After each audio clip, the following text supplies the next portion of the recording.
Hello everyone. If you like this audiobook and want to listen to more, please consider subscribing. And if you like this video, like it as well, that it enjoy. Prologue. I am. Oh oh oh oh oh oh. 0 hours 5 minutes and 3 seconds.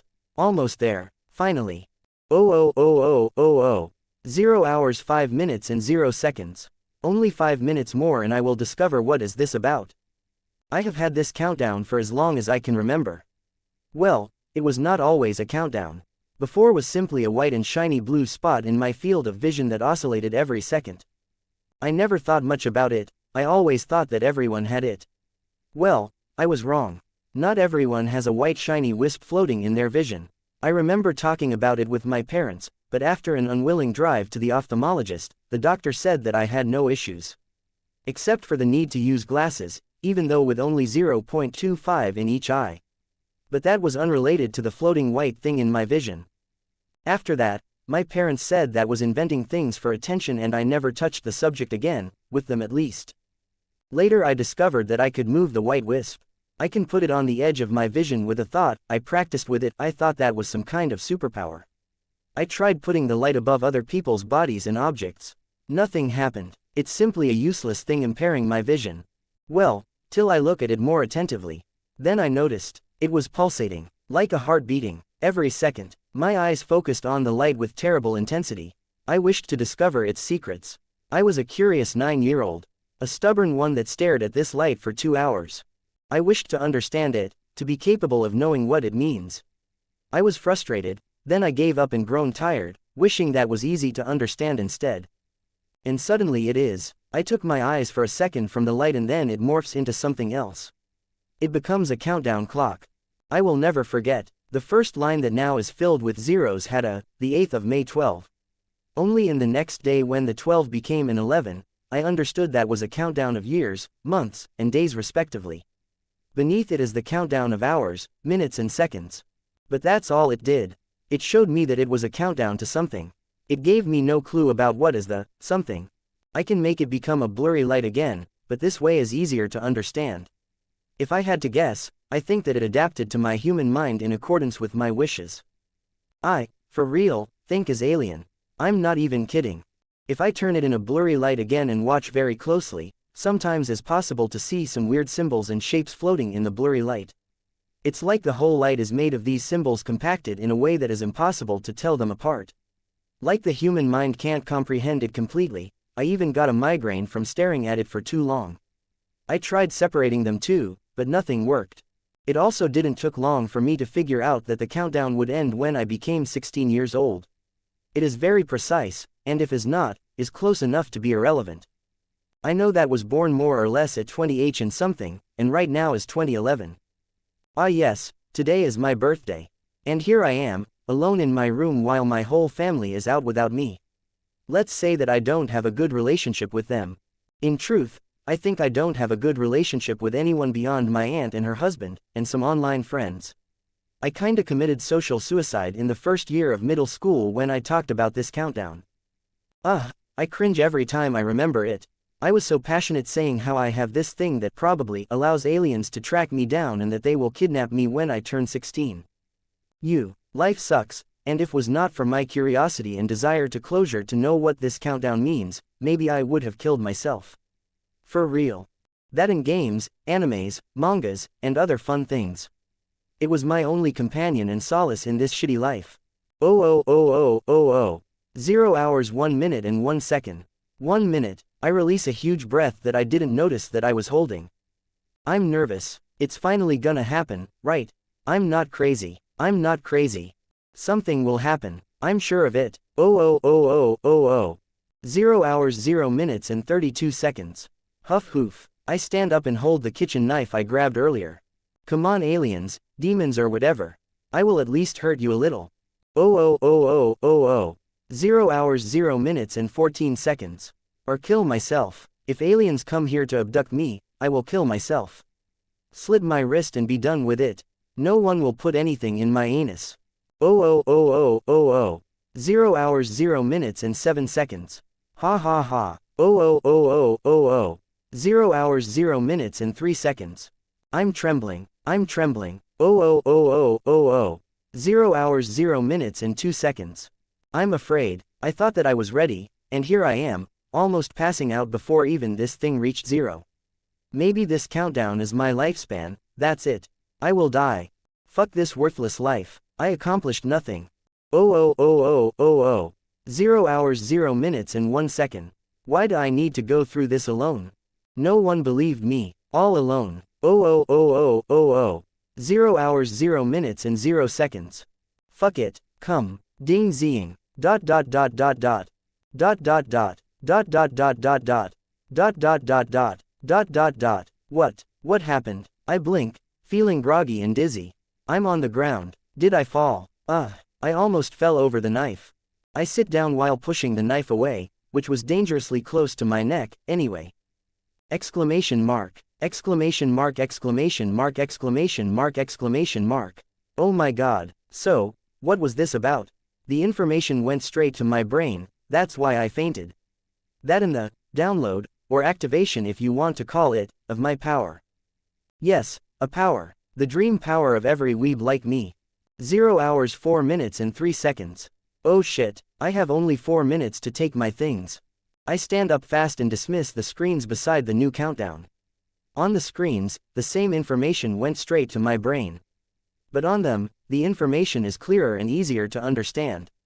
Who would know that having information shoved in your head would make it confusing, right? It's like trying to read an entire page with a glance. Anyway, I run around my room to take my things. If I'm not crazy and this is not a dream, I have less than 4 minutes to gather everything I want to take with me to my first jump to another world. Yes, I can travel through dimensions now. That's my power. It was slumbering in me my whole life, charging or whatever. I was not wrong. I'm special. Fuck everyone who made fun of me. Apparently, I can travel through all of the Omniverse.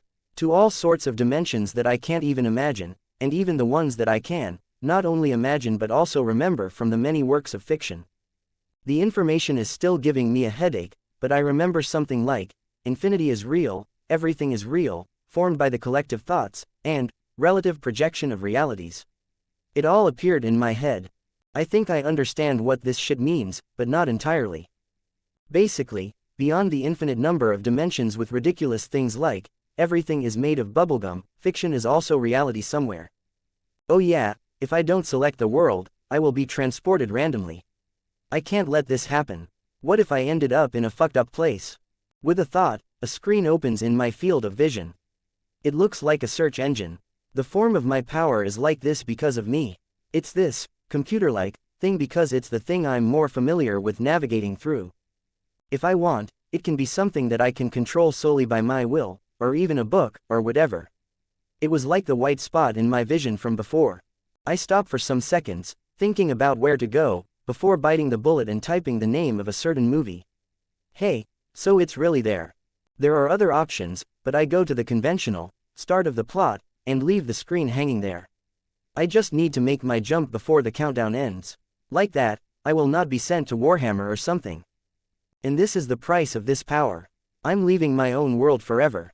Forever. To never return. PFF'd. Good riddance. Hey, I can only laugh. This is not a hard decision to make at all. I think I finally got everything. Laptop, smartphone, clothes, wallet, oh yes, money. I shot out of my room and ran to my parents' bedroom. I kicked the door. It was open, but whatever, and I entered without ceremony. It should be Abel's birthday, I muttered to myself while putting the password on my parents' hidden safe. I only shake my head when I hear the click and the thing opening. As expected, the golden child. I roll my eyes before taking money, some jewels, and a watch. Ignoring the documents, they will not matter anymore. I even went to my mother's drawers to take more of her jewels. So, do I look like an asshole? From an outside perspective and without context. Yes. But I don't feel guilty. I think I have time to explain everything while I gather my things. I said my family sucks. Well, it's the understatement of the century. No, they're not poor. No, my father is not an alcoholic.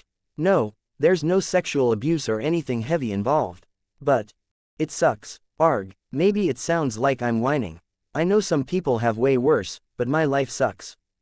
There are 5 people in my family. My 2 parents, my 2 siblings, and I. My parents are relatively well off. They can afford a lot of things. I never went hungry or anything. Till this moment, my life is good. But wait. It's starting to get bad now. I'm the middle child. My older brother is a miracle baby. Yeah, typical Reddit story of neglect for the golden child. I relate a lot to those stories. By the way, I couldn't wait to become 18 and live on my own, but now I have a better option. My parents tried to have a child for a long time, and then they finally had my brother, and he almost didn't make it. It was complicated, I was told. Then, a year later, they have me. Let's say that they're not as excited about having me. Maybe they used all their excitement on my brother. So yeah, I've been neglected my whole life. I don't remember the last time I gained something new that didn't go through my brother first. I think only my glasses. Because he didn't need to use them. But I remember him bullying me because of it. My parents did nothing. Even on my birthdays, he also received gifts, yeah, and better than mine. They basically gave him new things on my birthday, and I received his old things. They never went to anything related to me in school. Never went to the places that I wanted to go. My brother discovered that he had that power very early and abused it. Child neglect at its finest. And to make things worse, 5 years after I was born, they had another child. But this time a girl. Yeah, I am the middle child between an older brother and a little sister. An older brother who already did everything I could do, so I will never impress my parents. And a little sister who is the princess of the house. Sometimes I think they forgot I exist. Unless it is to do some chores. I hate them. I hate all of them. They are hypocrites. They always take my siblings' side, even if they are wrong. My siblings are spoiled bastards too. Fuck them. I only like my aunt and her husband. I wish I were their son. Even now, it's my birthday, but they went to watch my brother play football. They didn't take me so that I wouldn't make a scene and steal the special moment of my brother. If I were burning in front of them, they would not even piss on me to extinguish the flames. I go back to my room and put the money and the other things in the smaller backpack, together with my old smartphone and old laptop. I can't forget the chargers, either. And also other useful things that I have lying around here, like a flashlight, a Swiss Army knife, a toolbox, my skateboard, and other things. Less than 1 minute, I start changing into different clothes, wearing a hoodie, and other things just to be able to carry more things. I contemplate going to my brother's room and destroying his gaming PC. He has a gaming PC, not me. And he barely plays with it. I sigh and finally grab other things that I don't have time to put in the bags. I focus on the screen. 0 hours 0 minutes and 3 seconds. Without hesitation, I click on the button. It is the time of truth. If I'm hallucinating even at this moment, I'm cooked. I will need to put everything back in place. But, white covers my vision, and I'm suddenly in another place. It's day now, a cold morning. It was night in my own world. I can see the dew on the grass and plants beside me. I'm in a grass field, close to an abandoned factory or warehouse. I look around in bewilderment. I pinch myself. I take out my smartphone to see the time, which does not match the gray sky. Hey, it's real. Ha ha ha ha ha ha ha ha ha ha ha ha ha ha ha. I laugh with everything I have. There's no one to see me anyway. I can act cringe all I want. I'm in another world. It's similar to mine, but it's okay. I can't suddenly jump to Star Wars without making preparations. I have powers. It's nothing impressive. I'm not an OP character yet, but I have powers. And most importantly, with this power, I'm free. Ah ha ha ha ha ha. I open my arms to the sky, the infinity is the limit, it's gonna be great. Nothing can hold back Hector anymore. 20 comments 0 vote, taste of freedom, ... Hector POV. I continued laughing for some time. There was no one nearby, so I really let it all out. It was a tremendously good feeling. So that is the taste of freedom. It's so good. The people who won the lottery must feel the same thing, but mine is multiplied infinitely. I can travel to other worlds. Oh God, or gods, I don't know anymore. Okay, Hector, calm down. Focus, don't get ahead of yourself. After a long sigh to control my breath, I try to calm myself and look around. Yep, this sounds about right. I comment while walking on the grass wet with the morning dew. First things first, let me check something. I have 2 cheats, powers, mechanics. Mechanics is the better term to call them. I can do 2 things. Omniversal travel 364 days 23 hours 55 minutes and 3 seconds. You can jump through the Omniverse. That's it, typical, but, a 1-year cooldown. Fair enough, can't complain. This limitation will make me a little careful in the future. I can't jump to a place to only grab something and leave. I will stick with low-level universes for now. A pity, I can't go grab that lightsaber yet. By the way, I can make it so that the information simply appears in my mind. But my teenager weeb mind finds it easier to have the information displayed like a computer screen. Those isekais rotted my brain. Well, with this, I can read them carefully and think. The second mechanic is interesting too. World attunement. With a thought, you can attune yourself to the world you are in, gaining the natives, abilities and potential. The attunement gives you average levels of potential. More than 90% of the natives need to have a specific ability or power, so that you can gain it too. ASDHW28324 #%. You're protected from setbacks from conflicting energies, powers, etc. You have compatibility with all possible power-ups. $#, opening parenthesis ... closing parenthesis. And that's my second mechanic. If the first allows me to travel everywhere, this one allows me to be part of any universe. Learn the power systems and all that. There are limitations on the two mechanics, and that's the reason I don't call them cheats, so I need to work around them. And there are a lot of lines that I can't understand. I can only guess things will get clearer with time. Let's try this world attunement thing. It's useless in this world, but I need to see. With a thought, I activate my second mechanic. I suddenly feel a rush around my body. Like when you drink cold water after you work out, you can feel the cold water spreading through your torso, cooling you down. It's extremely pleasant and it goes as fast as it arrived. I feel good and relaxed.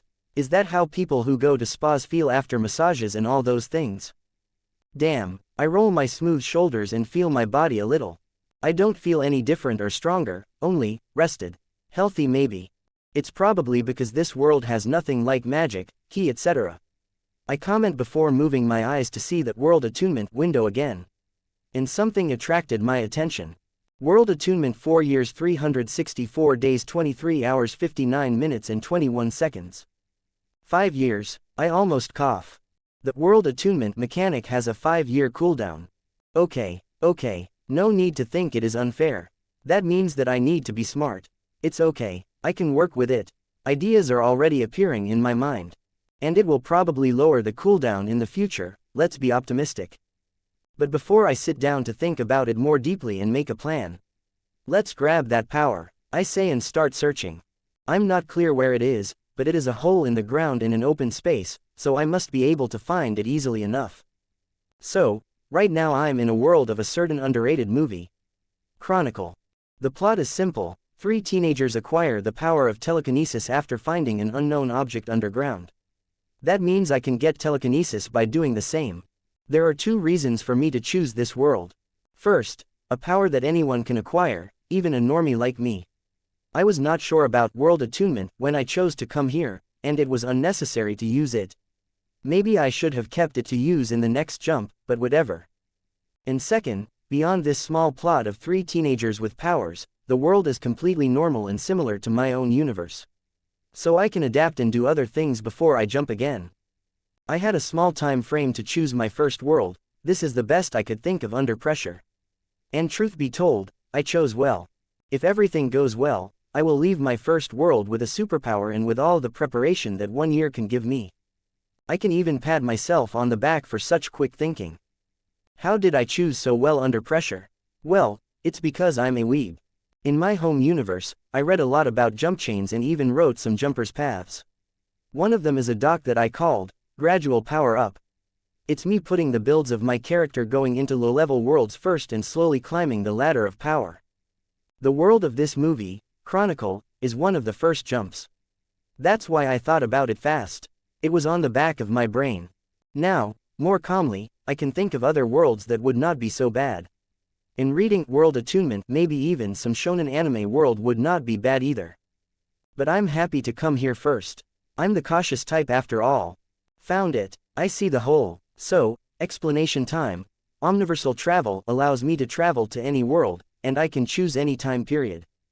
And the place to arrive can be anywhere between some relevant locations. Like, I can choose the hidden villages if I go to Naruto. In this case, I chose the start of the movie and the location as the Haven Hills. By the plot of this movie, today there will be a party at this place, and the main characters will find this hole. That abandoned warehouse, or factory, is where the party will happen. But at this moment, early in the morning, the cast of the movie must be going to school. So I have hours and hours of advantage over them, but I should hurry. Zine. I hear it, a low-frequency sound. Yep, it's here.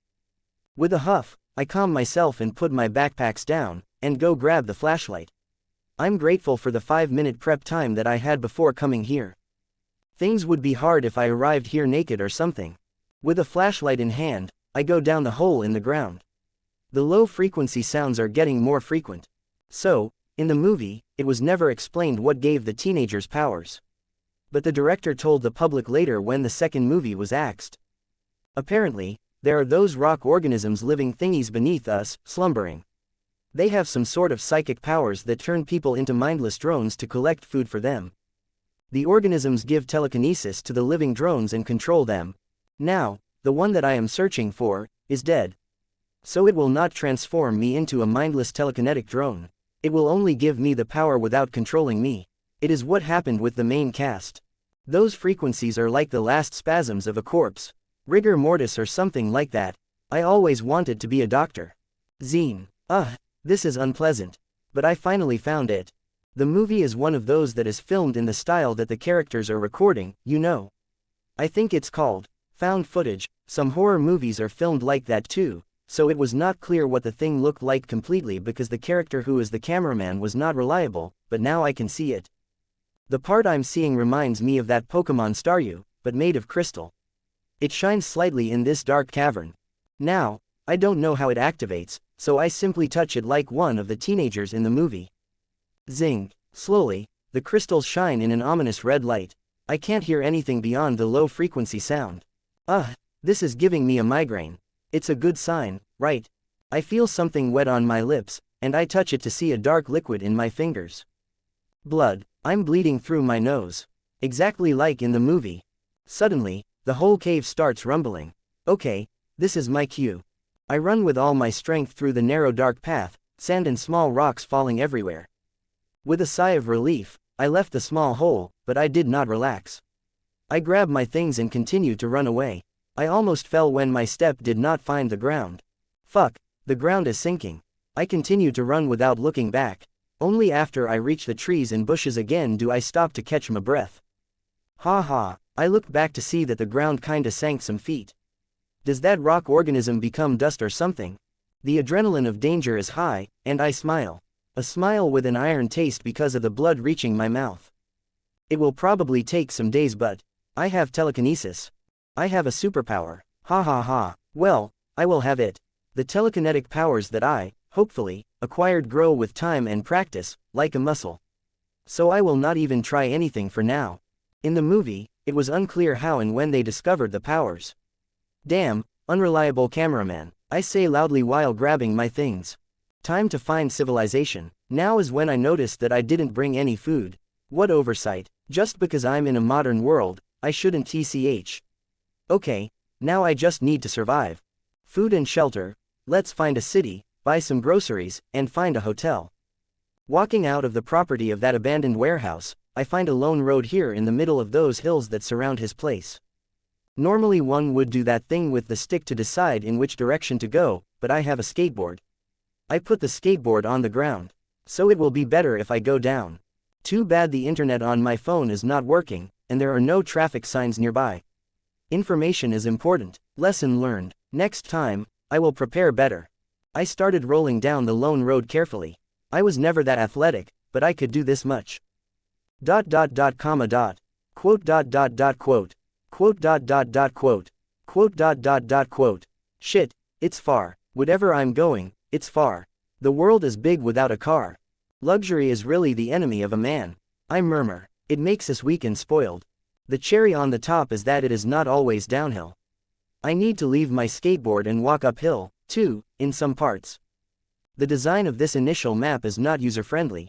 I complain while joking, but I stick with my decision to go in this direction.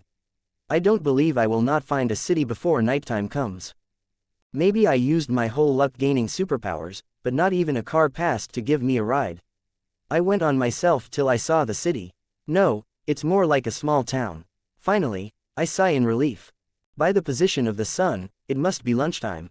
I walk to the small town, without a problem, but I know that I am in a pinch. My money is limited, most of it is on jewels. But I guess I can live off it for some time. I can't allow myself to be mugged. I suddenly enter high alert. I have money, and as much as it would be smart to save the most for now, I know that in this initial stage, where I'm really vulnerable, I can't be a cheapskate. I need to be safe till my powers get strong enough to defend myself. How long did the timeline of the movie last again? Some months. Less than a year. It's not accurate, but it's all I have. At the end of the movie, the main cast could fly, crush cars and everything. I'm like a baby now. I never felt so vulnerable. I'm even traveling the street super carefully. Exaggeratedly careful. It's true what they said, the more you have, the more you fear dying. I have a lot of potential now. I can't die in an accident or by some bastard with a knife or a dumb fuck driver. From the corner of my eye, I saw something yellow. A taxi. Hesitating for only 1 second, I extend my hand, and the car stops. To where, champ? The driver asks in a friendly manner. Last ride before I go to eat. Good morning. And you just said the right words. I'm new in the town, visiting some parents. I lie to be safe, but I'm famished. Take me to a nice restaurant. In the center, I add. The center of town normally has everything that you need. I know just the place. The driver smiles and steps on the gas. It's affordable and feels like food made by your mama. But at this time it must be full. No problem, take me there. As expected, the taxi driver talks a lot. And to my surprise, I'm engaging in the talk pretty easily, too. Weird, I was always the shy, introverted type. From where does this confidence come from? Is it my new powers? My independence? I just noticed that it's not that scary to start a conversation with someone. Wow. And it is the same with the waiters and the cashier of the restaurant. It was easy to greet them with a smile, say thank you, and, have a nice day. All of them answer with equally friendly tones. Leaving the restaurant after a good meal, I take a deep breath. It's that thing, right? You don't slap a smiling face, or something. I comment in a low voice, remembering a saying from somewhere. Why should you feel anxious in talking with people? Are you afraid of them being assholes and saying hurtful things? That's on them. I feel like I'm suddenly an adult. That's nice. In the same good mood, I started walking in the direction of the Target store. The people at the restaurant told me. Those backpacks are kinda heavy. Change of plans. Let's find a hotel first, there's one nearby. They told me that too. Arriving at the hotel, I booked a simple room and the talk with the receptionist went without problems till I noticed something and started sweating coldly. My ID. I'm from 2025. I'm 16. I was born in 2009. Right now is 2012. Omniversal travelers don't have reliable documents. Shit, it's all useless. How the fuck do I get a fake ID? I don't know sketchy people. I don't even know how to start. I'm just a normal teen. The receptionist looks at my ID with scrutiny, typing on her old computer. I look at it nervously. Is she calling the police? Or is she? Here, sir, room 204. She gives me back with a polite smile. Oh, thank you. I robotically take it back from her hands, trying my best to be casual about it. She didn't look at my birth date. Safe. She was only typing my name. Phew. I go to my room while looking at my ID and debating with myself if I can maybe change the numbers with a super thin pencil. Not to trick the government or anything, just to pass through places. I will need to live at the margin of society. I sigh while opening the door. No passport, no driver's license. I don't exist here. I put my things on the ground and drop on the bed. Staring at the ceiling, I let reality settle in. I'm all alone. Everything that I own is at my feet. If I die, no one will care. I don't exist. The things I can do in this world are limited too. It's okay, I do not plan to settle here. Let's take it as a vacation. I try to see the good side of things. I will have a power too. I will be able to fly. No need to take trains or planes. Depending on how strong my power is, maybe I should travel the world. No, this year is to train and study. I stop myself from taking things too lightly. I'm weak. Let's keep my head low and prepare myself for the future. Study relevant things, and hit the gym. Maybe learn a martial art. Time to my self-improvement arc. In the store, I buy all the amenities that someone needs. Hygiene products, some snacks, some tools that can become weapons just in case, and other miscellaneous stuff like generic medicine that sells anywhere. I pay without a problem while running in my mind everything I can do without an ID. Can I rent an apartment? Probably a fucking cheap one. I will have that Peter Parker experience. So let's pay a lot of money to stay at the hotel while my power doesn't awaken. I'm a little afraid of testing it. If my telekinesis is like a muscle, I can maybe cripple myself if I try to force it. Like a newborn baby, as much as I'm anxious and excited, I'm not in a hurry. One of my qualities is that I'm a patient man, so much so that I plan to stay holed up in my room for days. Not risking suffering an accident or anything. I resist the urge to try to lift anything telekinetically as I arrive in my room, moving straight to the bathroom to take a bath before dropping down on the bed and watching the TV to adapt to the world. I will catch up with the news, and see if there are any differences. I expect, and hope, nothing changed before the extra plot of the movie, but who knows, right? Maybe Obama is not the president. Luckily, there's Wi-Fi in this hotel, so I will not get bored. As I remove my shirt, I decide to take a look at myself in the mirror. This is, Base Hector. The me from the start of this great journey. I bet that I will change a lot. I'm still a teenager too. How much will I change in the future? Will I grow a beard and adopt a rugged look? From a tired traveler who has no place to call home. Maybe a super buff heroic guy. Maybe a villain clad in dark clothes. A wizard, a warrior. Will I always carry a sword on my hip? Or a gun? I decided to take a picture, like one of those people who started hitting the gym and dieting. To have a before and after comparison. On the screen, a scrawny white nerd with messy dark hair. The only favorable features are the blue eyes and the fact that this nerd is not a midget or a fatty. I have the potential for a glow up. No, one day I will have a fuck glow up. This picture will also remind me that this is where I started. Should I write something too? Maybe how I'm feeling right now, so that I don't forget when things get tough, or I get too strong. My fingers touch the screen, and it changes the camera so that I can record a video. Hello, future me, how are you? Don't answer, I will not hear anyway. If you opened this video, or you idly clicked on it, in a bored moment where you are going through some old files, good, and keep up the good work. Now, if you are in an important moment in your life. Is it bad? Is it good? Wait, don't answer. If you are asking for advice, sorry. You are probably much wiser than me now. I hope so, if not. What the fuck are you doing? Having fun making a harem. You bitch, go back to the grind. Why the hell are you seeking advice from your edgy and cringe self from the past? Let me remember what we want to do at this moment. I stare at the screen with intensity. It's almost like I can see my future self. Or my future selves, in the plural. We are finally free to do everything. It's the greatest gift we could ask for. Did you waste it, or are you sad about some other thing? There's an infinite number of things to do, places to see, people to meet, food to taste, adventures. We want to do all that.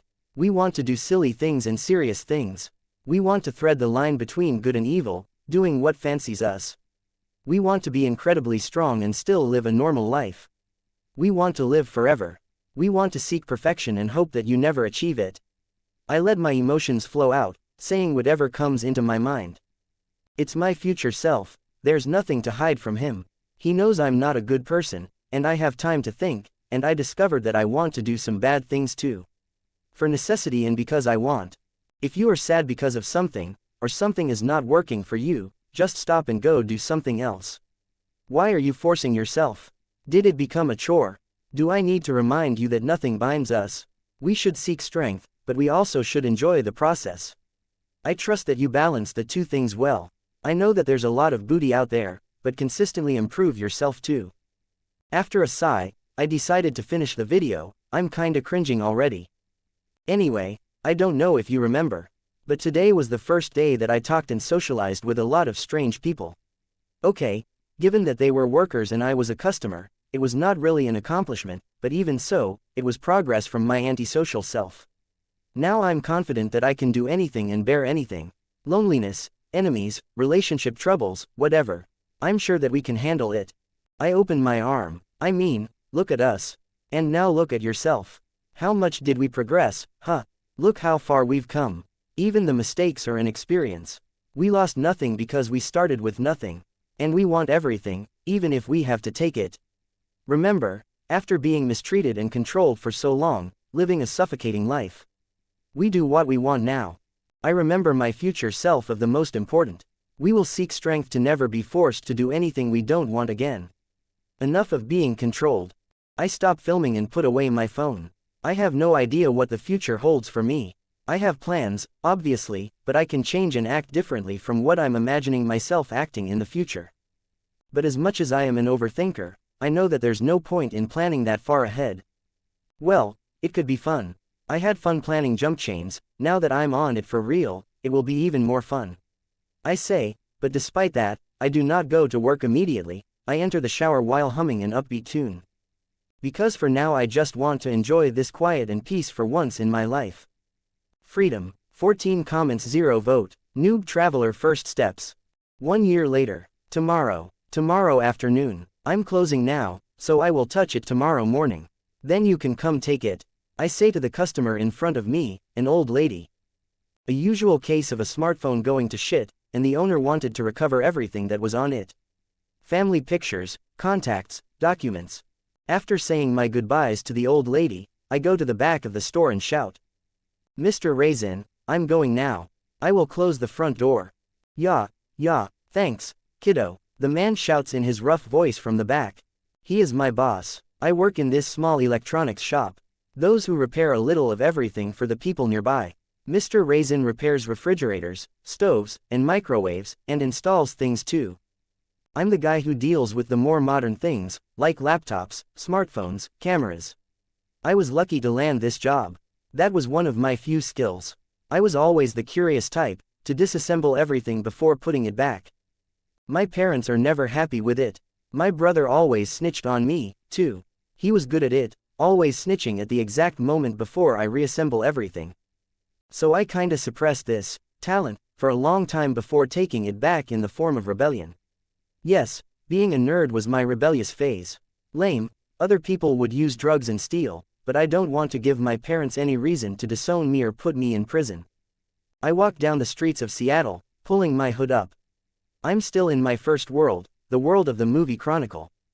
I've been living here for a year and yes, I can already move to another universe with my powers, but I'm preparing a little. I will do it tomorrow. When I jump, I will restart from square one. No home, no job, only the things that I can carry. So I planned something big to be able to carry a lot of things. Yep, time to commit my first big crime. I already committed some small crimes, like breaking the bones of a guy trying to rob me, but nothing on the scale that I had planned. But that is for tomorrow. Today I will stick to my routine, so I'm going to work out like I've been doing consistently for 9 months already. The beginning was hard, living here, I even went homeless for some weeks just to be sure. Not that I was completely hopeless or helpless. It's just that I had no incoming, so I took the hard decision of giving up housing. I had my powers already, so it was somewhat safe even in the streets or when I invaded some empty house. That was another of my minor crimes. I enter the gym, giving a nod to the receptionist before walking to the locker room to change clothes. Today is leg day, but I can't skip it. While changing my clothes, I sneak a peek at the mirror and give myself a nod of approval for my body. Nothing exaggerated, but my body, at least, is more proportional than my former scrawny self. I'm all natural, obviously, focusing on gaining core strength with calisthenics and stamina with cardio, beyond increasing my muscle mass with the rest of the exercises. My goal is further than simply getting some muscle and looking bigger. I'm laying the foundation. I can't do much here in this normal world, but I can at least hit the gym and get healthy. I go on the treadmill and start thinking about my favorite thing. My future plans. Now that I'm so close to the next jump, I'm getting all excited again. My 2 mechanics are limited, so I need to lay a plan. Choose my future worlds in a certain order to maximize efficiency. I can travel anywhere, but I can only use world attunement every 5 years, for now, and it would be a waste to stay here for 4 more years. But it would be useless to jump into a world where I can't learn anything, So the best course of action is to go to worlds where I can get things. Some useful magical item or piece of technology. That's also another topic. What should I focus on first? Magic or science? I can go to an isekai world where everyone has mana and start my training, but I think I should hold it for now. I have a theory about world attunement. So, how do I think world attunement works in fact? Apparently, it gives me the potential to learn the power system of the world, but it doesn't give me abilities if they are not super common. The best example is that if I go to JoJo and use world attunement, I will be capable of using Hammon, but I will not gain a stand immediately. I can gain one, though, with an arrow. World attunement gives me the potential to do that. But that is because everyone has the potential to use Hammon. It's like hockey, Nen and Ki. Cursed energy is another example. If I go to the Jujutsu Kaisen world, I will probably gain cursed energy, but I will not be a sorcerer. Because the percentage of Jujutsu sorcerers is very low. The supernatural powers need to be at least 90% common in the world for me to gain the ability. And even if I become a Jujutsu sorcerer, I will not gain an innate technique. If I go to the Harry Potter world, I will not become a wizard because the percentage of the wizard population is low, too. The same thing with force-sensitive individuals in Star Wars. But I guess this 90% line will lower in the future till I am able to gain powers, even if only 0.1% of that population has them. Another thing is that world attunement makes me average in that world. I will not be super talented. So I should focus on going to worlds where everyone has it, but not everyone learns it. One Piece, Hunter x Hunter, Naruto and the many fantasy worlds with mana are good examples. But maybe I should hold down a little before going to learn the power systems of these worlds. First, and again, I'm average. That's what world attunement does.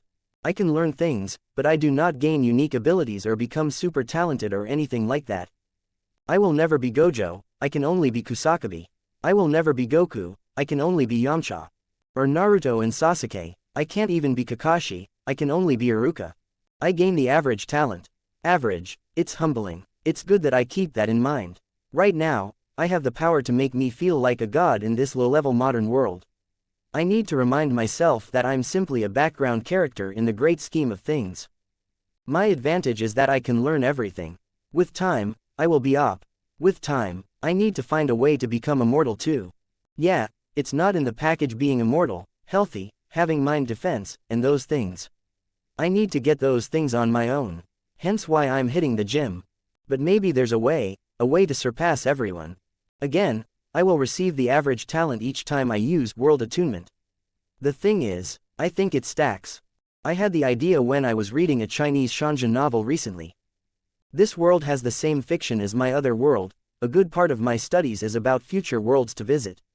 Yep, reading fiction is part of my studies. So, I was reading this cultivation novel, and there was a moment that turned on a light bulb in my head. The moment is a cliché, danger situation becoming a fortuitous encounter, to the lucky protagonist. He was losing, encircled. Then he was forced into a dimensional crack by his foes. It was a death sentence till it was not. He had a treasure that protected him and he safely crossed to another plane. A higher plane. That treasure reformed his body, which was destroyed by the spatial storm of the dimension crack, in this new world. The thing is that the new body is much better. Because of the treasure and because of the higher laws of the new world. His potential, talent, physique and even appearance were improved. So, what if this happens to me every time I use world attunement? What if it's like A+1 average everything bonus?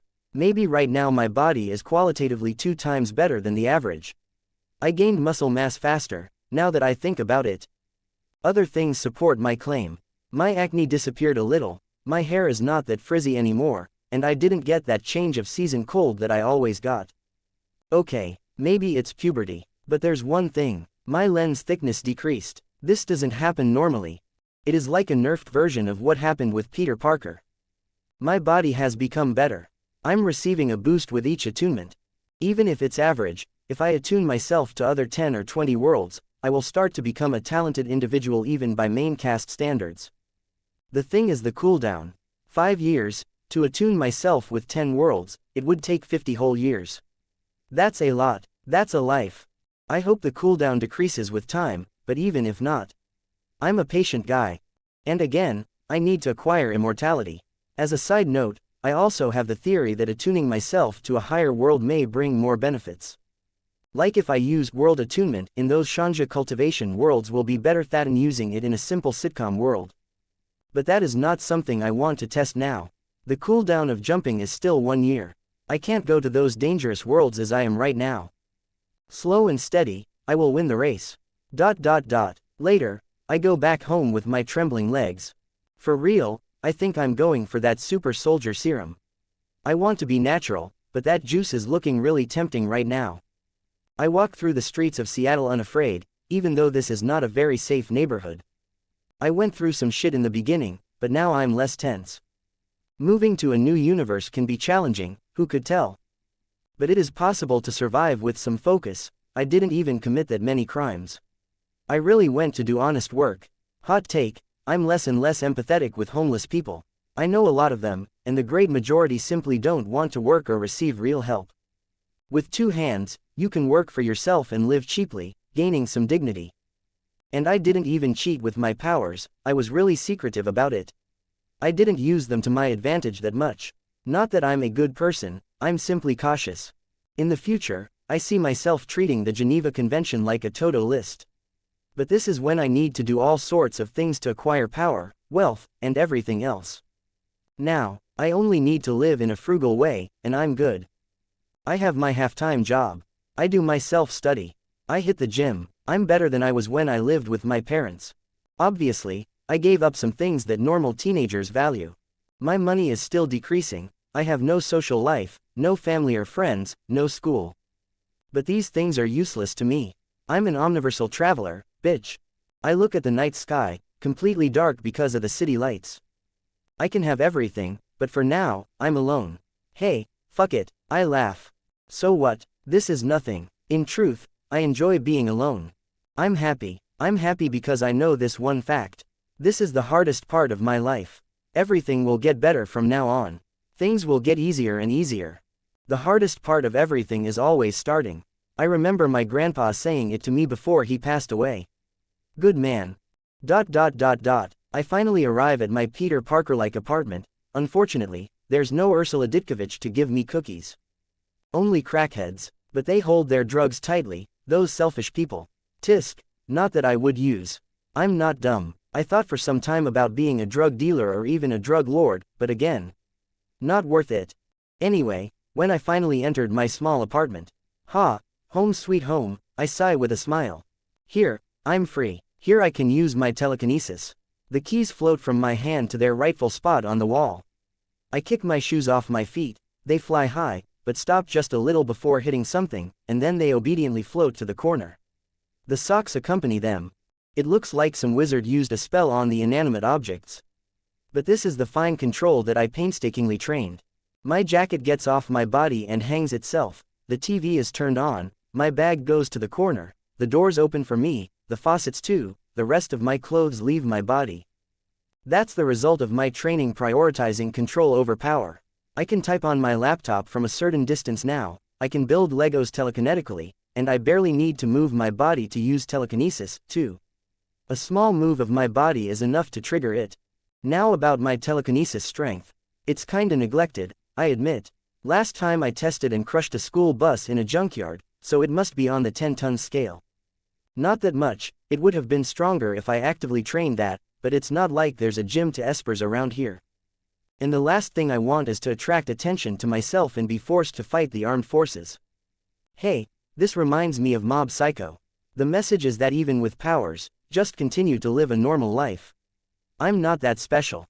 After microwaving my pre-prepared dinner, I sit in front of the TV to watch some movies. Watching and reading fiction is like my homework here. Obviously, I also study some school subjects, the ones that interest me. My notebook and a pen float to my side. From an outside perspective, I look like a loser. I comment while lying on the couch, stuffing my face with food, and wasting my time watching TV. But I'm on the grind. This day is the day. I finally finished my work shift and gave my goodbyes to my boss, Mr. Raisin. Till never, Mr. Raisin. I close the door of the store for the last time. Today I will leave this universe and go to the next. And you know what this means. It means that everything I do from now on will have no consequences, hoo hoo. I turn around to go home to gather my things. When I'm suddenly face to face with a girl. Evelyn, I greet in surprise. She is the daughter of the owners of the bakery across the street. More or less my age. She is a redhead, 7/10, and very nice. Hector is already closed. She gives a look at the door of the store. Yes, do you need something? No, I was just thinking. I was practicing baking some new things. Not good enough to sell, but too much to keep. Sue, do you want to come over to try? Be my lab rat, haha, she says nervously. I was staring at the cakes and everything, and I was like, oh, Hector's birthday was some days ago, and I thought maybe you wanted some. As a late birthday cake, or something like that. As a sorry for not giving you a happy birthday gift. Well, you only told me after your birthday but, well, haha, don't think much about it. She says a lot of words in a nervous way. Quote. Wait a minute, I narrow my eyes while staring at her. Nervous fidgeting, eyes darting around. Maybe, something is happening here. I think she is into me. Or is she only being nice? As a man, I'm incapable of being sure about it. Nah, impossible. She is only being nice. Sorry, I have to go. By the way, I'm moving out. I say, so that she doesn't search for me. What, moving out, where, now? She asks in surprise, her eyes widening. Far, out of the state, out of the universe. But, she appears not to know what to say. I just took the courage to ask you out. Her voice is barely louder than a mosquito. Quote. Now are my eyes that widen. So she is really into me. Maybe I should trust my gut instinct more. What horrible timing, girl. But, what the heck, what do I do now? This never happened to me. I didn't train for this. I didn't study this either. I should have read some shoujo manga too. Say something smart. Say something smart. You like me. Good one. Yes, kinda. She was surprised and then acted all shy as she answered. I have to commend her courage, she really approached me. It must have been hard. Or maybe because I didn't see her signs. In hindsight, she was always kinda nice, but I was too focused on other things. And like, outwardly, I'm a fucking loser. I never thought someone would get into me. My silence appears to make matters worse for her because she is fidgeting nervously. So, she speaks, so, you want to go eat my cake. She looks at me expectantly. Ignoring the innuendo of her words, I think that maybe it would not be so bad to take a small break. I never had anyone who liked me before, so it's a new experience. Isn't experience what I want by traveling through the Omniverse? I can pause a little my plans no, fucking no. A break, now, I just started. I'm not one of those people that studies for 5 minutes and then stop. Who takes a break after the tutorial? My lifespan is running out. I admit that she shook my resolve. It seems my will is not that impressive, but now that I remember what is important, I feel like it was strengthened a little. No, I say, short and cold. The sudden change of expression, and the tone of voice probably took her by surprise. No, I repeat in the same tone of voice. My will is shaken again, seeing her sad expression, seeing how her face falls, and she looks on the verge of tears. She doesn't deserve such a rough tone, she deserves a better explanation. Lister Evelyn, as cliché as it sounds, it's not you, it's me. You heard me saying that I'm going away before. I say in a softer tone, trying to calm her down. She can't deny that I'm not making excuses to reject her. I need to go away, so it will never work out between us. Forget about me, I say. To where? She asks. Very far. I'm all alone in this world, Evelyn. But I have a dream, and I believe that I have the tools to achieve it. I explain it ambiguously. A dream, I want to be great. It's more complicated than that, but the gist is that I want to live a great and fulfilling life. I want to travel and do much more. I sigh and look at her with serious eyes. Staying here would be betraying my dream and myself. Quote. She falls into deep silence. I think my words reached her. Is that my first hard decision on this journey? How many more people will I leave behind as I walk forward? Countless, I bet. This is just one inconsequential girl in the grand scheme of things, but interacting with her increases her value in my eyes. I had this, only named characters matter, mentality till now, and I didn't even notice it. I didn't care about making friends here, always thinking that in the future I would find more interesting people. The cast of the many works of fiction. Now I know that it's about interacting with the person themselves. It gives weight to their existence. And at the same time, without interacting, it means the person has no importance to me. Even named characters and protagonists. Yeah, they don't matter to me. I will remember that. I feel something unlocking in my psyche. That parasocial relationship that every reader or watcher has with fictional characters is being slowly eroded. Now I feel that I will not be biased when I meet them, even the ones that I like too much. Well, I can't deny that I'm curious and excited about meeting many of them, and maybe I will have a good first impression of them already formed in my mind. But that can't be helped. I already know them. Oh, the silence stretched for longer than I expected. It seems I'm a silent guy. I'm sorry, Evelyn. I give her a nod and walk past her. It's just some teenager crush, but you are the first girl who liked me, Evelyn. Because of that, I will remember you forever. And this also taught me a lesson. I will carry my experiences forever in my eternal life. I need to do only what I don't regret. Regret? Imagine regretting for an infinite amount of time. I can feel my face morphing into a cold mask. I was feeling a little bad before, for what I planned to do tonight, but I will not hesitate. It's said that at the end of life, you regret more the things that you didn't do than the things you did. Because you never knew what could have happened if you acted. Living forever with the uncertain. Now, with this thought, let's commit my first big crime. I enter my shitty apartment with resolve on my steps. With a flex of my will, my telekinesis reaches for the things that I already prepared as I remove my clothes. First, let's take a bath. I comment as I enter the bathroom, my hand stretching to grab something my telekinesis brings me. I love baths, they clear the mind and the body, it reset my entire being. I can get out of it relaxed or sharp. I turn on the hair trimmer machine in my hand, a good investment for all males, and, without hesitation, pass it through my scalp, cutting my hair entirely. I lived on the streets, vanity was the first thing that left me at that time. I really care little about my appearance. Now that I'm going to a new world, I decided to go with a buzzcut because it is super practical. Bzzzzzzzzzzzzzzzzzzz. I also shave the little stubs of hair on my face, chest, armpits, legs, and even crotch. I need some self-biokinesis power. Taking care of your body is inconvenient. I wonder if those super serums help with those things. I took a good bath and scrubbed myself to remove any remaining hair stuck on my body. Without caring about my nudity, I leave the bath and take a look at my nails. They are short enough not to need to trim them. I move to the new clothes that I had prepared. Normal t-shirt, a jacket, cargo pants, and boots. The outfit with the most pockets I can wear. I can only take with me what I can carry, so I need to go full tourist. Everything is either black, gray, or white. Who needs color? After donning my clothes and putting the small things in my pocket, like my phone, wallet, knife, I move to the bags. There are 2 backpacks, 2 duffel bags, and a waist bag. A pity that I need to leave things behind like my small TV and microwave. It was an investment, but I have to let it go and buy it again in the next world. I put my clothes in one of those bags, just essentials. I even put on a big towel that occupies half of the space, even though I can buy it anywhere.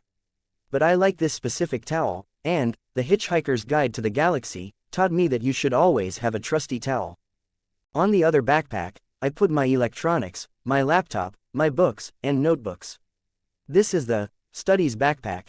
The 2 duffel bags will go empty for now, but one has my toolbox. I thought about leaving it here, but this toolbox is very useful. I throw other things inside too, like my hair trimmer, Swiss knife, flashlight, medicine, and other miscellaneous items. Well, time to start. I say before pulling my hood up and putting on a black face mask, like one that would be used during COVID or by those streamers who want to hide their faces. I grab everything with my telekinesis and go out through the window. Flying is so good. I remember the first time I flew, it was very stressful because I needed to put a lot of control over my body to not go spiraling uncontrollably. But now, even though it was hard to find a quiet place to train, I'm pretty good already. I go higher and higher till I am out of sight to the people below and move in the direction that I want, my things following closely behind. After 30 minutes, I finally hovered over my target. A commercial center, all dark and closed, One of the reasons I was the one closing the store tonight, and took my time bathing and all that. I observe my targets, a jewelry store and an electronics shop.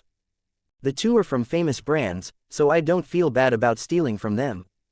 Floating, I open my arms to the world, stretching my telekinesis to the most I can.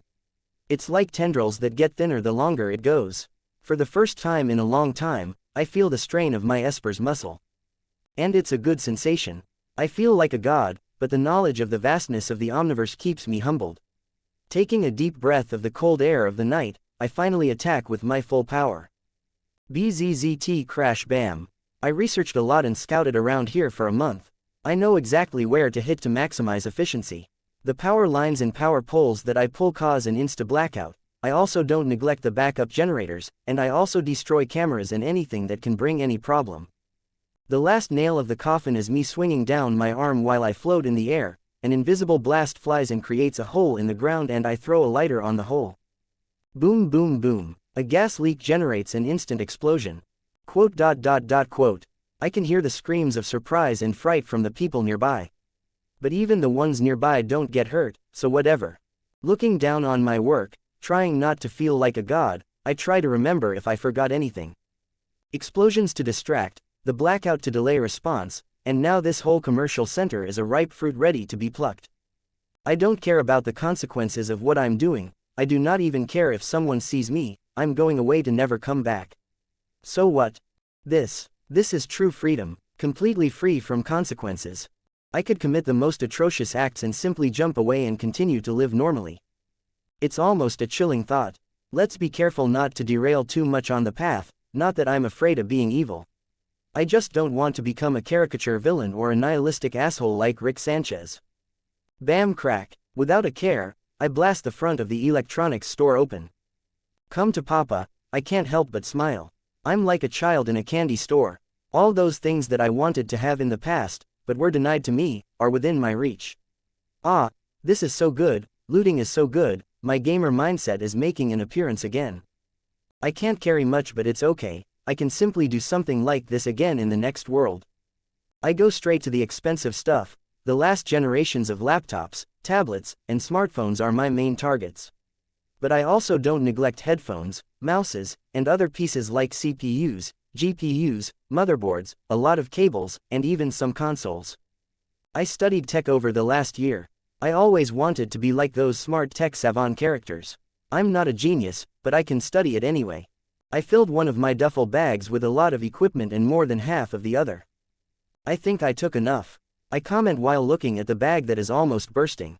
I even took a bunch of products out of the packaging to have more space. I spare a greedy look at the 60 inches TV. Too bad, I can't be a hoarder. I need to put in my mind that I can acquire those things later anyway. It's okay to discard them anytime. Now the jewelry shop, I immediately fly away. Currency can lose value in other universes, but precious gems will be worth good money in most of the places I will go. Even in a medieval setting, I can exchange a necklace for some money.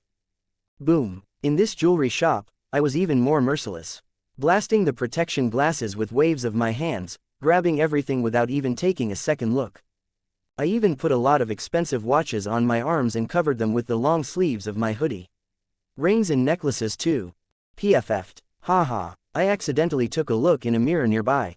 I look exactly like those cartoon characters that stumble upon some treasure and immediately cover themselves with the items. But I hide them under my clothes afterwards. And to think those things are worth dozens, maybe even thousands of dollars. I comment while stuffing my bag. And this is not a really expensive place. That is the most ridiculous. A really expensive Rolex can buy everything I stole tonight. I sigh.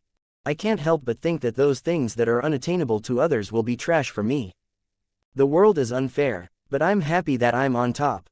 I would like to say that my plan was flawless and I executed everything perfectly, that my actions are precise and effective. But for real, it was a little of a mess. So many times I used too much strength. I almost cut myself with some glass that I pulled to me with my telekinesis. I stumbled in opening some protective safes too, and ended up ripping the wall. I almost brought the ceiling down. Damn it, I'm a noob. But I finished eventually, and I'm ready to leave. Freeze. Hands in the air, a distinctive male voice shouts from behind me. Okay, I admit, my heart skipped a beat, and I jumped a little. The knowledge that those words can only be said by someone who is pointing their gun at my back is chilling. I'm not that good enough to stop bullets, and if I'm too harsh, I can receive a fucking bullet in my head. And even if it was not fatal, how the fuck will I go to the hospital? Would I accept being arrested to receive medical care? No, I would lose my loot. Jump to another universe and receive medical care there. Then how would I explain myself? An unregistered teen received a bullet. It would be a horrible start to the new year. I can make my jump now, but I left my things on the roof of a nearby building. Should I give up on that and move to another universe? It will be a loss, but better than being shot. But let's not give up that earlier. There's a way. Don't shoot. I surrender. I lie and raise my hands in the air. The advantage is still mine. Hands in the air, he shouts. Dude, my hands are already in the air. But I don't argue and raise my hands even more, till they are outstretched to the max. Turn around, slowly, and I obey, at the same time that I send my telekinesis to feel the space in the direction of the police officer. My eyes met his. He is alone. That's rare. I surrender. I'm not gonna resist. I try to act fearful, but I'm surprisingly calm in my heart. I want to give him the impression that he already won. Do you have any weapons? He asks while eyeing me carefully. No, only my powers. On the ground, hands behind your head. I obey again. He approaches while pointing the gun at me. The bastard put his knee on my back, it took the air from my lungs. He started saying some shit while grabbing my hands to cuff me, but I didn't listen. I'm a little angry, and I noticed. He is using his two hands. Bam pow, he was sent flying to the ceiling and then fell to the ground like a sack of potatoes. I slowly float up while keeping him down with my powers. Thank you for the gun, I say while extending my hand at him and hitting him on the wall 2 more times. Son of a bitch, do you need to hit me after I surrendered? I throw him at the wall again. Do you like that when you are the one on the receiving end? And again, I know that I'm in the wrong, but fuck you and your power trip. Again on the wall. Okay, I admit that I'm in the wrong, but fuck it. He is my enemy, so he is the one in the wrong. I'm not gonna kill him, and I don't care if my existence will be known from now on. Time to go to the next universe. Goodbye, sir. I salute him before taking his firearm, a 9mm, and some ammo. And here I was thinking of stealing a gun store. This will be enough. It's not like I know how to use a shotgun or a rifle anyway. Without delaying more, I slip away from the store and move to the nearby building's roof. The police officer was alone, shouldn't he have a partner? Whatever, I was lucky. What matters is that I need to review my performance and analyze my mistakes. First thing, there's probably an alarm with a battery somewhere in the jewelry store. Second, I was too flashy in blasting the entrance. Anyone who walks down there would see that the store was invaded. That's how he found me that easily. There are other mistakes, but this is the main one. I should have opened a hole in the roof. I wanted to save time by blasting the front, which is made of glass, but ended up creating trouble. I will do better next time. Now, I grab everything, it's heavy, so I cheat with my telekinesis and prepare to move to the next world. I already selected the next one, very normal and similar to this one. I still don't want to do anything crazy. I do not want to give up on the commodity of the modern world. I haven't even trained any survival skills yet. Let's go. I mentally urge my power and disappear from this universe. Sorry for the trouble. 12 comments 0 vote. Drugs are bad. ... Deserted place. Deserted place. Deserted place. Deserted place. I went through the whole teleport while trying to mentally change my arrival to a place without people. I can only arrive in a new world in an important location, to the said world standards, like Alabasta in One Piece or Coruscant in Star Wars. It's a good mechanic and still gives a lot of freedom of choice, but I can only choose the overall location. If I chose the Leaf Village, I could maybe appear in the Ninja Academy, the Ichiraku Ramen, or even in the Hokage Monument. I can't control that. Or at least it doesn't show me that I can control it. I'm testing right now. When I reappear is not night anymore, and I smile. An alleyway. I was thinking about a rooftop, but this is good too. It really seems that my power is not that tightly restricted, remembering that it only appears as a screen because it's easy for me to visualize. It's not a system or anything like that. Arriving at this empty alleyway is proof that I can practice and get better at traveling the Omniverse. Well, it's non-conclusive proof. I need to test it some more times before I'm sure. This alleyway could very well be the place where I would appear anyway, independently of myself, trying to change it. Ha ha ha, I suddenly hear a voice from behind me. Fucking again. What do we have here? Did you steal from a bank or something? I turn around to see 3 wannabe gangsters walking in my direction with exaggerated and cringeworthy swag. Wearing wife-beaters, headbands, and loose pants that are almost falling. I thought the cliché would only start when I go to anime worlds. A jewelry shop, I answer fearlessly. I can't blame them for trying to rob me. I would try to rob myself. A guy wearing a jacket with a hood and a face mask, carrying 2, apparently filled to the brim, duffel bags, and with a backpack on both his back and on his front. I'm screaming criminal or really dumb tourist. They laugh at my serious answer, thinking that I'm joking. So do you need any help? One asks with bad intentions. Yeah, let me carry those bags for you. Another says, the last one is already circling behind me. Thank you, but no. I'm good, I answer calmly. This is nothing. I got myself into some dangerous situations before. To put it nicely, I'm not in danger, and to put it in an asshole way. They are insects to me. Just let me leave. Guys, you just met a weirdo in an alleyway. Do you really want to get involved with me? I give them one last change, be smart. Are you threatening us, fucker? I'm gonna beat yo ass. The silent one is acting like a fool to make himself look dangerous. Quote. Well, it's expected. No one would believe that they would meet the only Esper in the world. It's like trying to mug Clark Kent. But in Justice Superman. The silent one tried to reach for my hood, to reveal my face. Crack crack crack. Without another word, I break their arms. And blast them a little away from me. Praise me, I did that with only a move of my chin as a trigger. I didn't waste the last year. I warned you all, but I can't blame you either. I saw before blasting them again, in the stomach, with the strength of a good punch. They wheeze, cough, and groan on the ground. I look at them coldly. You are all lucky that I covered my face. And that I don't want my first kill to be you guys. I say before floating away. Who would believe them? It's a day, so it's risky to fly, but people rarely look up. And I'm careful enough to only simulate jumps from rooftop to rooftop. But I can't go too far. I'm already in the location where I need to be. I'm on the roof of the building in front of where the main character of this world lives. I'm in Philadelphia, Pennsylvania. And I'm in another movie that happens in a modern setting. The year is 2011, and I'm here to steal a certain drug. In the plot of the movie Limitless, there's a drug called NZT that makes people super smart. That's the only thing I want in this world, exactly like how I did in the world of Chronicle. I will take what I want and disappear from the plot of the movie. It's not like there's anything or anyone interesting here, no hot babes. Now, I don't remember much, but I remember the best moment to steal the NZT drug. But it will only happen tomorrow. I will be truthful, my only reference here is the face of the main character, that good-looking actor. So I will wait here to follow him. Luckily, I brought some energy bars and water. I say while sitting on the rooftop and paying attention to my target. I even have some binoculars. I never laid an ambush like this, but I'm not that worried.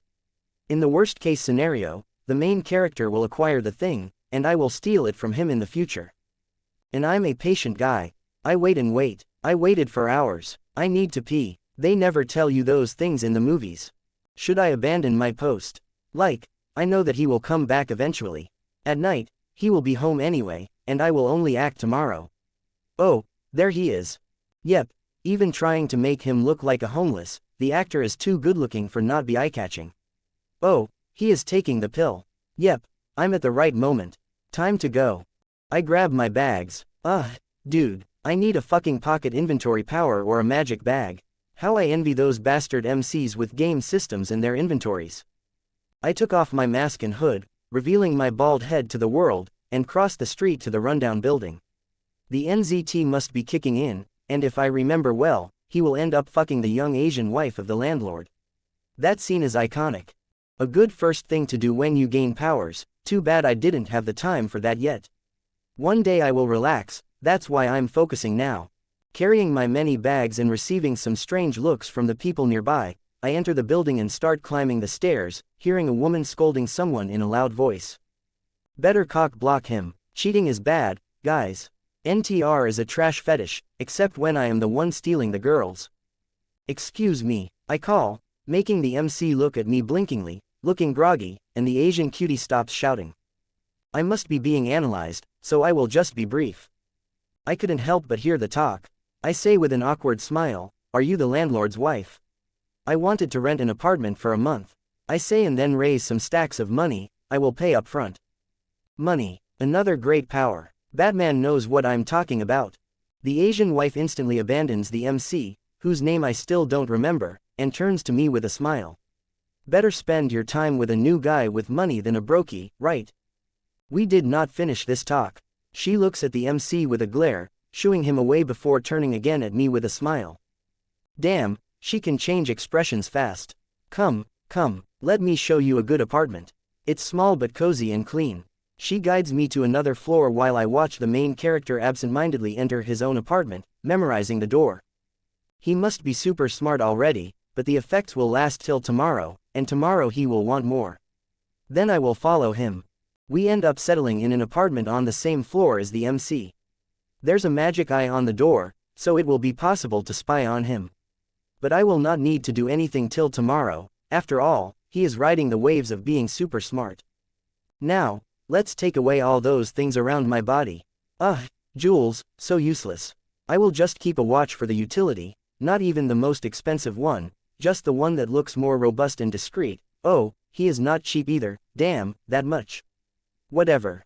Now, I'm a little hungry, but I can't leave the apartment for now. Luckily, I still have some snacks. Not ideal, but I can survive for a day. What really matters now is keeping an eye on the main character. As another stroke of luck, this building has really thin walls, so I will hear when he leaves him. I had an idea. Acting fast, but silently, I decided to pull a harmless prank on the dude. I look around and find an ideal wooden board in the closet. If I hadn't found it, I would use a chair. Leaving my apartment, I put the wooden board beneath his door handle. Now he is stuck. This harmless prank that no one would think much of will force him to make enough noise for me to be aware of when he leaves. Or he will call the landlord, or he will scream, or he will force the door open with a bang. Checkmate. What matters now is the intention and awareness. He is not aware that there's someone in the dark plotting against him, so even if he knew that was me, curse me, hit me, or whatever, it will not matter. We are on different levels. Now I can go back to my shitty apartment and wait. It's still too early to sleep, and there's nothing else to do, so I will organize my loot. I open my bags on the floor casually. I do not value stolen goods that much. All this tech, most of it is for me to break it down to study. I did not completely abandon my studies in the last year. First of all, school is a scam. That thing doesn't really teach important and essential things for the future, it only teaches you how to get a job. And it never encompasses all the possible jobs. I have enough discipline to study alone, so this is exactly what I did. But I ignore many subjects to focus on others. I studied physics, biology, and chemistry much more than history and geography. I deepened my knowledge of programming and languages, too. It was not much, but I created a base for the future. One day we'll visit sci-fi worlds. I don't want to be a complete caveman. I'm not any genius savant, but I have time to catch up with them. Talking about time, as I take everything out of my bags, I remember my main priority now: get immortality. The Omniverse is infinite, but my lifespan is limited. I need to be immortal. That is one of the differences between me and the MCs I saw in many fanfics. I will need to get those things on my own. Not that it will be too difficult, I have some ideas. Before I can use world attunement again, I will travel to worlds that will give me a boost in many stats, and acquire many perks that are necessary to continue my travels. Why did no one ever think about diseases and other similar things when talking about traveling to other universes? Like, pandemics start when some people carry diseases from one continent to another. Imagine when someone travels from one universe to another. One of the reasons I'm only visiting modern worlds, for now. I need an enhancing serum or something, I say out loud while categorizing everything I have. Money is getting short, dollar bills. But that was on purpose. I didn't want to carry too many bills from another universe here. I take some fancy jewelry and put it in a separate spot. I will pawn those when I get the chance. I need to find a good pawn shop too, good in the sense that it will not ask many questions. At this point, I don't even care about being ripped off. After I organize everything, I put it all again in my bags, but in an orderly fashion. I will not stay here for long anyway. 3 days at most, just enough to do what I need to do and get some travel supplies. One of the lessons I learned on the road is to always buy things when you have the chance. You will never know when you will be able to buy them again. Before sleeping, let's do some basic exercises to tire myself a little. But not normal exercises, I will train my telekinesis. I'm obviously self-taught in this aspect, so I can only rely on fiction to train my power. My training consists of many tasks that I execute, like keeping things in the air while I go with my daily life, to train my unconscious concentration. Moving things at the same time but doing different movements, like those people who draw a square with one hand and a circle with the other. Folding origami, building Legos, and other similar tasks to train my fine control. And much more. In the end, even if I don't do muscle training, my power will not stagnate and atrophy. Obviously, it will not grow fast enough to make me Tatsumaki from One Punch Man in a year, but I have time. And to me, control is much more important than destructive power. I remember reading somewhere about the script of a possible second Chronicle movie, and there's a part talking about how one of the guys used telekinesis to heal himself from a cold. This is big. This is fucking big. If this power really has the potential to mess with microscopic organisms and matter, forget about Tatsumaki, I will end up being Adam Eve. Next morning, blam blam, as I calmly take a sip from my cup of water, I hear a loud sound coming from the corridor, and I can't help but let a smile spread on my face. Finally he woke up. He is sure lazy for someone broke and jobless. I remark, a little annoyed. I woke up before the sun rose, and waited till he left his apartment. Blam bam, oh shit, I opened my door to spy on him, only to see him falling on the ground. It seems that he went with the option of trying to force his way out. The wooden board gave in and he fell on the ground after losing his balance. Thinking about it, it seems that this was the obvious approach that he would take. He is broke but somewhat prideful, he would not ask for help. And he is also at odds with the landlord and his young Asian wife. Are you okay? I ask while stepping out of my apartment. He is carrying a big envelope. Oh yes, he is gonna take to the publisher the book he wrote under the effects of NZT. No, I mean, yes. I'm good, just fine, he answers fast, taking the wooden board from the ground and leaning it against the wall while muttering some curses. Okay then, good morning, I say uninterestedly while entering my apartment and closing the door behind me. Good morning, I will need it, he comments, and if he says anything else, I did not hear because I shut the door. I wait for him to start going downstairs, spying on him through the magic eye, before reopening my door, putting on a different jacket from the one of yesterday, and following him. In the pockets of my jacket, sunglasses, gloves, a ski mask, and my newly acquired gun. I could wait at his apartment, but it would be too boring, and if he comes back high on NZT he will notice my presence. It's better to take it from his hands before he gets it. I don't want to depend on his plot armor that much, and I never pursued anyone before, this is a little fun. Third person POV. Eddie Mora is a broke writer who was suddenly presented with the solution to his problems in the shape of a transparent pill. In just one night, he not only cleaned his whole apartment, but he also did more work than his procrastinating former self had done in months. He reread the first part of the book that he was able to write and it is so good that he almost can't believe it was written by him. He is completely confident in it being approved. The initial ideas written are so good that even him of now, without enhancements, can continue the book. But it would be a mediocre ending, if only he had more of that NZT stuff that his ex-brother-in-law, Vernon, gave to him. He called his ex-brother-in-law and was surprised to see him with some bruises and a black eye after arriving at his home. After a little talk and knowing how desperate Eddie was, Vernon decided to use him as an errand boy. It's obviously a little humiliating, but Eddie will gladly do it for the NZT. When Eddie comes back from taking Vernon's clothes from the laundry and with some food, he is surprised to find the door to Vernon's apartment open. He cautiously opens the door, Vernon. But he doesn't have enough caution and shouts for his ex-brother-in-law, now a drug dealer and boss. His fearless pursuit of ignorance is short-lived when he finds the body of Vernon on the couch, obviously dead because of the fatal bullet wound on his forehead. Oh my, fuck, Eddie stumbles and trips on himself, letting everything in his hands fall on the ground. He crawls away to a corner and now he starts acting cautiously, afraid that the perpetrator may still be inside the apartment. He ends up making a lot of noise, which only aggravates his nerves. He also appears to hear some sounds too, which makes him call and yell back, maybe trying to scare the murderer. Eventually, nothing happens, and he pulls out his phone to call the police, but as he is typing 911. Click. Put the phone down and don't move. A male and seemingly disguised voice talks to him, but he can only focus on the barrel of the pistol pointed at his face. Drop the phone. The voice repeats, impatient. Thud. He doesn't dare to hesitate, and the phone falls on the carpet. Lilliston, dude, I'm only a delivery boy, I will not tell anyone. Please, don't kill me. He pleads while raising his hands. Eddie finally takes a good look at the other person. It's obviously a man, wearing all black. He is covered from head to toe in a very exaggerated outfit, gloves, a ski mask, you can't even see his eyes because of the sunglasses.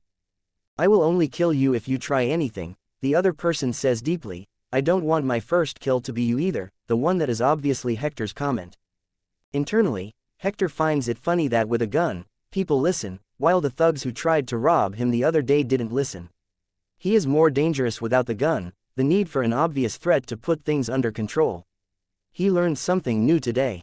While pointing his pistol at Eddie, Hector moves around the kitchen and checks where he knows the NZT is, inside the oven. After a little probing, he finds what he wants, some $100, documents, a small notebook, and a zip bag filled to the brim with NZT. There must be at least 1,000 inside it. Eddie's eyes widen seeing the bag, and Hector obviously notices his expression. Birds die for food, people die for money, don't be greedy. He quotes a Chinese proverb to warn Eddie. He was reading too many novels and mangas in the last year. And you are not only a delivery boy, huh? He says afterwards with a knowing tone. Quote. Eddie just outed himself by reacting too strongly to the NZT. Dumbass, which drug is not a slow trap? Hector comments, this would fry your brain eventually, idiot. Hector then opens the zip bag and his gloved fingers take exactly 2 pills and put them on the kitchen counter. Here, use them sparingly and to change your life, he says. With those, Eddie can finish his book and live off the royalties. One for leading me here and one for being the MC of this world. After that, Hector moves around Eddie and says, after I'm gone, you can call the police. By the way, I'm not the one who killed the other guy, I hope we never meet again. Hector leaves the apartment, but instead of going on an ordinary path, he jumps from a window and flies away. Not caring if he will be seen, some blocks away, he lands on a rooftop with an emergency staircase and calmly goes back to his apartment. Hector POV. Once again, I got exactly what I needed very early. If only there were no cooldown to the travels, but I can't complain much. I'm getting my job done easily because those are low-risk worlds. And I will continue this way for some more time. I can use the extra year to study and train anyway. Another reason for me to choose modern worlds is that they have the resources for me to improve myself. A lot of knowledge for me to study and a lot of means for me to train. By the way, one of the reasons why I read a lot in the last year was for this very moment. I grab a pill of NZT, this will allow me to access the total potential of my brain. And no, I don't plan on using this a lot. In truth, this can be the only time in maybe forever. If I use it again in the future, it will be only to cheat a little. This thing can hurt me in the long run, I'm not stupid. I'm even breaking down the pill to consume only a small part of it. Either the effect will be smaller or the time will be shorter, I don't care. I only need it for a little while anyway. Here goes nothing, I couldn't break it down evenly, so I took the piece that is 1/3 of the total pill. Gulp. Okay, nothing is happening, was the dosage too small or did it take time? Oh, I see. This is something that I never experienced in my entire life. I even take off my glasses because they are unnecessary at this moment. It's like I was watching a video in 480p and suddenly the internet gets fast and I can watch it in 4K. Or I play a game on my PS2, and then I play something on a last generation gaming PC. I was blind, and now I can see, now I know why this can be addicting, but my will is a little stronger now. And the knowledge of what happens to the ones that indulge in this luxury arms me against the attacks of temptation. I'm remembering everything and is not as painful as one would expect, my memories are being neatly organized and advancing to the forefront of my mind in accordance with my wishes. Now I know why smart people are arrogant. They have the qualifications to do so, I fear. I instantly focus on my task at hand without procrastinating. Grabbing my notebook and pen, I start writing plans for the future. Yes, that's it. I accumulated a plethora of knowledge and consumed a lot of fictional content to lay the foundation for my future plans, and who better to be the architect than myself, but with an IQ of 4 digits. The pen moves on the paper with ease as ideas float in my mind. I wish I had more hands. Yes, this idea hadn't crossed my mind before. I had already forgotten about those fictional words, too. I'm tracing my future path. No, I'm tracing dozens of future paths. Like the branches of a tree. I list worlds where I can acquire essentials for my future endeavors. I write the pros and cons, and even classify them in tiers to show how strong I must be to go there. I don't plan to use the NZT in the future, but this feeling is simply too good. I lack the sheer knowledge necessary to make this permanent, but maybe with a combination of enhancing serums of other universes, yes, some of those ideas can work. I will write them down. And a final surprise, the cherry on the top, my telekinetic powers are tremendously enhanced while I'm in this state. I'm not even looking back, but I'm controlling many objects simultaneously with an expertise that I lacked before. The whole room is floating freely and not a single object is touching the other, even with this convoluted traffic. In a risky situation, I will be able to use the NZT to gain a boost. Noted. Oh, I'm already filling all the pages, let me write it smaller. 9 comments 0 vote, die. The next day, free of the effects of the NZT, I leave my apartment to eat a good breakfast in a family restaurant. Using your brain must really burn a lot of calories. I'm famished, so I will treat myself to something nice this morning. Entering the restaurant, I sit discreetly at a table that gives me a good view of the door, ask for my food, and open the notebook where I wrote my ideas yesterday. Whoa, it's almost like it was written by someone else. As I read, I remember the ideas, the fictional worlds recommended on here, all the ideas, and I can only agree with them. I can't even add or change anything. This was really well made. And the best thing is that it is not a tight-laced plan or a straight path to follow. There are a lot of options for what I can do. All of this was because when I took the NZT, I didn't become a super smart robotic person, ignoring feelings and prioritizing reason and efficiency. I do not want to only acquire power, I want to have some fun adventures too. And NZT boosted Hector remembered that. There are some plans that tone down how fast I get stronger so that I can enjoy the experience more. I think that is important. It's not like I have an enemy or limited time. When I acquire immortality, I can take things easily. Talking about immortality, there are a loot of options here. As expected of the Omniverse, immortality is something trivial. After going around buying some necessities for my travel, I walked back to my apartment, ready to go somewhere else. The night is great for me to move because no one would notice me flying at high speeds. But I will need to wear a thick coat.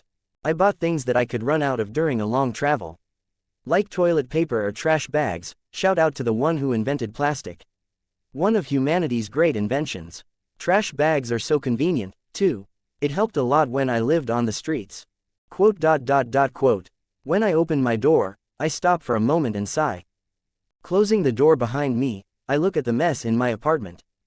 Dude, I just organized everything, I say to no one in particular, but I know he is here. Are you sure that you want to do this, Eddie Mora? I turn to him. I remain fearless, facing the barrel of the gun. Just give me the NZT and I will go, he says calmly. I can't help but open a wide smile seeing his posture, his confidence. He had nothing of it yesterday. He was a fearful mess, but now the tables had turned. Unfortunately for him, I will not give him the pleasure of seeing my fear. Oh, Eddie, I gave you a chance, left a door open to you. You could have lived a nice life, but you closed it because you saw another door full of gold. I shake my head, too bad you didn't see the dragon behind it. Returning the favor, I also don't want to shoot you, so just give me the NZT. He points the gun at my forehead, nudging me to comply with his demands. But I ignore him, he already checked everything, and he didn't find the NZT that I kept on me, so because of the chance that it is not with me, he will not shoot for now. I should have known that you would figure out that it was me. One can never underestimate smart people. They are dangerous. In truth, I knew of the dangers and did it all the same. I could have not given you any NZT and have no worries, but I gave it to you. Can your big brain figure out the why, Eddie? I can't help but smile at him. You're not a bad person, a murderer, or anything else, you are just like me. He answers, that's why I'm giving you the chance to give it back without hurting you. PFF'd. Ha ha ha ha ha ha. I laugh, moi, a good person, PFF'd. Ha ha ha ha. I haven't laughed this much in a good time. Ha, ha. After wheezing till I recover my breath, I look at him without hiding the amusement. It was a test, Eddie. I reveal. Quote. I was curious to see what you would do. I can feel my face stretching into a big smile. This is fun. I took the risk because I am curious about the human heart, Eddie. You know, I never had any friends, my family hated me, the closest thing that I have to a relationship was a girl inviting me to eat cake. I shrug, I'm a traveler, Eddie. I want to know places, tastes, people, I want to know and understand people, Eddie. And now I understand you. Quote. I can see his interest in my words. You are a loser, Eddie. An ambitious entitled loser that can finally achieve the position that you think you deserve. I gave you the chance of having a good life, a little better than almost everyone, but you can't let go of the chance of being better than everyone. Quote. His eye twitched. Did I touch a nerve? People often get angry when someone exposes their true feelings, their dark desires. I smirk again at him. You are just an experiment, Eddie. Thank you for the lesson. By the way, I was never at risk. Do you want to know the weakness of smart people? Go on, run your mouth. He says, his voice tight, but your last words should be the location of the NZT. Smart people's weakness is unpredictability.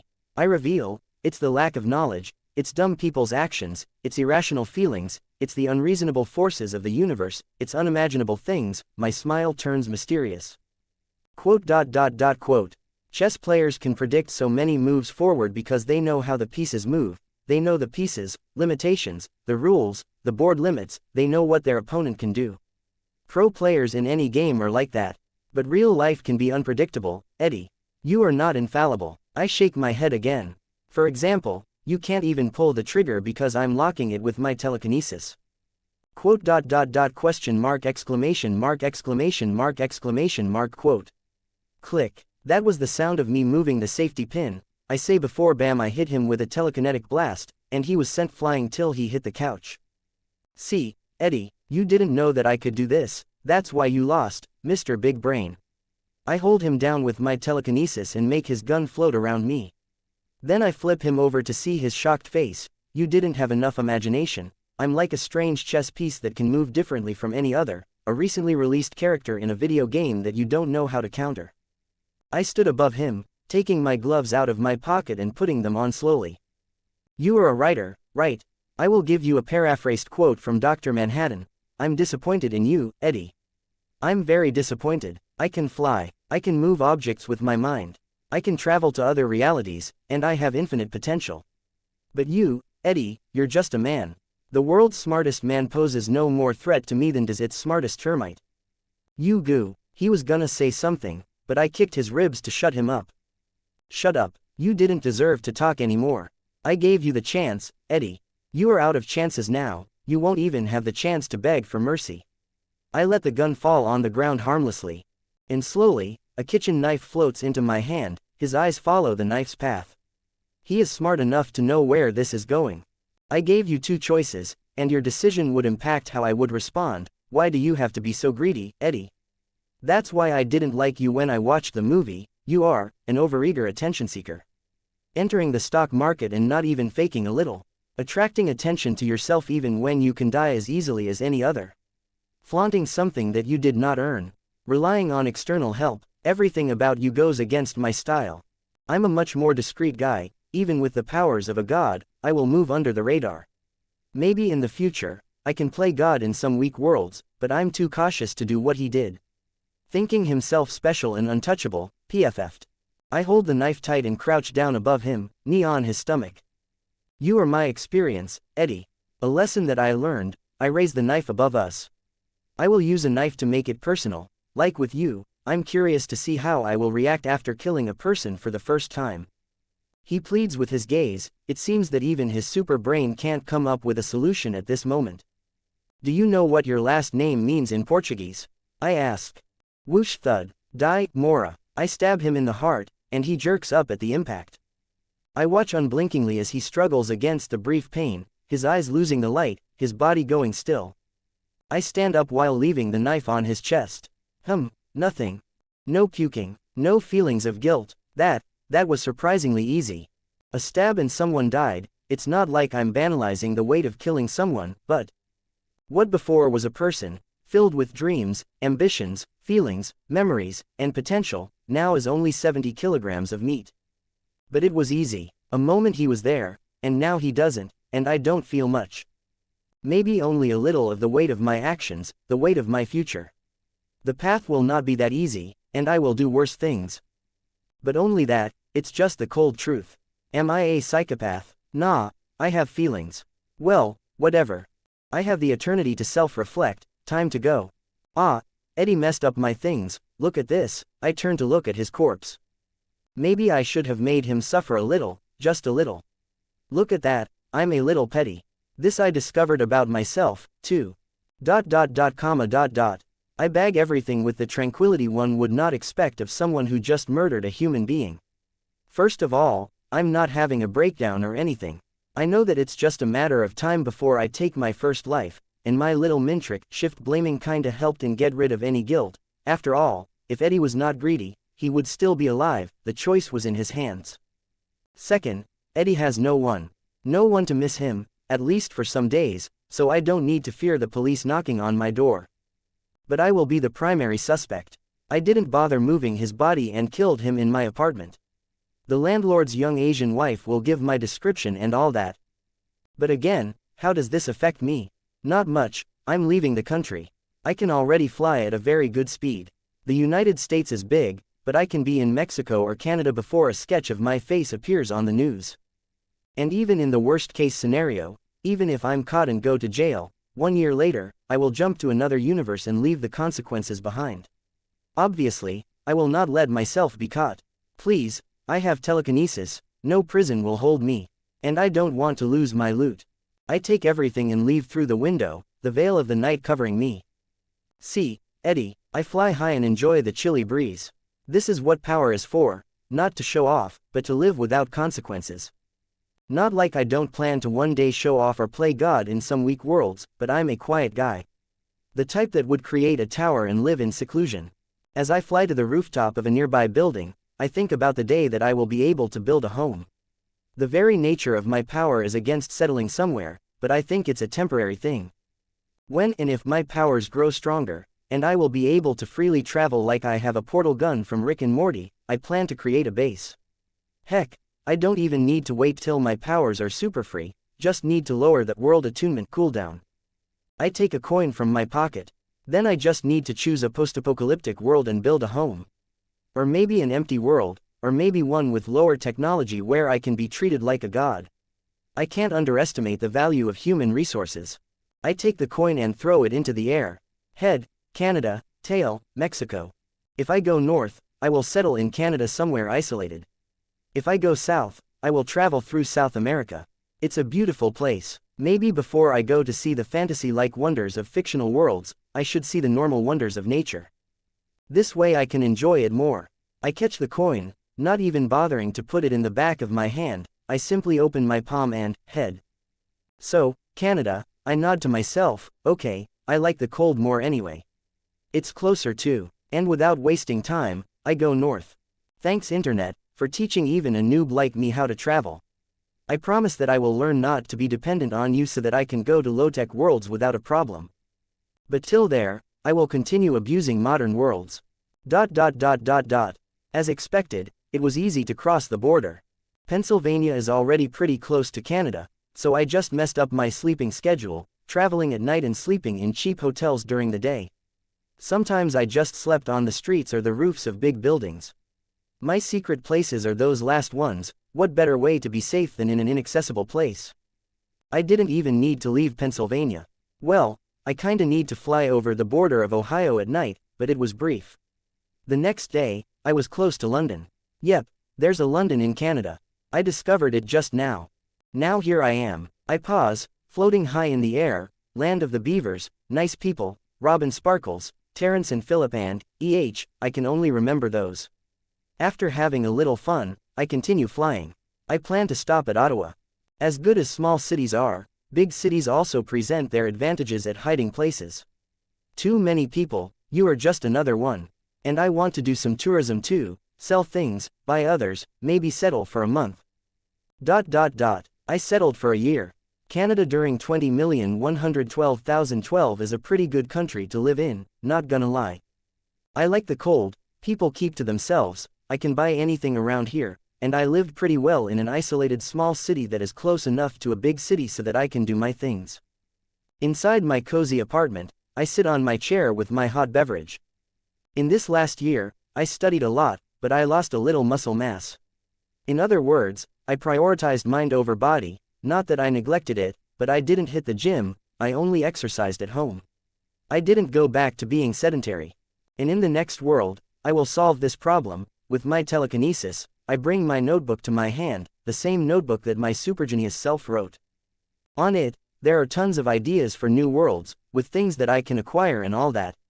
There are also things I need to do to get more information about my abilities.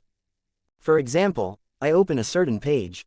Check the laws of the world, interaction of world attunement. Applicability of video game mechanics Pokemon, Minecraft, RPGs.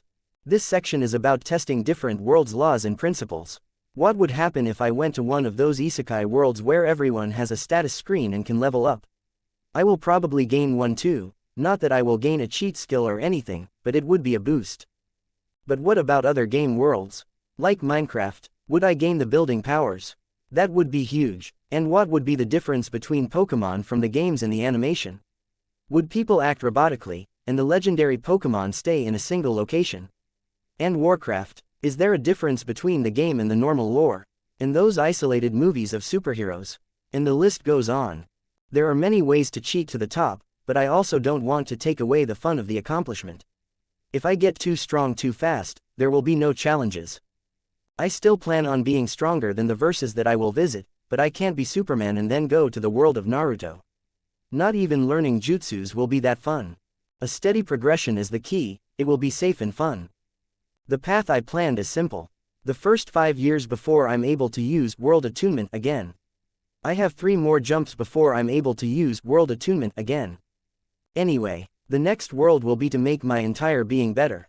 Different from MCs of novels, mangas, fanfics, I need to get those things on my own. Yes, I'm still a little bitter about it. At least, I have a good and versatile power and the key to superintelligence already. I know that I'm not even closer to being a smart guy from anime or comics, so I will try to make the effect of the NZT permanent.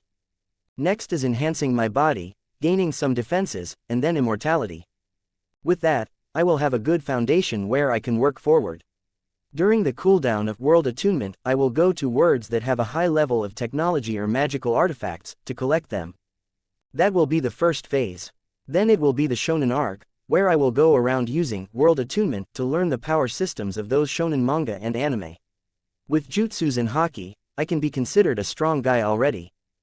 But there's a little problem, I still have to confirm my theory that world attunement gives me a small boost in everything, but if it is true, I will need to go around a little using world attunement before acquiring the power systems. After all, it will be better if my talent is higher, right? Maybe do 10 world attunement before starting learning shonen power systems. But 10 is 50 years, I sigh, that's why I need immortality. Or at least unaging. Lucky for me, the Omniverse has a lot of options for where I can pick them. After drinking my hot beverage, I put my book down and prepared myself to go to bed. Tomorrow I will jump again. Luckily for the random store owners around, I still have a lot of jewels. I kinda destroyed a lot of the tech things I stole, but I kept the ones that I use. I even used pirate sites to download a lot of media and store it so that I could continue reading offline. I can't carry a lot of books yet. By the way, how fun is that?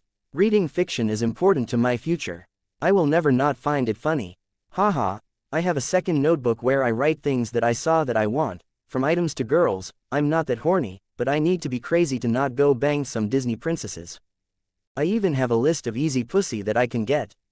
Eki and hentai worlds, low-level worlds, girls that are in trouble, girls that have a certain trigger to go all loverdovey with me.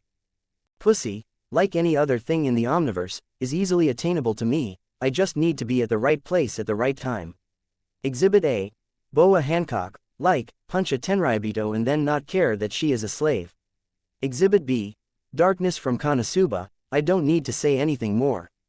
Maybe that is why I have no interest in those normal women that I see every day, many are even super pretty, but the promise of some premium named waifu out there keeps me in check and focused. I need that physical boost, if not, I will die by sun SNU. And this physical boost is what I will get now. Standing with all my things in my hands, this time I'm not filled with backpacks and duffel bags, but even so, I'm still loaded. I really need that pocket inventory. Before traveling, I'd better put on a disguise. Like in those last two worlds, I plan to get what I want first thing after arriving and live a leisurely life afterward, but my next world is a little more problematic. I plan to go off-grid, so it will be better if I do not leave loose ends. This time, I did not shave my hair, the cold here made me keep it longer. But I will do it before putting my foot on the road in the next world. I can also use a mask, I went to some anime comic events in the last year. Bought some souvenirs, even some masks. I will take this very plain one. It's a simple white mask with holes in the eyes, something that you can see in any generic anime. I bought it with a specialized stand filled with masks, I think this one is an original piece. But it reminds me of someone, Arthur Lewine's mask. Sniper mask, I try to remember, it looks a little like them but is another one, a hero, Eidolon from Worm. 9 comments 0 vote, body supremacy, ... Hector POV. Once again, I appear in an alley, okay, maybe I can barely control where I appear. Without wasting time, I fly to the top of a rooftop and look around. It's that one, I identify my target. I'm thankful that I can choose the place where I can appear and simply select, first scene, house of the protagonist, or something similar. I don't think I can suddenly appear in super secret places, but I will need to test it later. And once again, I'm about to take what I want and move with my life. I put on my Eidolon mask, because I'm not about to be subtle, and jump from the rooftop while leaving my things behind. I will get them later. I walk straight to the apartment building, covered from head to toe, and enter it without a problem. Oh, that's a camera. Whatever. Let's see, here, Strode. I pass my hand through the mailboxes, checking the names, before I find the one that I'm looking for.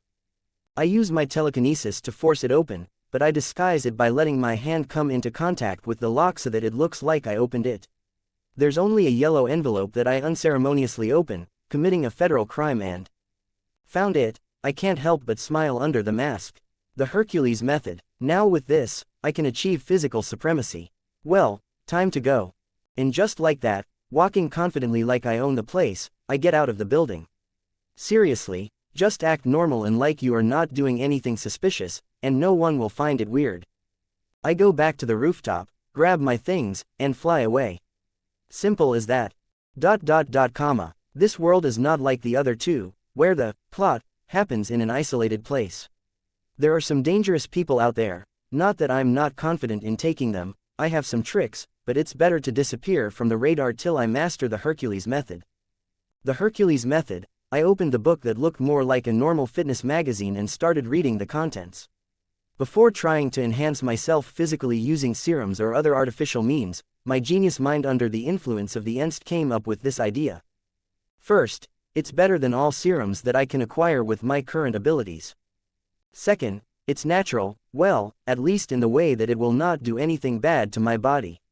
It will not affect my genetic makeup, so even if people acquire my blood, they would not find anything different from any other human.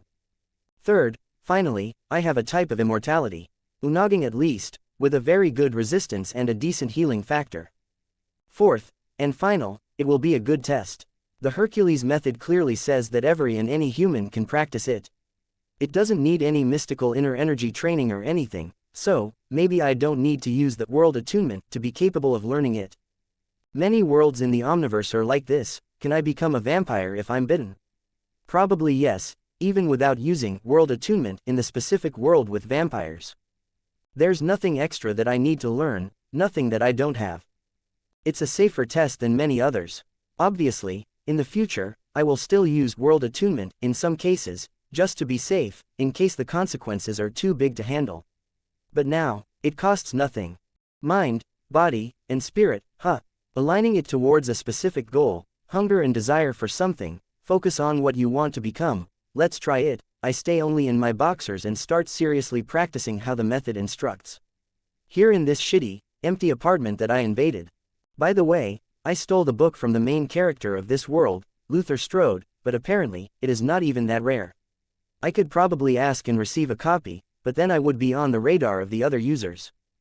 Good luck, Luther. I think I saved you from a very tragic life, but at the same time, with your potential, maybe they will not leave you alone anyway.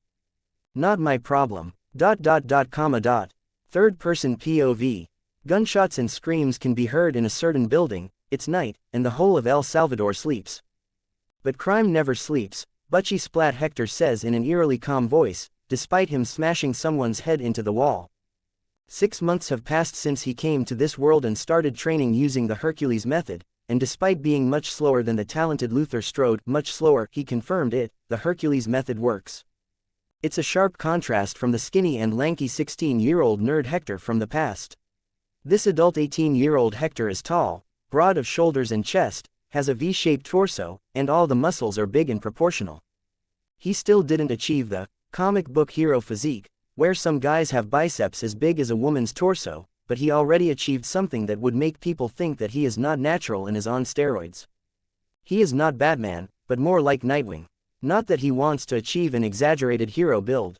The users of the Hercules method had a very broad range of body types, mind over matter. After all, the user slowly becomes the ideal version of themselves that they visualize in their mind, in their dreams. Hector never wanted to be a Hulk. This physique that he calls, between a normal Spider-Man and Miguel O'Hara, is good enough for him now. He is even more handsome, too, the flaws of his face disappearing, becoming sharper. Funny how he didn't notice it because he rarely goes out in public. Back to the present, Hector right now is practicing. Bang bang bang. By killing criminals. Without using his telekinesis, he is going south on the map and eliminating gangs and other criminal organizations. The bullets fly to him, but he can see the trajectory clearly, moving faster than what is humanly possible. Hector weaves around the room and arrives where the 2 last gang members are standing. He crouches down. Swish crack, and removes their legs with a horizontal chop. Og. The 2 criminals shout in pain and despair, but Hector stands up with impassive eyes. This training is not only about acquiring combat experience, but it's also a training of his mindset. Murder is a part of the Hercules method, too, a good way to progress fast, but Hector does not plan to give in to these murderous tendencies. He will control it. He is getting used to the gore and killing because he knows that it's inevitable on his path. He is not a good person. Even in his little notebook, there are written plans on how to kill certain characters and acquire their powers and items. Damn, you all are bitches, you fucking burrito bandits. Hector says in a low voice while watching the last criminals trash and scream in pain on the ground. You all acted all tough against those powerless old people, where is your toughness now, huh? Goku would be disappointed. TSKS, then he blinks like he remembered something. Ah yes, I'm not in Mexico anymore. He went all the way from the United States to El Salvador. In his path, he left a trail of criminal corpses and destruction. During his stay in Mexico, he started using slurs to provoke the gang members. He feels like he is back in an online game lobby. He didn't mean it, but people are dumb enough to get angry over words, so obviously, he will use them to trash talk back. Hey, fuck it, I'm an Omniversal traveler, I can't be cancelled. He chuckles to himself and then smashes the last gang members' heads, killing them mercilessly. Once he bitch-slapped an annoying woman who spat on him. He does not care about political correctness anymore. That is true freedom. No laws or morals can hold him back. He calmly steps on the puddles of blood covering the floor, without worries because he knows that he killed everyone in the building.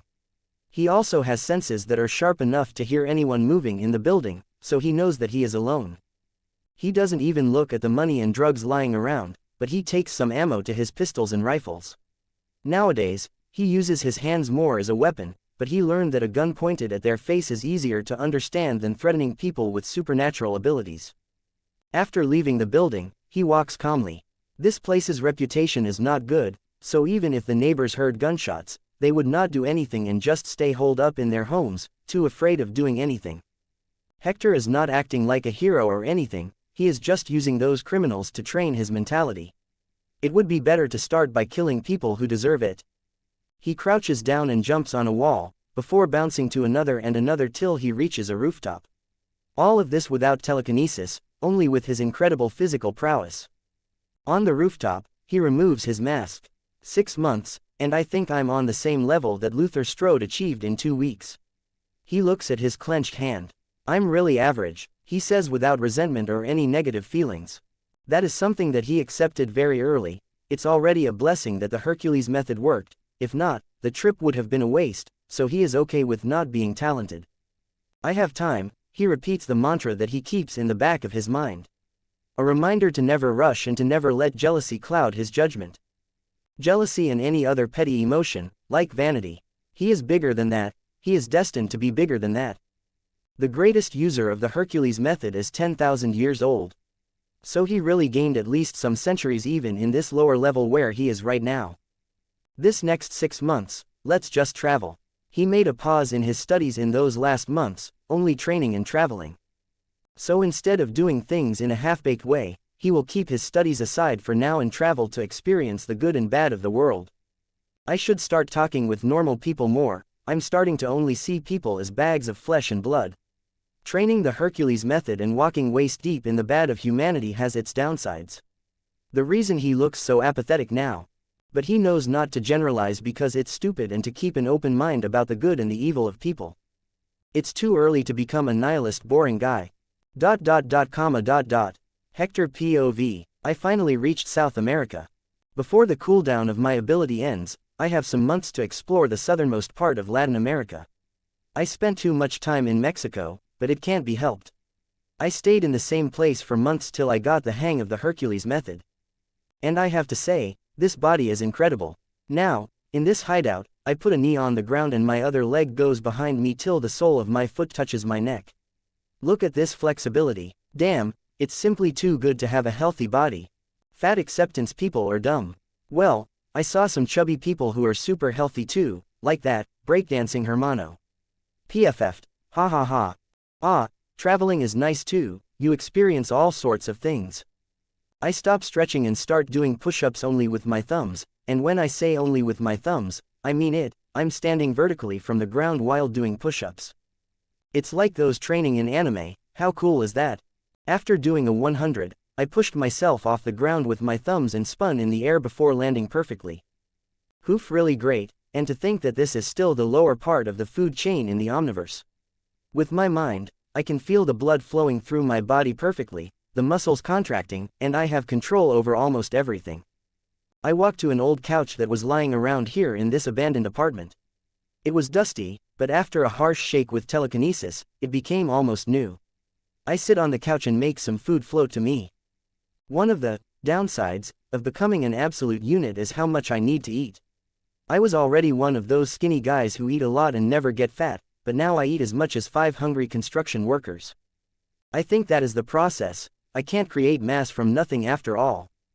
But it's said that after a certain level, I will become self-sustaining with the Hercules method. So I will only need to eat if I want to recover energy. Like a very efficient battery. I'm progressing faster than I expected, the power to travel the Omniverse is truly op. While I'm eating, I make my notebook with plans for the future float in front of me. In truth, there are a lot of ways to achieve godlike powers in one jump, but they are dangerous and not fun. The MCU is not that dangerous, I say as I flip through the pages, passing through a detailed plan on how to acquire everything there. A little more and I can jump there, learn at the Kamar Taj, get some technology, vibranium, it sounds like a good idea. I can also test how much the movies are connected. The timeline is too big, too, so I can move away before Thanos becomes a problem. The MCU is a world where I can stay more than a year, but before going there, I should use world attunement several more times to increase my talent. 2 more jumps before I go to a more dangerous world with a power system. I need to make it count, I say that, but I already have everything figured out. My next years at least. Third person POV. Hector continued his path south. He flew, but less and less, he started enjoying walking on the ground and enjoying the scenery. When there's something to enjoy, of course, if not, he would fly to a better location and walk from there. He also enjoyed the bird's view of nature.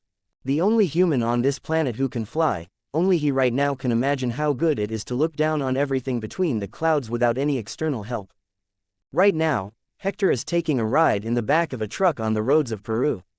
He talks normally and with a smile with locals, in Spanish. It's not as big a change as with his body, but his mind got better, too.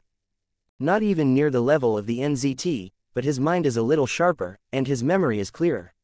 His awareness is much better, too. That's how he noticed the bullet traveling toward him. No, not a bullet, he takes a papaya from one of the boxes he helped carry earlier, as a payment for the ride, and blocks the tranquilizer dart aimed at his neck. Quote. His eyes narrow seeing that. He immediately understood that it was not a simple enemy. To aim so accurately between those mounts and trees and to use a tranquilizer, maybe even poison. His enemy knows him, it knows of his abilities. At least his physical abilities. At this moment, Hector's spatial awareness is good enough to identify where the shot comes from. Without waiting for the truck to stop, he jumps out of it with some words in Spanish. Gracias, amigos. He only grabs his oversized bags and stays on the lonely road. This part of the road is the most deserted. He understands where they come from. I could fly, but that would reveal my abilities before I have a clear image of my enemies. He is too cautious to let one escape with the information. Now he stays in place. He needs to be crazy to enter the forest. He will not give an inch of advantage. His trump card, telekinesis, is much better used when he can see the target. Yes, he trained to have some sort of tactile telekinesis, but it is not reliable. I can die here, focus and take it seriously, Hector. He also understands that the people here are brutal. But they are also prideful, they will show up. You made me sweat a lot tracking you down. A voice with a thick accent says, and Hector turns to see a middle-aged man walking from the woods. His appearance screams redneck, with a green squared shirt, a huge beard, and a tummy that would make Hector question if he really is a user of the Hercules method. But Hector knows better. This seemingly normal dude, who is carrying a rifle like it is his main weapon, is a strong and old bastard who is tasked with capturing rogue Hercules method users. The binder, Hector says. Oh, you know me. Now that is a damn surprise. The binder's eyes widen. Hector only says that to throw him off the game a little. Those hunter-type characters always like to have everything under control. I know enough, Hector shrugs. So you know why I'm here. I don't think I caused enough trouble. The binder is responsible for hunting and capturing Hercules method users who grow too big in their boots. The ones that cause a lot of trouble and risk them being exposed. After all, a nuke and other modern weapons can still kill them. Really, and all those people that you killed. The binder comments, your kill count is one of the highest in your time frame, I mean, at least in the modern age. Some really old people really fought wars, you know. He says casually. The two talk like they are acquaintances. This comes from their confidence, the two think that they will win in the end. They also didn't hate each other, it's just that their interests don't align. They are mature enough not to rage or scream at each other. But they are such dispersed cases, Hector argues with a raised eyebrow. Yeah, good work on that. You are more mature than most when they get all high in their new strength. The binder nods, you know, I just need ya to come with me, for a crash course. To learn the ropes and all that. I will have to refuse. Hector answers politely, putting my trust in murderers doesn't look like a good idea. Don't say like that, the binder sighs almost sadly, but it is an act. We are all the same. Contact with your peers can do some good for you. Now that made Hector laugh. My peers. PFF'd, no one in this world is my equal. As he says that, he raises his chin, slightly looking down on the binder. The arrogance that he keeps very hidden and controlled appears on his face. He is not wrong, but to the binder, he is just a greenhorn brat. Ah kid, you have a lot to learn. On that, I agree, but you are not qualified to be my teacher. No words are needed to say anymore. The two want different things, and neither will back down, so fists will take the discussion table from now on. Considering that the binder is holding a rifle, Hector is the one who chooses to close the distance. Yes, he knows that it is almost foolish to do that, and that he is walking into a trap. Because of his inexperience with the Hercules method, it's obvious that the binder is physically stronger. But so what, he is not afraid of getting hurt, even when he knows that injuries here are really grave. He is not afraid of losing either. He is cautious, not a coward. He will fight and learn from this experience. As fast as Hector is now, the binder is faster and has the range advantage. Hector is still halfway to reaching him, and the binder has already raised his rifle and started shooting. Instead of trying to dodge these shots, Hector decides to block using his wallet. No dart would bypass it, and if the binder changes to real bullets, it would not kill him anyway. But his worries are unfounded. Hector blocks 3 more darts before he is into the binder. With a horizontal chop, he bitch slaps the gun away, breaking it in the process, and goes for a punch. Thwack! But the punch was easily caught by the binder. Hector's average talent is not fast enough to catch up with those guys. Like I said, a lot to learn. Blam blam blam. As the binder starts speaking cockily, Hector pulls a pistol from his waist and blasts the binder's elbow. He didn't try to shoot at his body or his face because whatever the binder decided to do, he would end up released from the iron grip. One of the most fantastic, and almost supernatural, abilities given by the Hercules method is something called accelerated probability. Derived from the superenhanced senses, a user of the method is able to predict the future actions of people easily. The user can see all possible actions that are possible to be performed in the next few seconds, maybe longer. A battle between 2 users happens, at the same time in real life and at the same time virtually, in their minds. It's really something that aligns body and mind. The 2 are seeing each other's possible actions. Hector saw the binder dodging the possible bullets aimed at his head with a simple head tilt, and saw him ignoring the bullets aimed at his torso and punching him in the face, breaking his jaw. So he aimed at the elbow. The binder saw that too and was willing to let go of Hector's arm to avoid the bullets, but not without a good hook from his other arm connecting with Hector's body. Luckily for him, Hector moved his body a little and blocked the attack with his other arm. But ended up with a dislocated shoulder, fractures on his humerus, and other minor injuries where blood was spilled.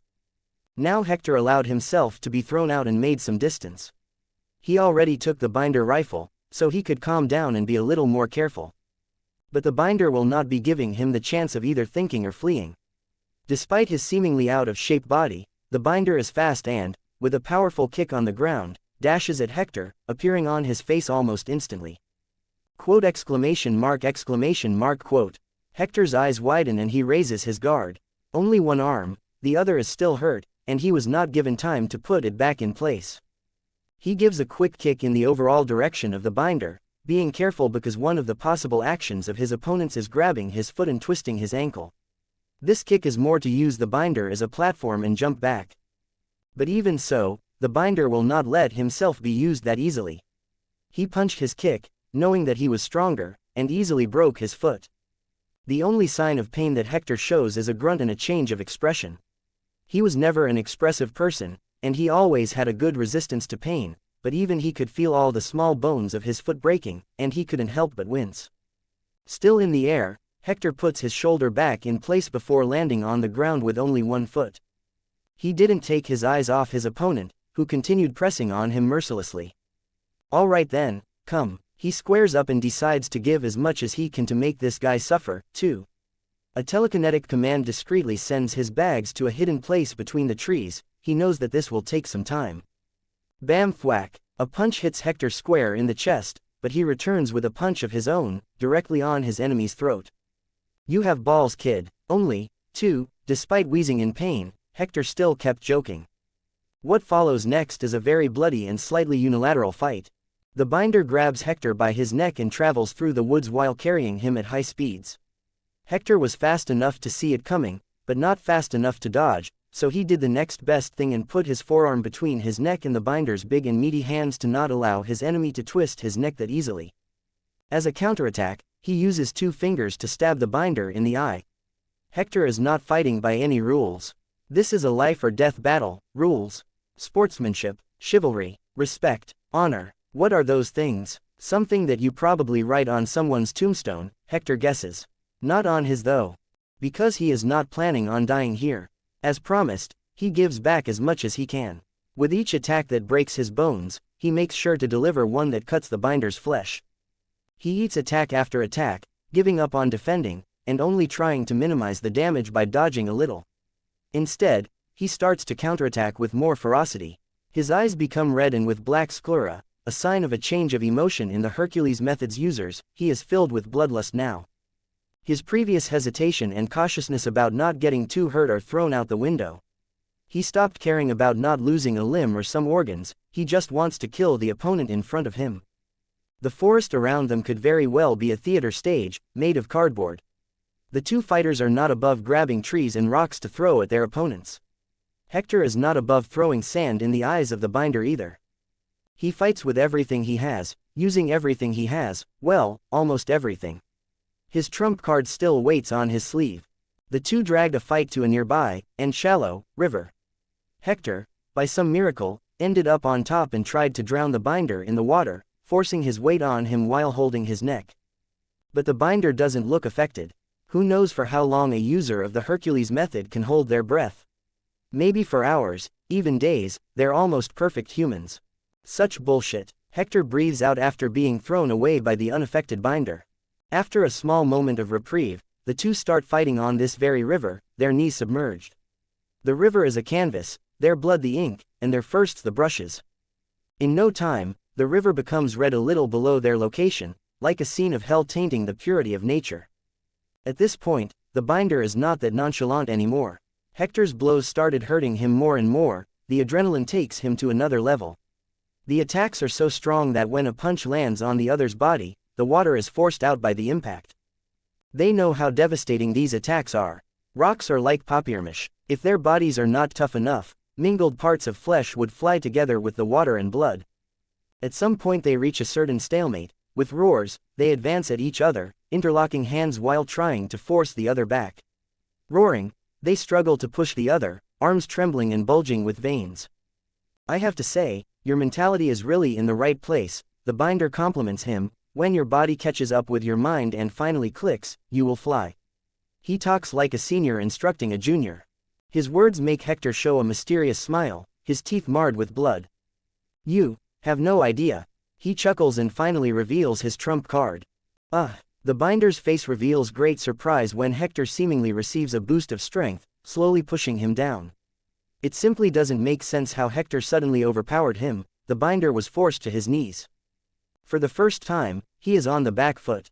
The binder looks up to see Hector looming over him, eyes redden with black sclera, intimidating despite looking all beaten up. Wah, shish, Hector is not a villain, so he will not monologue about his powers and how he won.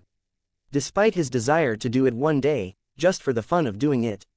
Just die, murder is part of us humans, right? Hector's face is swollen and a little torn, but despite that, he smiles broadly. The pressure on the binder increases, he is already kneeling on the ground, his bones trembling, cracking. Hector is slow with the Hercules method, but he had a pleasant surprise. Training the Hercules method increased his output of telekinesis, his raw power increasing significantly despite never lifting heavy objects to train. Now, his telekinesis, disguised as physical strength, is pressing down on the binder. It's a ridiculous display of gore, the way binder's body slowly flattens like a pancake, his skin becoming tomato red, his features distorting. Butchie, and he explodes just like a tomato. His eyes and internal organs burst from his orifices, his bones became powder, and this strong man, the apex human that was the binder, was reduced to nothing more than a smear on the ground that was quickly washed away by the river. Like nature wants to erase his existence. Quote. Hector stares at his work in silence. He won. I'm no battle maniac, but damn. That felt good. He laughs freely, enjoying the moment. The adrenaline of the battle, the relief of surviving, the triumph of winning, the rewards of his hard work. That's what he wants, experiencing those sorts of things, experiencing everything the Omniverse has to offer, from simple things like watching the scenery to extreme things like a life and death battle. He is no hero or villain, no man or monster, he simply thinks that sticking to a side of the moral line will make him lose half the fun. And he wants to enjoy everything. 30 comments 0 vote. The first femme fatale. Hector POV. PTU I spat a blob of blood again, the bastard gave me a lot of cuts in my mouth. At least I didn't lose any teeth, well, that is not luck. That was the result of one of the new skills that I trained. As I walk back to my bags, I casually grab a rock on the ground and throw it in the air. The trajectory is perfect to land on my extended hand, but when the rock approaches, it starts to slow down till it lands harmlessly on my palm. I think there are better names than telekinetic cushion, I say to myself. Basically, I'm keeping a force field of my telekinesis around me to grab anything that gets close. Like 10 from the Nen system for Hunter x Hunter, or Gojo's Infinity. But it is much, much weaker, and hard to keep in battle. I basically only kept it around my head, so that I wouldn't die.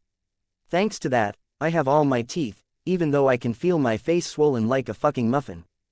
Heavy ho. I finally reach my grabs and take them from the ground with a little effort. Man, I'm beaten. Let's find a place to recover. ... After flying for some time, I find a small town and drop by an empty shed. My face is a little too busted to go around, not that I care too much, but I am also not in dire need of anything. I still have some food and water, so I can rest for some days and heal. Thanks to the Hercules method, I can make a conscious effort to heal by using my body-mind connection. After some hours, I was able to move the blood accumulated in my face and other parts of my body around the rest of my body, reducing the swelling. I think a day more, even the cracks in my bones will heal. This is kinda like concentrating my healing factor in one point, it's kinda cool. But a true healing factor is still a must. I have some ideas. I contemplate about my mistakes and the places where I can improve while reaching for my bag and for my glasses. I barely need to use them right now, only to rest or read. But when I put them in my face, I notice an even bigger difference. They are not needed anymore, not even for those small things. Quote ... Did I level up just now? I stare at the glasses in my palm, maybe the last physical representation of my past self. I change faster than I expected, but maybe it's natural for everyone. Crack. I clench my hand to break them mercilessly. No, it does not have any great symbolism of leaving the past behind. I'm still a big fucking nerd on the inside, and I like it. Those glasses are maybe the last thing my shitty parents gave me. I'm rejecting them. I will be getting some sunglasses or fake ones later. I comment while throwing the glasses away like trash. They are ugly anyway. The next ones will, at least, give me some drip. Now I will concentrate on healing, because I now have a mission. Initially, I just wanted to train in the Hercules method and travel the world. Now things have changed. They tried to kill me. No, they tried to do something worse. They tried to imprison me. Tired of taking away my liberty, my freedom. You fucking pathetic bitches. A bunch of small fishes in even smaller ponds. How the fuck do you think you are? My freedom, mine. I'm gonna kill you all. You are all fucked. You all should have left me alone. I just wanted to be left alone, but you all think that I'm a pushover, right? Hector is just one more normal guy. He has nothing on you. Oh, I'm gonna prove you all wrong. It's a matter of principle now. I will gain nothing doing this, and it is not risk-free, but I'm gonna do it. I can't have this pathetic mentality of not returning favors. And you all are not gonna stop, right? I know your type. You think yourself superior, so why should you stop when you are in the winning position? You are never gonna leave me alone, right? Okay. Oh boy, I will enjoy being your face when you discover that your strength and immortality mean shit. ... After recovering, I'm flying back to the United States. In this world, the big boss is the first murderer, Kane. I know about him, but I do not know where his hideout is. In the comics, it was never specified where, so I can only wait for them to contact me first. If everything goes well, I can attract the attention of that woman and be guided to Kane. Let's go back to the same path I took. This will make it easier for them to track me. I go north, passing through familiar sights, and the thing that sticks with me is that my methods of killing the criminals and gangs did jack shit. Others took their place after the power vacuum, which was expected, but damn, half measures really mean nothing. I mean, I think I helped some people who are being threatened directly by the members, or are owing money and all that. Like, I kinda reset the trouble, erasing the history and all that. But it was exchanged from 6 to half a dozen. Now it's a coin flip if the new people are better or worse. But new people mean something else. New corpses. Bang bang bang boom. Ha ha ha. You are all like monsters. Respawning and all that. I laugh while smashing the heads of 2 criminals together. Cockroaches. Maybe if I create a legend, they will be afraid of returning. And that's how I travel north, repeating what I did going south. Am I insane? The definition of insanity is repeating the same actions, expecting different results. Ah, I'm not expecting different results, I simply do not care, I nod to myself, enlightened. When I finally reached the United States again, disappointed in not finding any clue coming to me in this case, I considered going to see if Luther Strode was following canon. He should have already killed the librarian at this point, he will not be that useful at this point, he must be stronger than me on the Hercules method, but I still have my telekinesis. The librarian, librarian, binder, gardener, shooter, maybe I should take a cool nickname that ends with, I just can't be N. Swish. My dark joke was stopped by the sound of wind being cut captured by my ears. I crouched down fast, but even so, I feel my back being cut. 2 very long cuts, from my waist to my shoulder, I almost lost my arms, I can't lose limbs this easily. It will be too troublesome to replace them, I will need to waste a travel. Now, here on this dark street barely illuminated by flickering lamp posts, I straighten myself while observing my ambusher. It's a very skinny man, covered in bandages from head to toe, a long dark coat, and a black cocoa hat. The picture of a twisted gentleman from the 19th century, the 2 knives in his hands are also not in the usual gentleman's attire. Where is the cane? Jack, the Ripper, I remember him in the story. The whole Luther Strode saga is fairly short, so it is not that hard to remember the characters. Oh, I'm flattered. He bows differently with that weird, lanky boy of his. I was out of the show for so long that I thought no one would recognize me. Ripper, another one that ends with, I ignore this maniac and keep to my own thoughts. That is on purpose, of course, this way I can annoy him. If my opponents act on emotions, the better for me. He suddenly attacks ruthlessly, trying to dismember me, not appearing to be affected by my words. Well, maybe it's natural, this is an old guy after all, I won't easily get under his skin. I do my best to dodge, but this guy is on a different level from the binder. He jumps from lamp post to lamp post, from wall to asphalt, and then to a wall again. Okay, I can barely keep up with him, I'm fucked, he can cut my neck anytime. Shit, don't panic, Hector. Subtle, spread your telekinesis, try to feel his movements with it, and with your sense of touch, the wind that he moves. Tisk, a pity that I can't grab him with my telekinesis. I know for a fact that he is not alone. In canon, Jack the Ripper was released by the binder to deal with Luther Strode. In this timeline, the binder didn't think I was worth much and acted alone. But the fact that the Ripper is one of the rogue users of the Hercules method and is kept locked is an undeniable fact that didn't change with my presence. Someone released him, and this someone is still nearby. Not showing my telekinesis then. What a bad situation I'm in, why am I laughing? Swish swish. The Ripper moves around erratically, his glowing eyes leaving traces of his trajectory, but is simply too unpredictable for me to even try to counter. But I try anyway, protecting my vitals. I aim for a punch in his direction. The Ripper's body twists in the air very unnaturally, he can spin his joints in the weirdest of angles, my forearm is skinned in a second. It hurts like hell, it stings, and I feel like it's numb, maybe because I don't have skin anymore. Fuck, fighting hurts. But it's not like I'm not prepared for it. I didn't officially train in any martial arts, but I watched videos, and one of the things that consistently appeared in almost every teaching of the basics is to learn how to take a hit, get used to it. Keep your eyes open, not lower your guard. So even after losing a good chunk of my skin, I did not stop crying while clutching my wounded hand, I ignored it and kept my focus on my opponent. I will not win if I drag this shit out, the guy is faster than me, the most op of the stats. And I can't use telekinesis. Because of the outsider watching me, well, not outwardly at least. I just need to grab him. While the Ripper was jumping around, cutting a slice of me at every attack, I was concentrating on catching him. I'm close, just a little.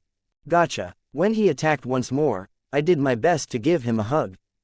Do you think this is enough, boy? He asks calmly, despite my arms squeezing him tightly, he doesn't look bothered. In truth, his body starts to contort in natural ways, his joints dislocating, and he shows that he can still attack me at any moment. Yes, it will be enough, I smile at him. Very optimism, he finally noticed. I'm holding him with my telekinesis now. From this close distance I can exert a lot of power and the observer will not find it strange if I squeeze him to death. Jack the Ripper can't even open his mouth to say shit now. That's the thing about this low-level world, it's easy to get killed. I say and crush his body with all I have. Butchie gah, it's a very gory sight, expected from this world. I broke him in two, snapping his spine and crushing his skull. Hoof, I breathe out. Immortals die like everyone else. Indeed, a voice interrupts my monologue, a female voice that makes me turn around. As expected, the Ripper was not alone, and it was really her. Who are you? I say, feigning ignorance, putting my guard up. You're one of them, right? Yes, but no. This mocha-skinned woman with short hair approaches me while talking cryptically. TCH, I'm indeed like him, like you. But I'm not with them. Them, the ones hunting you, the ones that treat this world as their playground and the people as their plaything. She tries to give a grand speech, but I interrupt her. You didn't tell me who you are, I say with my eyes cold. Should I try subduing her? If I use my telekinesis, I think I can, and I don't think there are more of them observing. She is the one who will take me to Cain. Let's play along with her bullshit for now. She smiled despite my rudeness, a smile that did not reach her eyes. I'm Delilah, I know that, and I can be your ally. I doubt that. Ally, yes. She looks down at the destroyed body of the Ripper, as if she were not the one who brought him here. They will not stop, you know.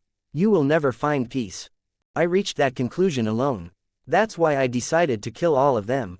I act my age, petulant and conceited, to make her underestimate me. You will not be able to do it, not alone at least. She says calmly. And that's where you enter, I suppose. I smirk, acting smart. Yes, precisely. I know where your enemies live, we can ambush them. She says. All of them, most of them, but we can discover together as we progress. I stop to think. Well, better than simply waiting for them to come. I was never the patient type anyway. I smile predatorily. That's a fucking lie. I'm the patient type. Let's go with her till she betrays me. Very good. She nods and I extend a hand to her, making her look at it strangely. Allies, I ask. Allies. She takes my hand. The two of us hide our true intentions. ... With Delilah, I finally traveled the world, going beyond the American continent. In the paper, we are searching for the hideout of the Hercules method users, but I know that Delilah is only using me. She guided me to kill the gardener, a huge and very durable guy. She even took me after the shooter. The meeting with the shooter was a little out of script. It happened when we were not searching for him. ... Third-person POV. In a certain rundown bar in a European city, Hector and Delilah are leaving the place after talking with one of Delilah's many informants. Living for a long time must be interesting. Do you know people in every place on Earth? Hector asks, carrying his duffel bag over his shoulder, his most prized possessions on it. More or less. Sometimes they die earlier than I can meet new people though. Delilah answers in a calm tone of voice. At this point, they are on somewhat good terms. Delilah can't deny that she likes Hector's inquisitive nature. He asks a lot about her life, but nothing personal that will make her uncomfortable. His questions are about things that she never considered, and in a certain way, make her open her mind a little. As he continues to bother her with questions that make her think deeply about her life, they find a peculiar scene of some guys beating another. There is not much strange to happen on a night outside a bar, but certain things add a little context to the scene. The fact that all the aggressors are bald white guys filled with tattoos, and the victim is a black man. With his enhanced eyesight, Hector can very well see the swastika in the neck of one of the white guys. I never killed a Nazi, he comments. I can finally put it off my bucket list. It ended in 5 seconds. Hector broke all the arms of the skinheads while shooing the victim away. You know, I never understood racists. Do you know that our DNA is 98.8% similar to the chimps? Now imagine with all the other humans, we are all the same. It's even weirder now that I can see your muscles. We are all red meat, you know. Thanks to the Hercules method, he can see people's muscle movements. Hector walks to one of the neo-Nazis that is kneeling with his arms broken at his sides. And you have a bad impression of someone before even meeting them. One of the fun things about life is meeting new people. Imagine if everyone were equal, how boring would that be? He shakes his head, being racist is like withholding yourself from enjoying life more. Do you get what I mean? Imagine only meeting the same type of people again and again. It's so dumb. He looks disgusted. As an omniversal traveler, the concept of discriminating against someone based on a small thing like skin color is so dumb that he finds it funny. He will one day meet aliens and other strange lifeforms.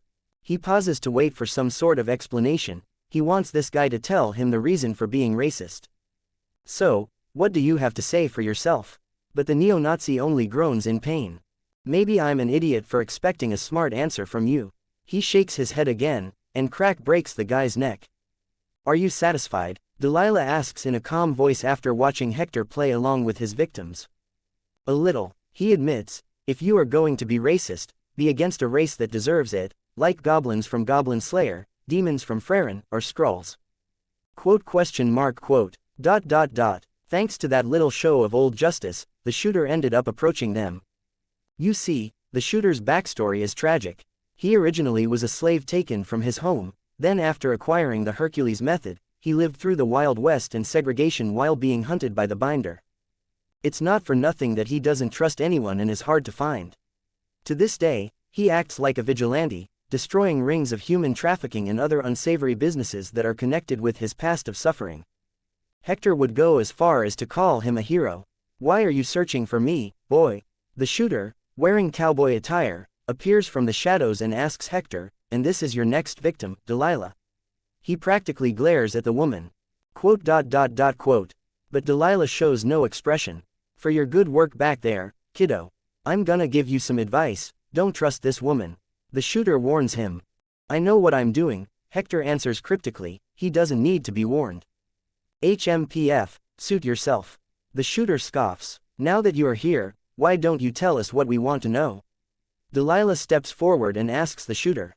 Quote. The shooter stares at her intensely before shrugging his shoulders and throwing a piece of paper at Delilah. With that, he jumps away and disappears. Quote. Delilah opened the paper and read something. He gave us Kane's location. Quote. Hector side glances her. Oh, perfect then. He smiles brightly. They travel to the secret location where Kane stayed for many millennia. Delilah drives the Humvee through the desert till they can finally see a huge building, like a palace pyramid. It's big and completely out of place in the middle of the empty desert. So there is where the final boss lies, Hector says dramatically, jumping out of the car. He leaves his duffel bag in the backseat. Yes, it is, Delilah speaks. Quote. So that's the moment when you betray me? Hector asks without taking his eyes off the huge building. Delilah side glances him and speaks in a calm voice. Do you really think I would do that? Oh, sorry, betray is the wrong word, you are never on my side from the beginning. Hector adds. Why do you think that? Please, you're Delilah, he says, like the answer is obvious. And what does this mean? The great weakness of men is women, Hector says. We are dumb and fall in love with you all, and some of you learn to use our love to manipulate it. He continues to stare forward for some time before turning to her. Quote. And you, Delilah, was the first one to do that. He laughs. How the heck do you think I would trust you? Quote. You're the first femme fatale, the first vixen, the first woman betrayer, the ancestor of Malti, Makima, Rachel, and many other trashy women who are conceived after you. You started it all. The CEO of the bitches. Some would say that Eve was the first, Delilah says in a weak attempt to defend herself. Hey, don't talk about humanity's mother like that, she was just a little naive. Hector mocks. Not like you that betrayed Samson. Tell me, did you ever love him? Or did you think he was a fool from the beginning till the end? Quote. Something changes on Delilah's face. Her eyes become red and with black sclera. Boom. Hector reacts fast and doesn't look at her. He knows that she can hypnotize people. His movements raise a lot of sand around them, blocking her vision and Gark. Goo. Delilah starts floating in the air, clawing her neck like she is being squeezed by something. Quote. Hector emerges from behind her as the sand falls. Everything happened in an instant and he finally revealed his telekinesis. A smart man learns from his mistakes, a wise man learns from the mistakes of others, Hector comments from behind her, his voice cold. Delilah continues to struggle in the air. I will never fall for a woman bullshit. Those hands are rated E, Delilah, thank you for reminding me of this valuable lesson. When he finishes his words, he rips her body into dozens of pieces. Mercilessly. Once again, something changed in him. This experience, this decision made by him, it changed him a little. or maybe showed him who he really is. In the end, it doesn't matter. He will continue to grow aimless, without any idea of what he will become in the end, a hero, a villain, a saint, a monster, it matters not, he will not waver because of the fear of change. First, he needs to aim to be unordinary. His cold eyes stop looking at Delilah's remains and turn to the huge building where his enemies wait. They are stronger than him, but he will face them. The situation is not hopeless, so he will not run away. Ha, the first world that I will complete. He chuckles, I'm enjoying this too much. 6 comments 0 vote, the first boss defeated, third person POV. Taking his eyes off the big building where his enemies wait, Hector gives one last look at Delilah's destroyed body, checking with himself if he feels any regret. In the canon of the Luther Strode series, the main character Luther was able to convert Delilah to his side, so she is not completely irredeemable and maybe he was too harsh in killing her. It was not easy either, they spent some months together, even with the distance, they talked constantly, and she was the one closest to him for a long time, maybe in all his life. It's a little sad when he thinks about it. But so what? One of the first things Hector started hammering on his head is that he is not special. Not like those main characters filled with charisma and with the plot by their side, he can't fix her now, he doesn't want to take this risk. When he puts things on the balance, his own safety weighs much more than that of someone else, even if that someone is close to him. There are infinite Delilahs out there in the Omniverse. And she was plotting against him. Why should he show mercy? Just because in another universe she has her redemption? Or because she has a sobbing backstory? Or maybe because she is a woman? PFF'd. Sorry, I'm not strong enough to afford this luxury. It's his last words to her before he turns around and starts walking to the final battle. One day, maybe he will have the charisma of a main character, and one day he will be strong enough to afford those risks. One day there will be no risk. One day, maybe he will start fixing those broken women, but this day is not today.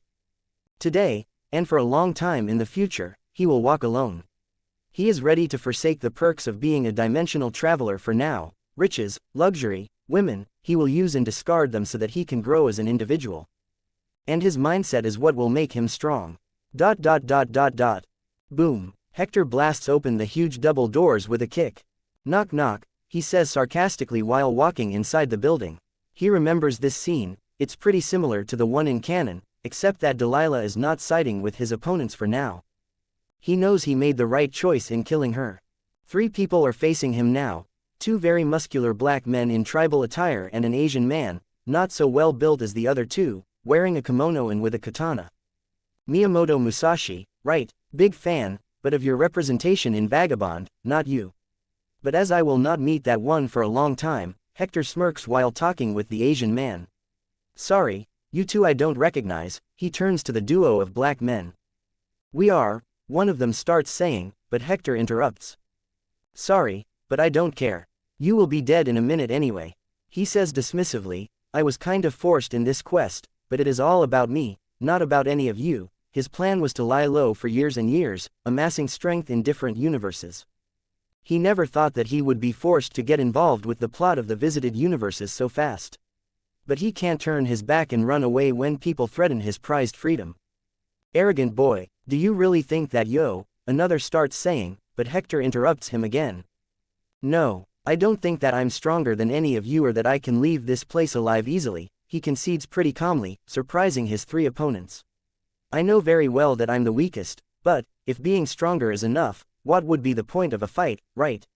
He smirks and takes something from his pocket. A transparent pill that he throws in his mouth. I really don't want to use this too much, but I plan to make it permanent anyway, and maybe the data from using it in battle can help with the research that I will do in the future. Hector comments calmly, waiting for the NZT to take effect. He can almost feel his brain expanding, the boost to all his mental capabilities, including his telekinesis. It's like a dam broke, and the water that is his hidden potential, the potential that he still needs to tap, burst freely. Ah, he almost moans while closing his eyes, basking in the feeling. Even with his eyes closed, his telekinesis touches everything around him. It's like he is touching everything with his own skin. Whoosh whoosh, we don't know what you're talking about. But enjoy your death. The duo of dark-skinned guardians advances at him, their bodies disappear and reappear close to Hector, one on each side, their power and covered with thick muscles, their arms going for a punch. Quote. Hector doesn't seem worried, his eyes slowly open, two pools of calm water look forward, ignoring the men attacking. A pity that I can't say the same, he says calmly despite being a second away from being killed.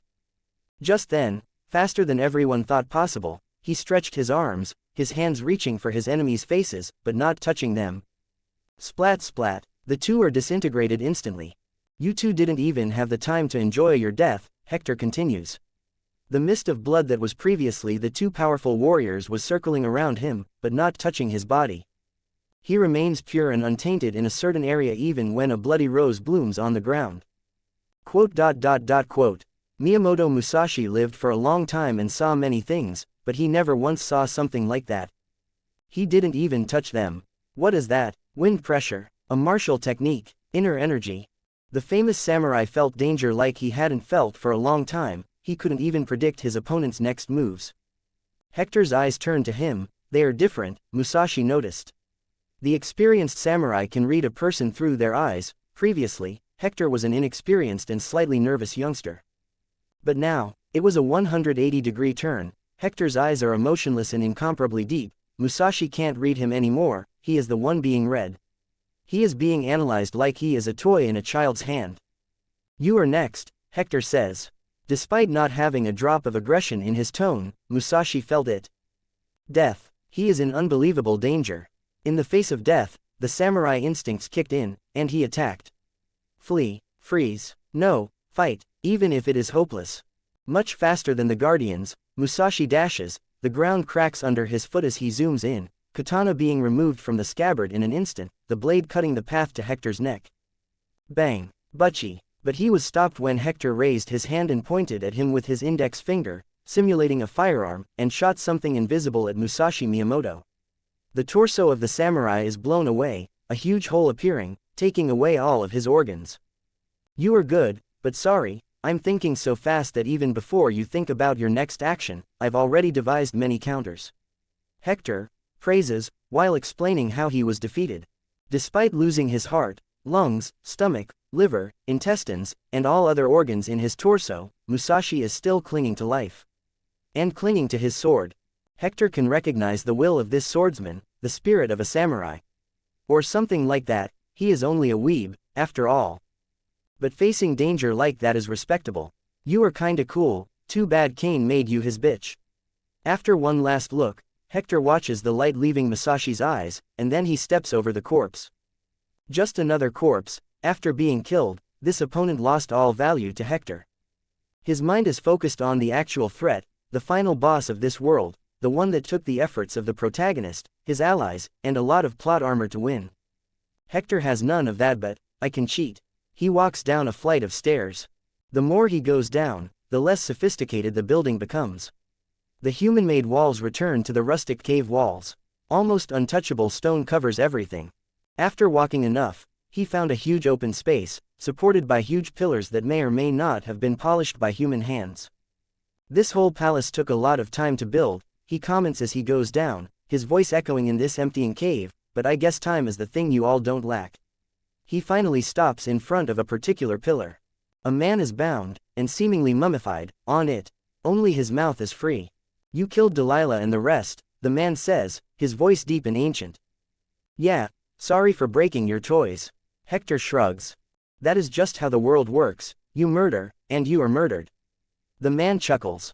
I bet you know about a lot of it, you're the inventor of murder after all. Right, Kane, Hector chuckles too, the CEO of murder.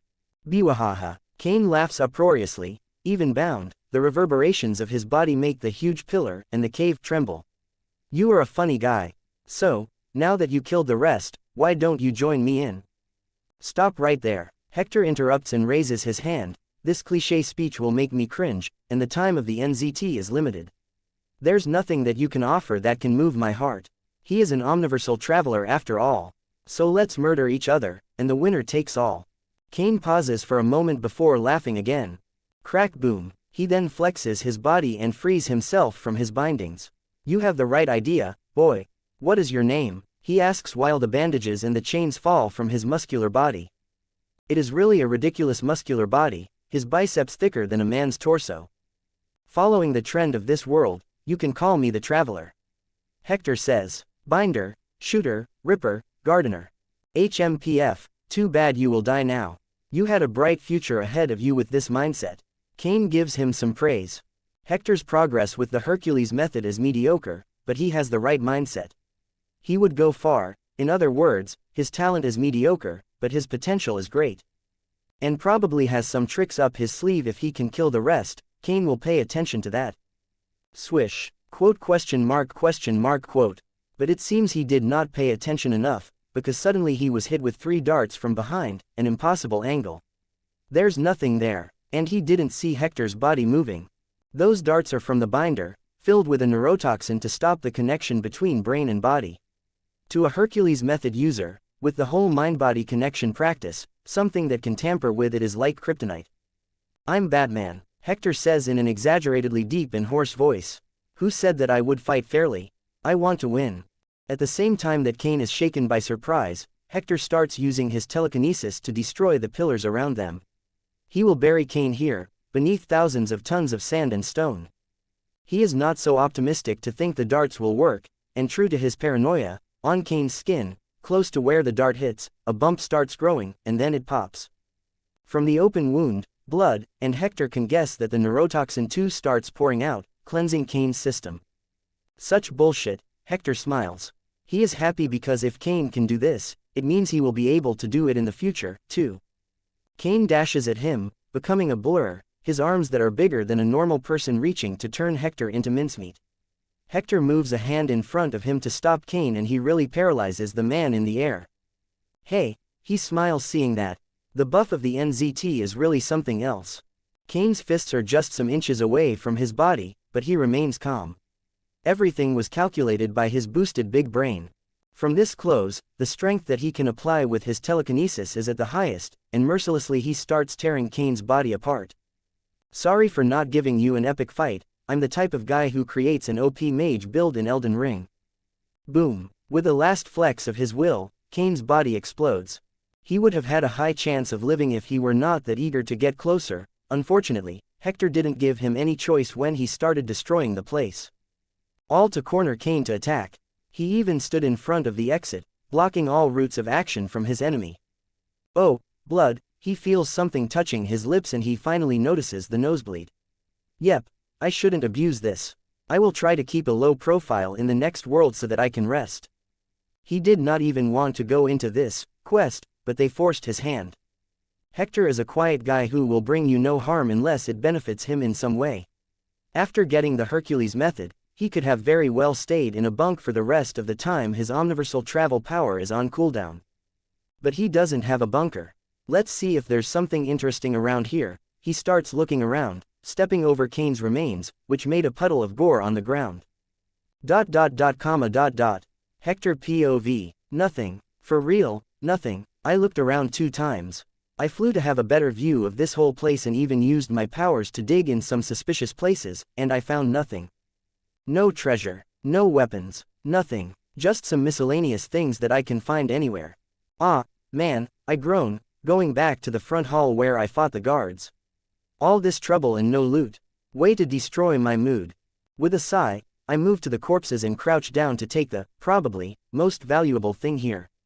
At least I gained the katana of Miyamoto Musashi. I don't even like katanas that much. Longswords are better.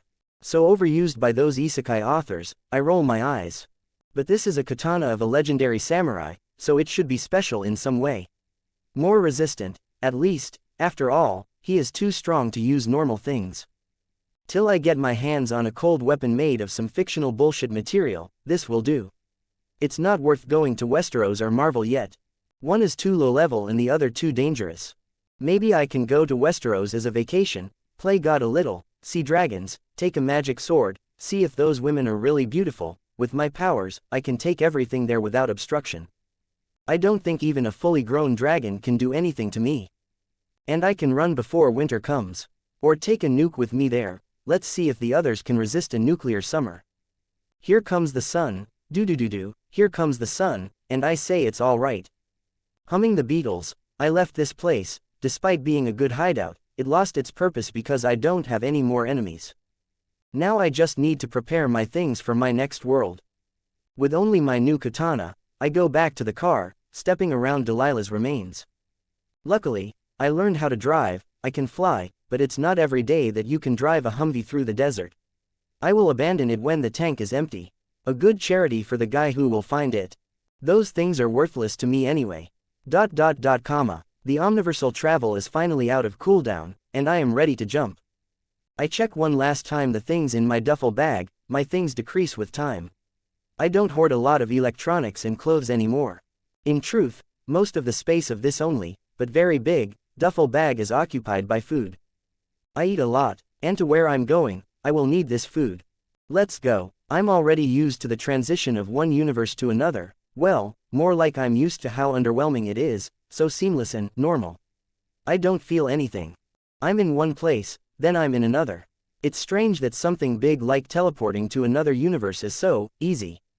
After the jump, I look around. Yep, this is the place. In the right time.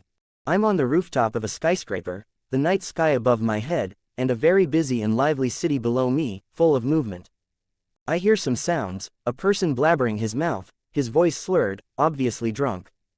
Right there, on the same rooftop where I appeared, the main character of this world is drowning his sorrows on the edge of the building. Now I just need to wait for his cheat to literally fall from the sky, and I steal it from him. Don't blame me, dude. You can't miss what you never had, anyway. The world I am in right now is a not that known novel, that has a manhwa. I have a mansion in the post-apocalyptic world.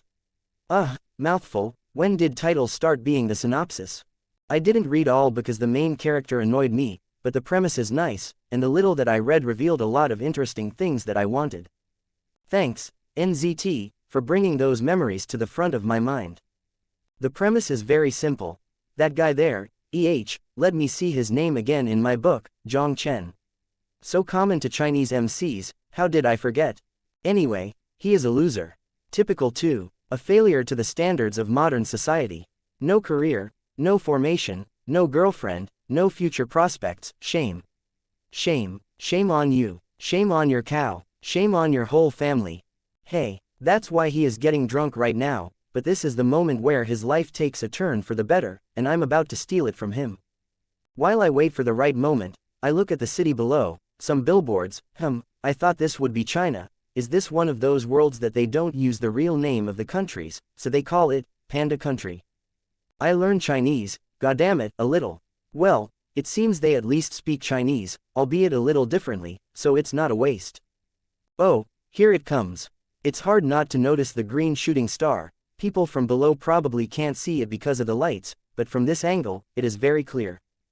Zhang Chen is still drunk, so he is completely oblivious to his surroundings. I'm surprised that he hasn't fallen yet. I didn't read the whole novel or manhwa, so I don't know if Zhang Chen is really just a lucky guy or if he is secretly super important, and this cheat was aimed at him from the beginning, so I will sneak behind him and move him out of the way at the right time. Well, I don't even need to sneak. He is so drunk that he doesn't even notice my tall frame behind him. Laughing to himself like an idiot. Fuck it, I grab his clothes.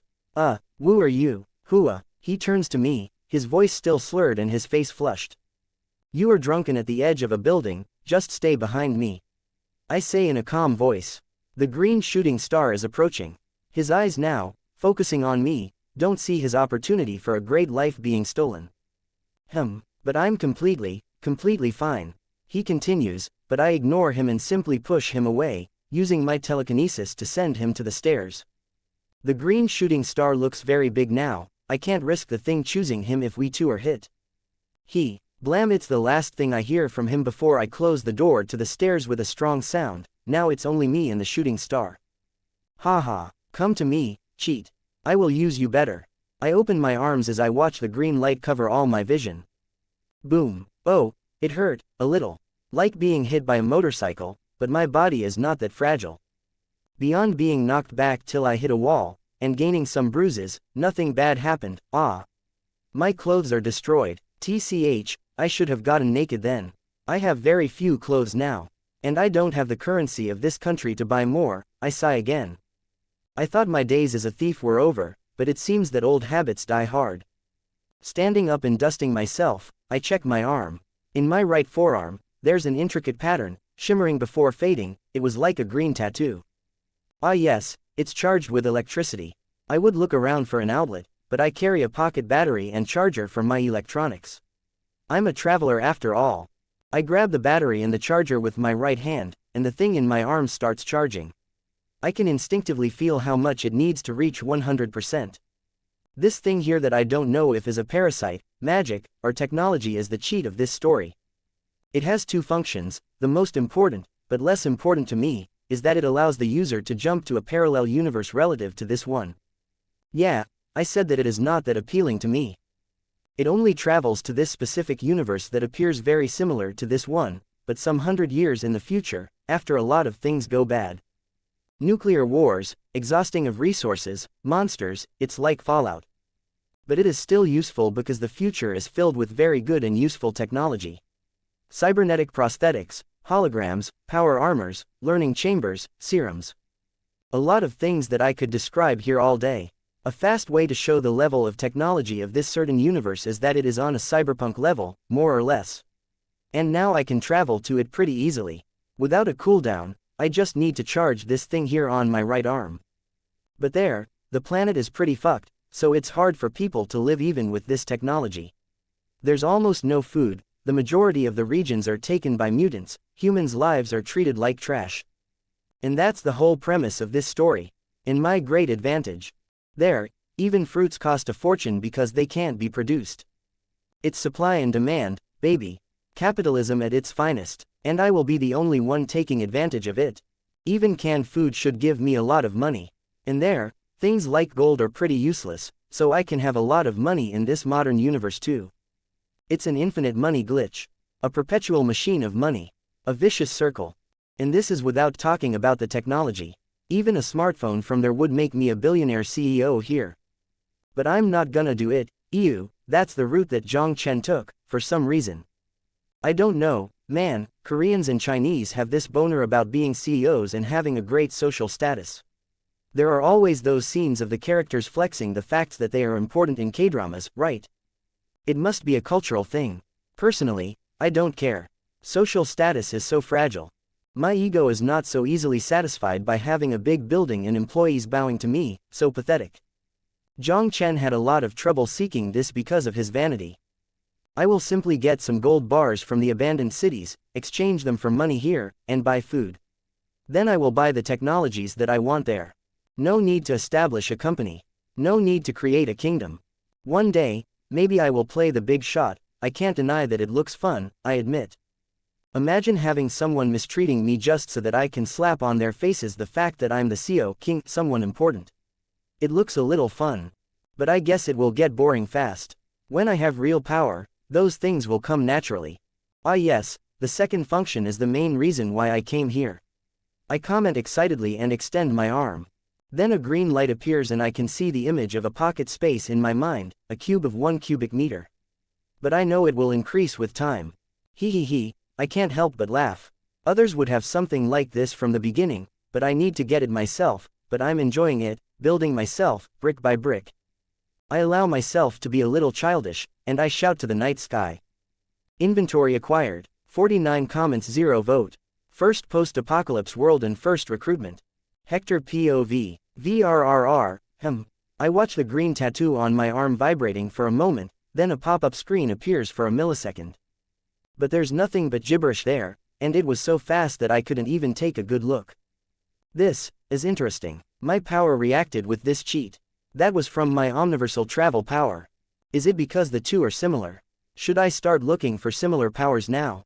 But beyond that screen full of random letters, everything seems normal. I know my power can grow, hopefully, so maybe it wants to absorb similar things to grow faster. Okay, let's put the thought in the back of my mind for now. Powers like those are rare. We are talking about space and time powers here. In the interdimensional rank. I don't think even the Infinity Stones are that good. Searching for things that can feed my power with my actual strength is not feasible. And it is just a hunch. Yeah, let's continue strengthening myself. So that when I have answers, I can act. Putting everything that I own inside my inventory, I prepare to go to the other world. Normally, You would think that a space of a cubic meter is not much, but damn, it's bigger than I thought. I think I saw a YouTube video of a guy showing how big the blocks in Minecraft would be, and having my mind blown by how much bigger it is than I imagined. My duffel bag fits with a lot of space to spare inside my new inventory, and this is with the food that I prepared for the post-apocalyptic world. Let's go. Only keeping my katana and a pistol in my waist, I use this dimensional bracelet and go to the other universe. Bees voosh. It's not as quiet and comfortable as my own power, I comment after having to balance myself so as not to fall on my face.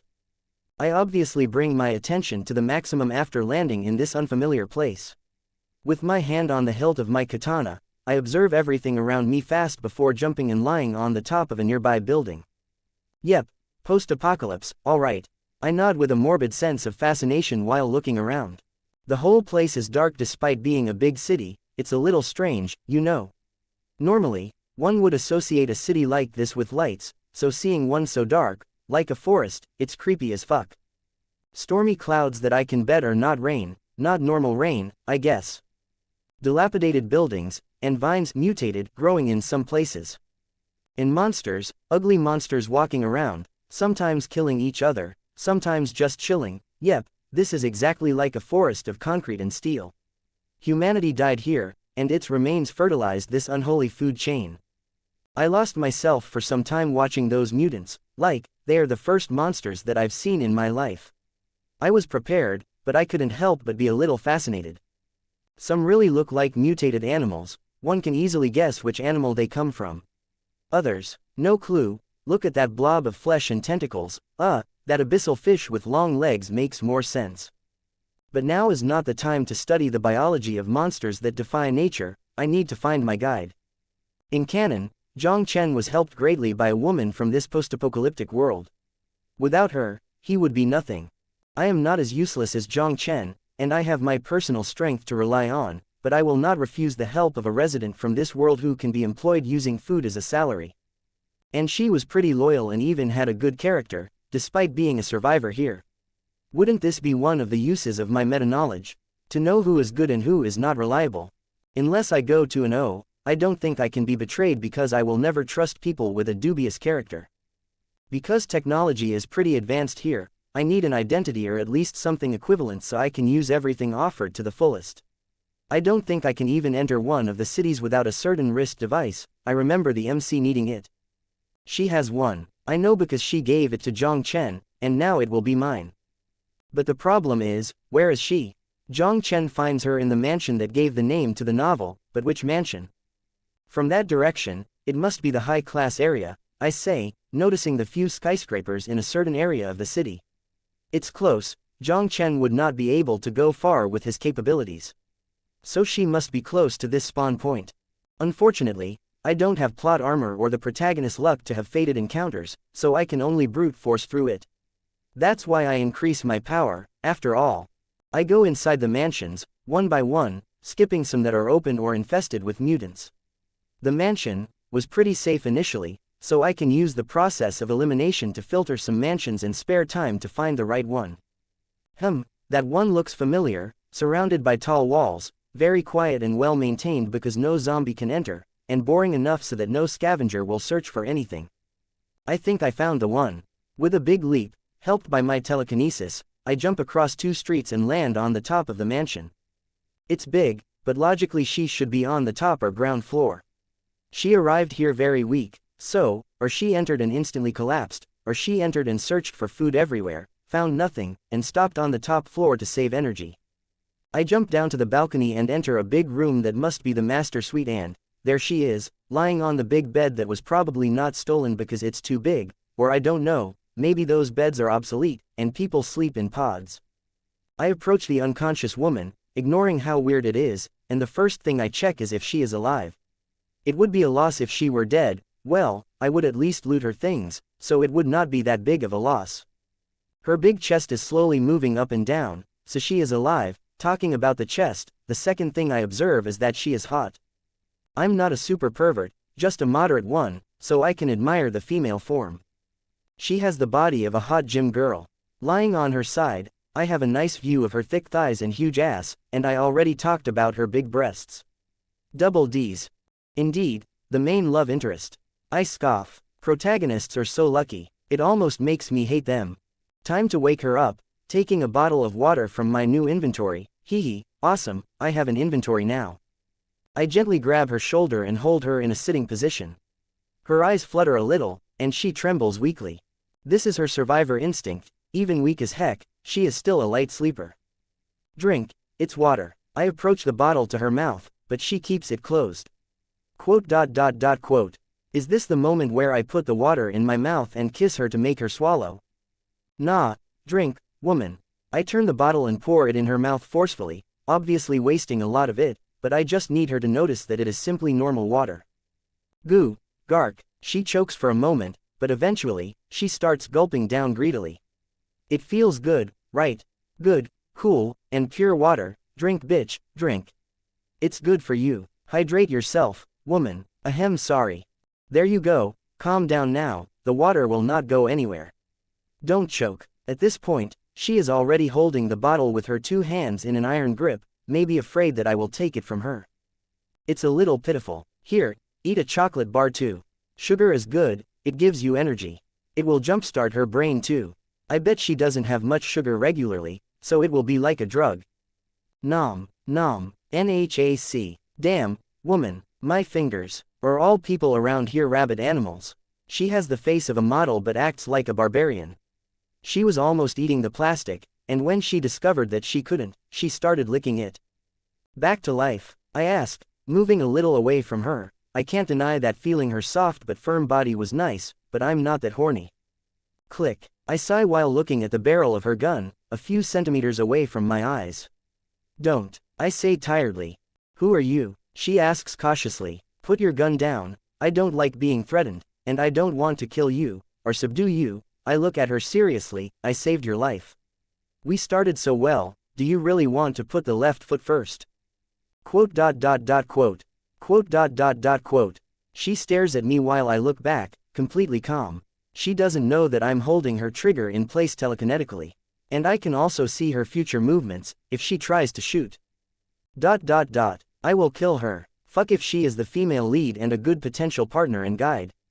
I'm not gonna forgive her just because I read about her and know that she is surprisingly nice despite her hard exterior.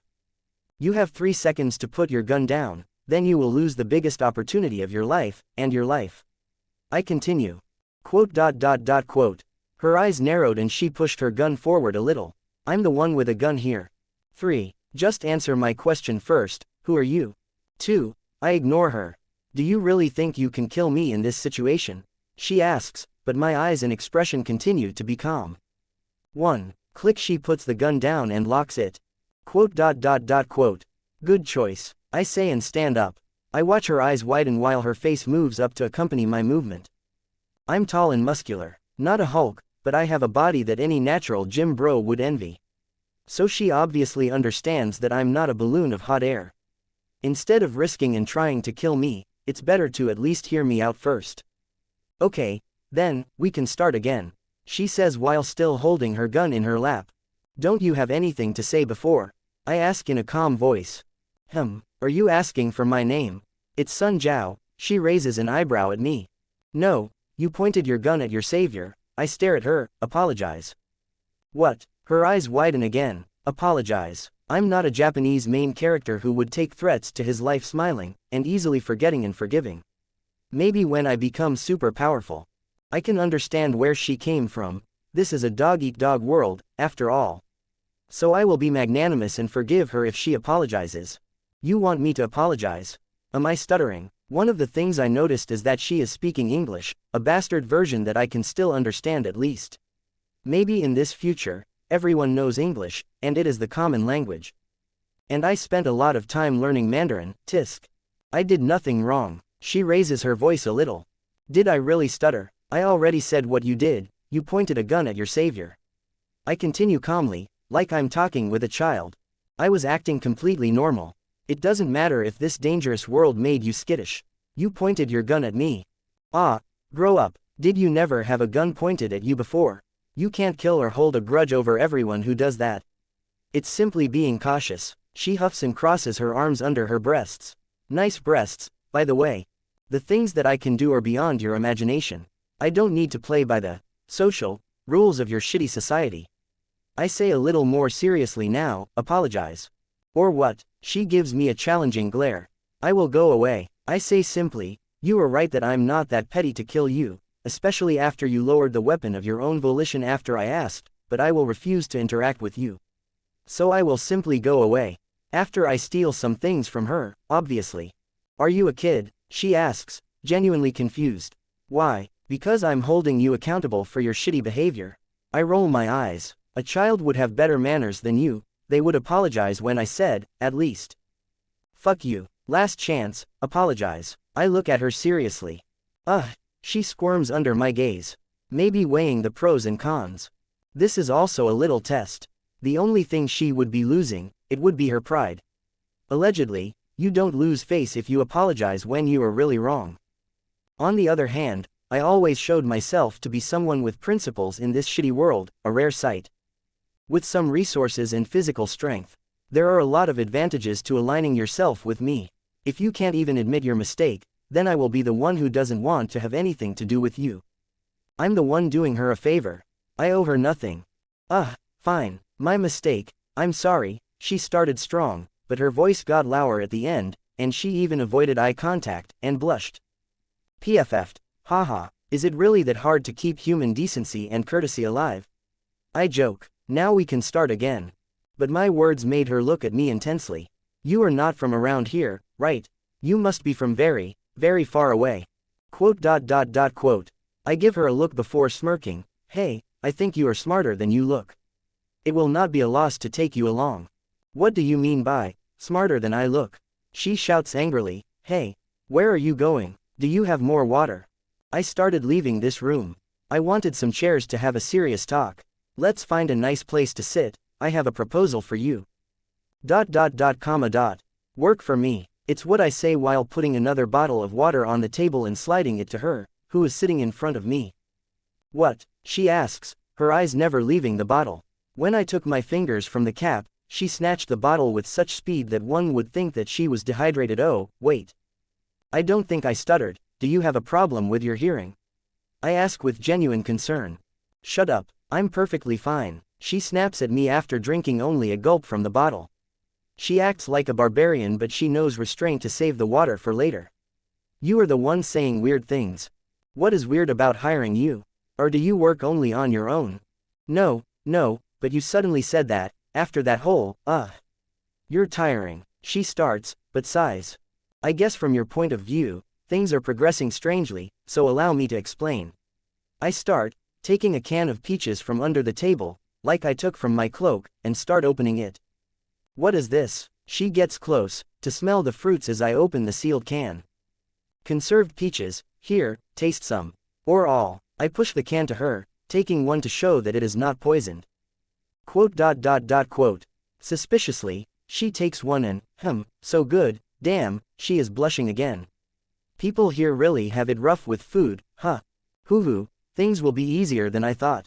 I watch her destroy the peach with a calm smile. There's something soothing about watching someone enjoying food. Maybe that is how grandmas feel, or Sanji. It's about this. I point at the almost empty can in her hands after she slows down, seeing that only a few remain. I'm looking for trade food for many things that I can find around this area. I explain. So you really are from far away, huh? This thing here is a luxurious item, no one would offer like that. She looks at me from up and down. My clothes also don't say, survivor, traveler, maybe, but not a survivor.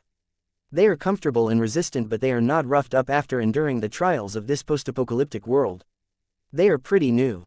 You guessed it right, and consider the peaches a down payment. There's a lot more from where they come from, if you accept to work for me. I smile like a businessman, or at least I try. And what would this work entail? She asks, leaning back. Sleeping with you. She smirks. It's probably a tactic to throw me out of the loop and gauge my reaction to the mention of sex. Not interested, I say immediately and calmly. I want you mostly as a guide, to tell me what you know and answer my questions. Guide, yeah, I'm new around here, so, I will be honest. When you're gonna explain something, ignore that I have common sense and explain like I'm a kid discovering the world. No need to act like I know more. She narrows her eyes at me. The payment will be a lot of things. I say, unsure, like, I don't have a number. This is very vague, trying to pull my leg. No, it's just that I don't know how rich I will be, but I can assure you that you will not get hungry, you will have better weapons, and I can protect you too. I'm pretty strong, I say as a matter of fact. The terms are so good that I sound almost naive. But it's okay, I don't have the ambition of hoarding wealth. I just want the knowledge and tech from this world. She is the one who will benefit the most. The time of the contract will be 1 year, after 1 year, I will go away, it doesn't matter if our relationship is bad or good, I will go away, and you can inherit everything I build here. I say. What, seriously, check your hearing, but let me explain, I joke, make her glare at me. My objective is to acquire pieces of technology, call me a collector, this will make things easy to understand. I want a lot of things, from toys to weapons.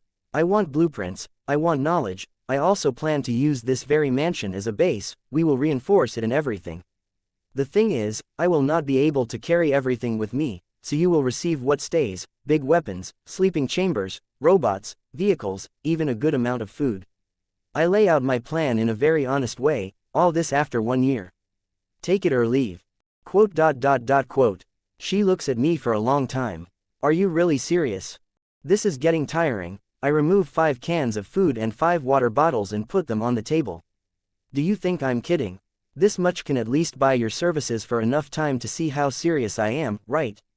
Answer, are you in or not? Obviously, I am in. She immediately says, swiping the things on the table with her arm. Quote. Maybe I should have just waved my money at her first. But I need to make things clear, and I know nothing about this world, no use putting on an act. Then welcome on board, I extend my hand to her to formalize the contract. She takes my hand, and then I grip it tightly, my voice getting deep. You threatened me once, so I will threaten you too, or maybe it's more like a warning. She tries to squeeze my hand too, she is strong, but I'm stronger, good to know. Don't betray me, Sun Jiao. We are in a rare relationship where our interests align and don't conflict with each other. I have no ill intent against you, don't change that. Then I release her hand. Sorry for that, I apologize like the civilized gentleman that I am. She opens and closes her fingers while looking at them before turning to me, you're the boss. Good, I know that this could make our relationship take some steps back, but those steps are necessary. First, I want you to take me to a place where I can exchange some food for currency. And explain to me the currency. You really don't know a thing. And now it's night, we can't move, zombies and other mutants get especially active at night. She says. Good to know, and that's the kind of thing that I want you to explain to me all the time. In detail, I point out, like I'm your protege or apprentice. I see, she says slowly. We can go tomorrow then, meanwhile, tell me about the region, and do you have an extra of those things on your wrist? I ask, knowing that she has one, the one destined for the protagonist. The EP wrist device, she says while raising her hand to show it. It's incredibly thin, like one of those, smart fit, watches that people use to run and check their steps and heartbeat. Yes, I don't have one. I know that it is important, it basically carries everything that you need in this world. Your ID, bank account, vaccines. For real, how did you survive till now? She asks, shocked. I will not answer that. Now, do you have one to give to me? Consider it an investment. You are lucky, I have one that I got from a dead guy. It's all reset, so it's like brand new. She takes one from a pocket in her small bag. Thank you, it's not me who is lucky, it was Zhang Chen. Obviously, he would meet one of the few people around here who has decency and a conscience, and she would happen to have some extra essentials that he needs, HMPF. Good, this will not delay us, I hope you have at least some credits to pay for the things we need till we can exchange the food. I have enough credits to pay for the entrance, Looting Town is the best place around here, but the 6th Street is closer and will have everything we need. She answers, but it's a little dangerous, she adds to warn me. Danger will not be a problem, I say, and after putting the EP thing on my wrist, I check the options, there's one that shows my status. I'm curious, I can't lie. Username, Hector. Muscle strength, in percent.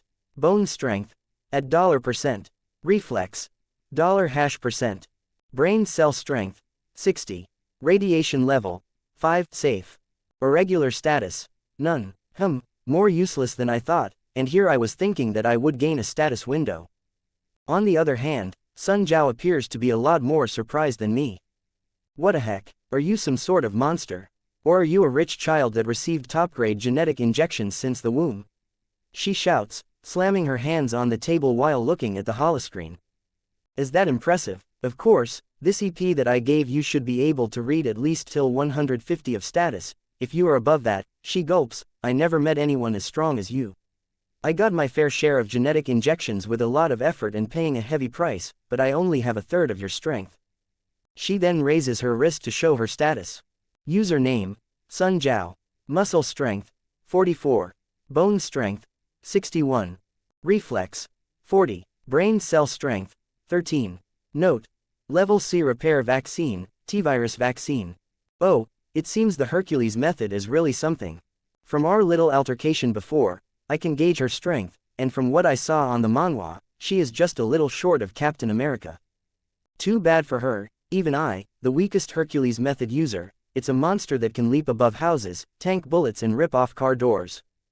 PFF, 13 brain cell strength. So you are a dummy, I laugh. Shut up, she shouts angrily, her emotional control is very poor. The vaccines to increase brain cell strength are super expensive. And this status doesn't mean that you are smart, just that you have a better memory and think fast. I see, I never thought myself super intelligent anyway. I know that I'm above average, and I think the Hercules method boosted my mind a little. I ask myself which number would show if I consumed an NZT pill, probably another, error, status, I will need a better EP.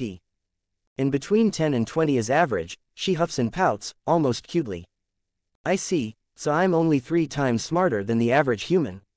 I don't know if it's good or bad, people are kinda dumb, you know. Anyway, now you know that I'm not a burden. I smile. HMPF, much better this way. Let's rest, we are moving to this 6th Street first thing in the morning, I say in the best commanding tone that I can muster. I'm a little excited, post-apocalyptic worlds are a man's romance. 12 comments 0 vote. Bought the battle pass. Sun Jiao. Sun Jiao woke up early as always, her biological clock warning her even before her EP device could beep. Years of living alone in this post-apocalyptic wilderness conditioned the many small habits that kept her alive. She wakes up already fully alert, looking around for any dangers and with spatial, situational awareness to understand her surroundings and remember where she is. Ah yes, yesterday, she says while getting out of bed. She moves around so much that she sometimes forgets where she is. There are also times when a certain place at night can look completely different from how it is in the morning. But she remembers pretty easily the strange events of yesterday. Sun Jiao was in a hopeless situation, without any nutrients or solutions to keep herself alive, not for the first time, but things were really bad at that moment. Eventually, she was saved by pure luck, again, not the first time that she escaped from the jaws of death by luck. You need to have a certain degree of luck to survive around here, after all. And eventually she ends up being hired for a job that looks suspiciously easy and advantageous. She is ready to run at any time obviously, but the payment is simply too good, and as a good judge of character, another thing that kept her alive till now, she can say that her employer is not a dangerous individual. To her, at least, she saw his status, another thing that boosted her confidence in him. You don't show your status that easily to other people. She doesn't think that he is lying despite his words, demands, attitude and even his objective is weird. Her enhanced senses detect a good smell, and she moves down to the kitchen of this place. It's obviously abandoned and no electronic device works, but she finds Hector there making food. He is making food, something that is completely weird in this post-apocalyptic world. Good morning, he greets her without turning around. Sit, breakfast will be ready at any minute and then we can go to the 6th Street. Breakfast, it's such an outlandish concept to her. Yeah, the first and most important meal of the day, he says, I understand your thoughts, but from now on you won't go without breakfast. Quote. Amazed and a little shocked, she sits down at the table while looking at his employer's back as he works on the kitchen counter. Sun Jiao finally takes a good look at Hector. She can't guess his age, he must be 20, but his body is that of a veteran warrior.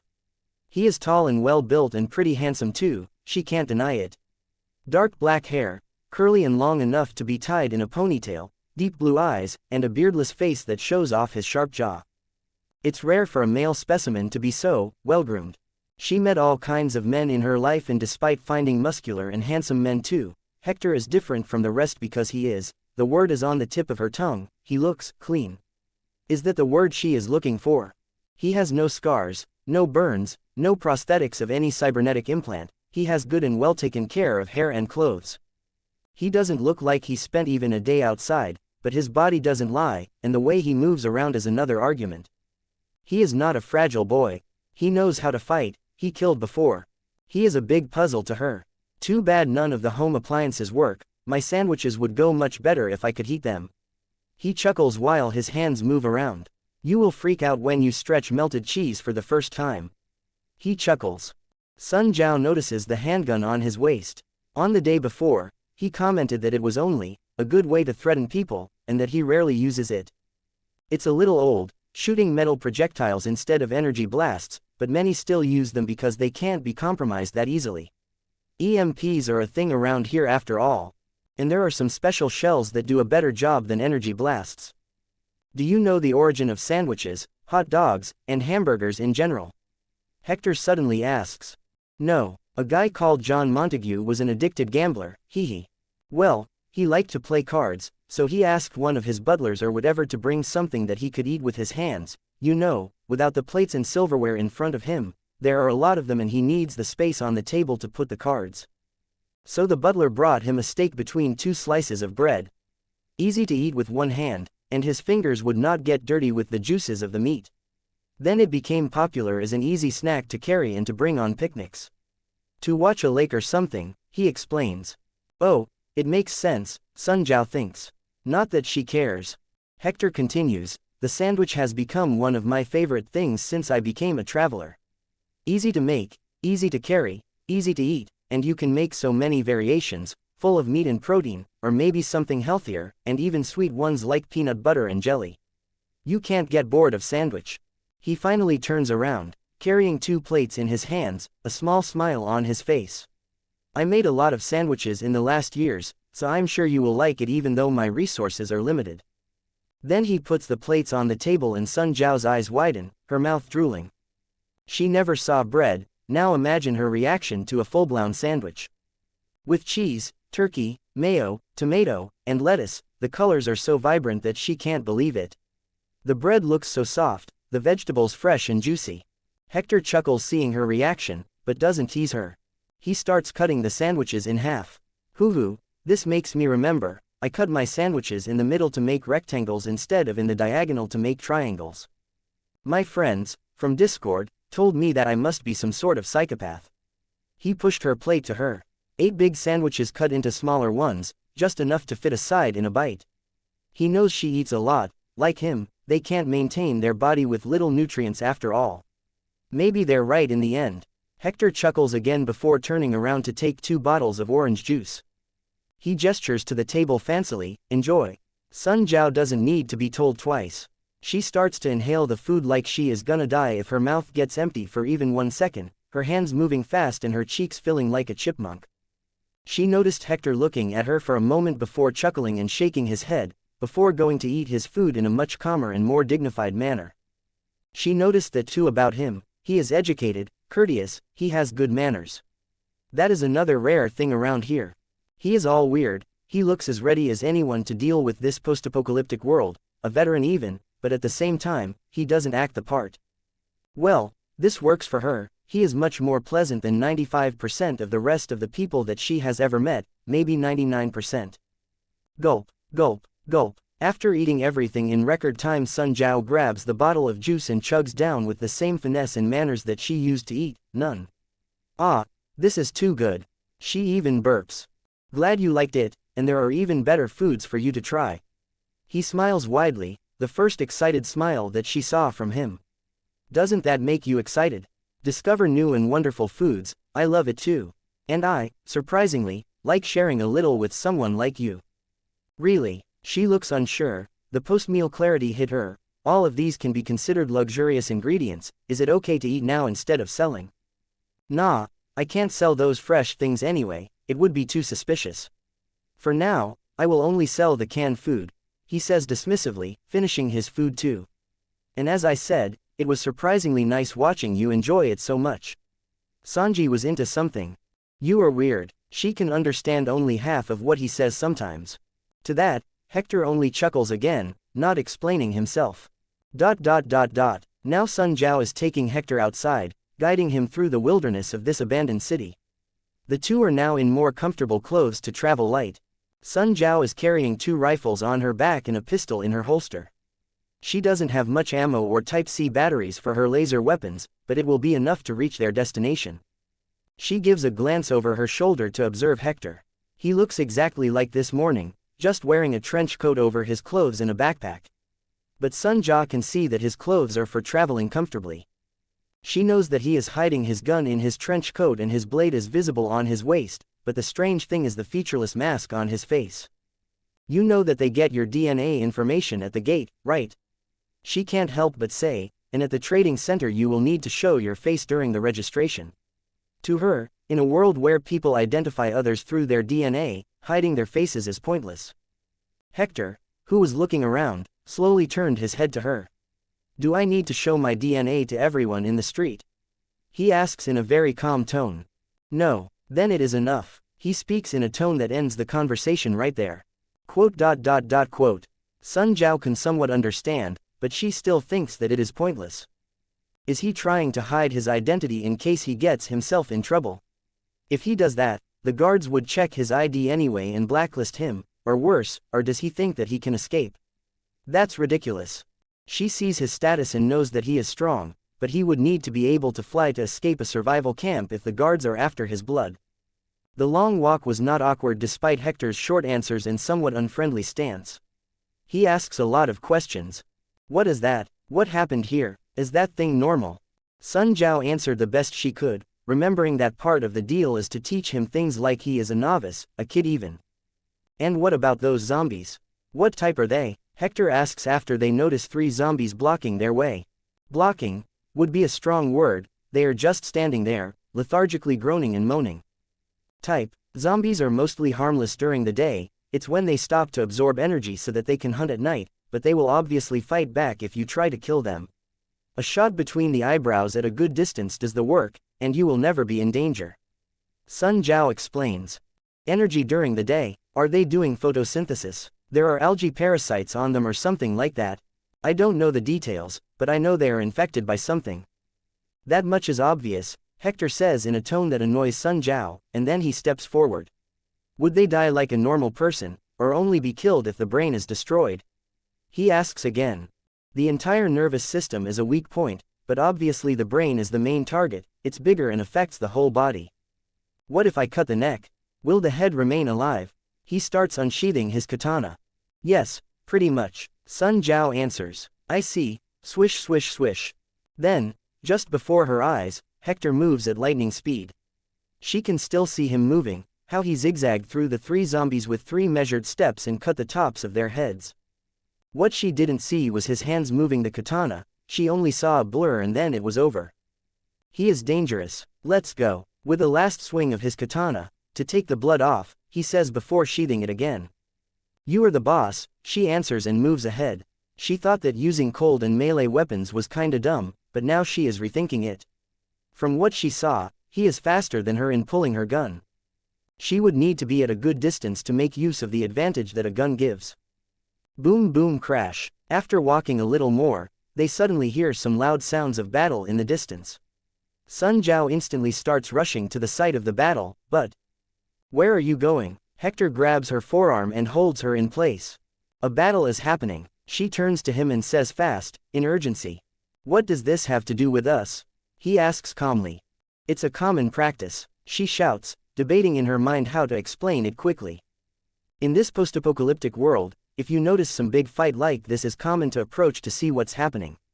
You can do it for the most varied reasons. To help, not common. To meet the people, so that you can make some trades, more common. And to fish in troubled waters and benefit from the battle, very common. If 2 groups of survivors are fighting, you can loot the corpses for the valuables. You can also loot the remains of a big monster. In simple terms, it's an opportunity to profit with minimal risk. I can understand it, Hector says, and I'm also curious to watch the fight, but why are you running off without me? You're my guide. You're not any scavenger or vulture, why are you so anxious? Just let go on our pace. His voice doesn't allow any defiance. In the end, Hector is in charge. Okay, she finally agrees. He nods and the two even run a little to catch up the battle. He is not against rushing to the battle, his annoyance comes from her sudden and deliberate decision. But he can't blame her too much. Sun Jiao forgot that he didn't have common sense about those things and just ran. In her mind, he would be just behind her following the explosion. They arrive at the battle just in time to see a big vehicle move forward, with an operator in the cannon pointing to a huge slug-like monster. Boom! Then the cannon shoots some heavy artillery that opens a huge hole in the monster, defeating it instantly. It seems the whole trouble before was just to protect this weapon, to get close enough. After seeing this, Sun Jiao discovered that those people are guards of the 6th Street, cleaning the monsters that get too close to the survival camp. So Hector was right and there's nothing she can get from it. They are professionals, armed to their teeth with everything they need. Hector is more curious about the monster. How did you guys classify the monsters around here? He asks as the two calmly walk around the battlefield to the survival camp. By the crystals that they have on their bodies and by their weight. Sun Jiao explains, only an elite and above forms a crystal, and we use an energy reader to guess their strength, if not, we use their weight and size. Wait, pretty simple, but I guess it's realistic. Hector comments while looking at the big monster that should weigh at least a dozen tons. By the way, a monster needs to at least weigh a ton before forming a crystal, unless some special ones. Like Deathclaws, Sun Jiao says, casually explaining how the monsters can be used even to create vaccines and food. Deathclaws. For some reason, the word attracted Hector's attention. Yes, Deathclaws, pretty dangerous. Just run if you think you are being followed by one. She continues before they finally reach the front gate. She can hear him muttering under his breath, this is really Fallout, but more convenient to me. At the gate, they show their gene ID and enter without a problem. Their DNA did not show on their records as criminals, so it's all good to go. In the inner part or in other bigger survival camps the entrance is a little more rigid, but the 6th Street pride themselves on being free. She says the last word with a strange tone. Uncivilized, you mean? Hector scoffs while his face turns to some guards collecting dead bodies around the street like trash. It's civilized on its own terms, just a little harsher. Like the world beyond those walls. Sun Jiao says while Hector continues to look around, curious about everything. He really looks a little like a kid or a country bumpkin. Now Sun Jiao understands the mask, it's probably to hide his reactions. There's a trading center in this outermost part, so we don't need to go to the inner wall. It also costs 1 unit energy of a crystal to enter. She already explained to him how the currency works. Hector put a crystal close to his arm, and it shone green for an instant. Sun Jiao didn't understand what he was annoyed, but she didn't ask. Sun Jiao watches Hector's head moving around, drinking in the sights of the 6th Street. The people dying on the sidewalks, the rich exchanging crystals, men full of prosthetics, and some girls. Interested in female slaves? She asks with a mocking grin.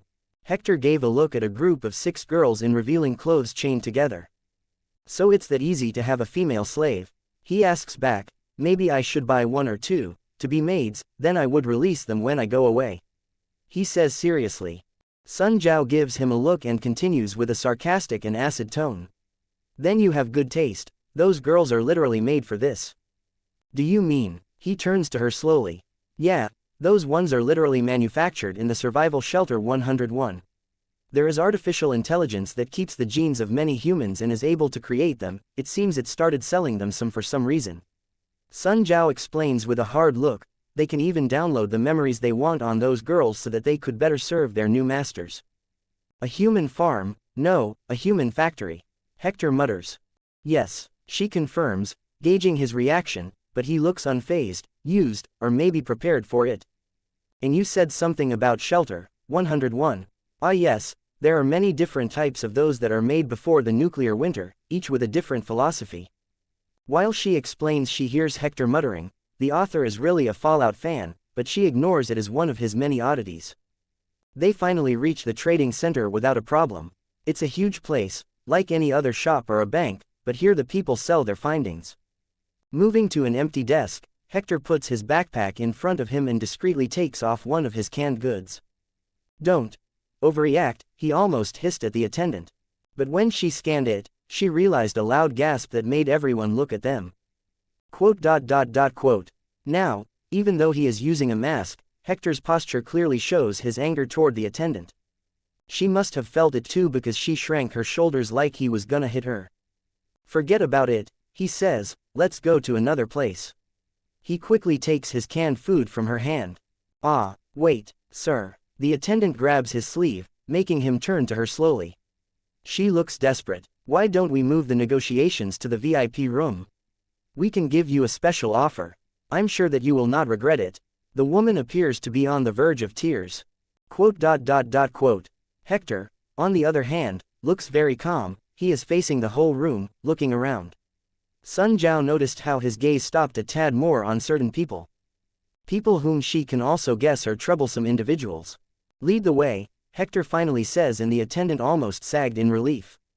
He and Sun Jiao start following her to the VIP room, Sun Jiao doing her job as a bodyguard and watching their back and the people looking at them.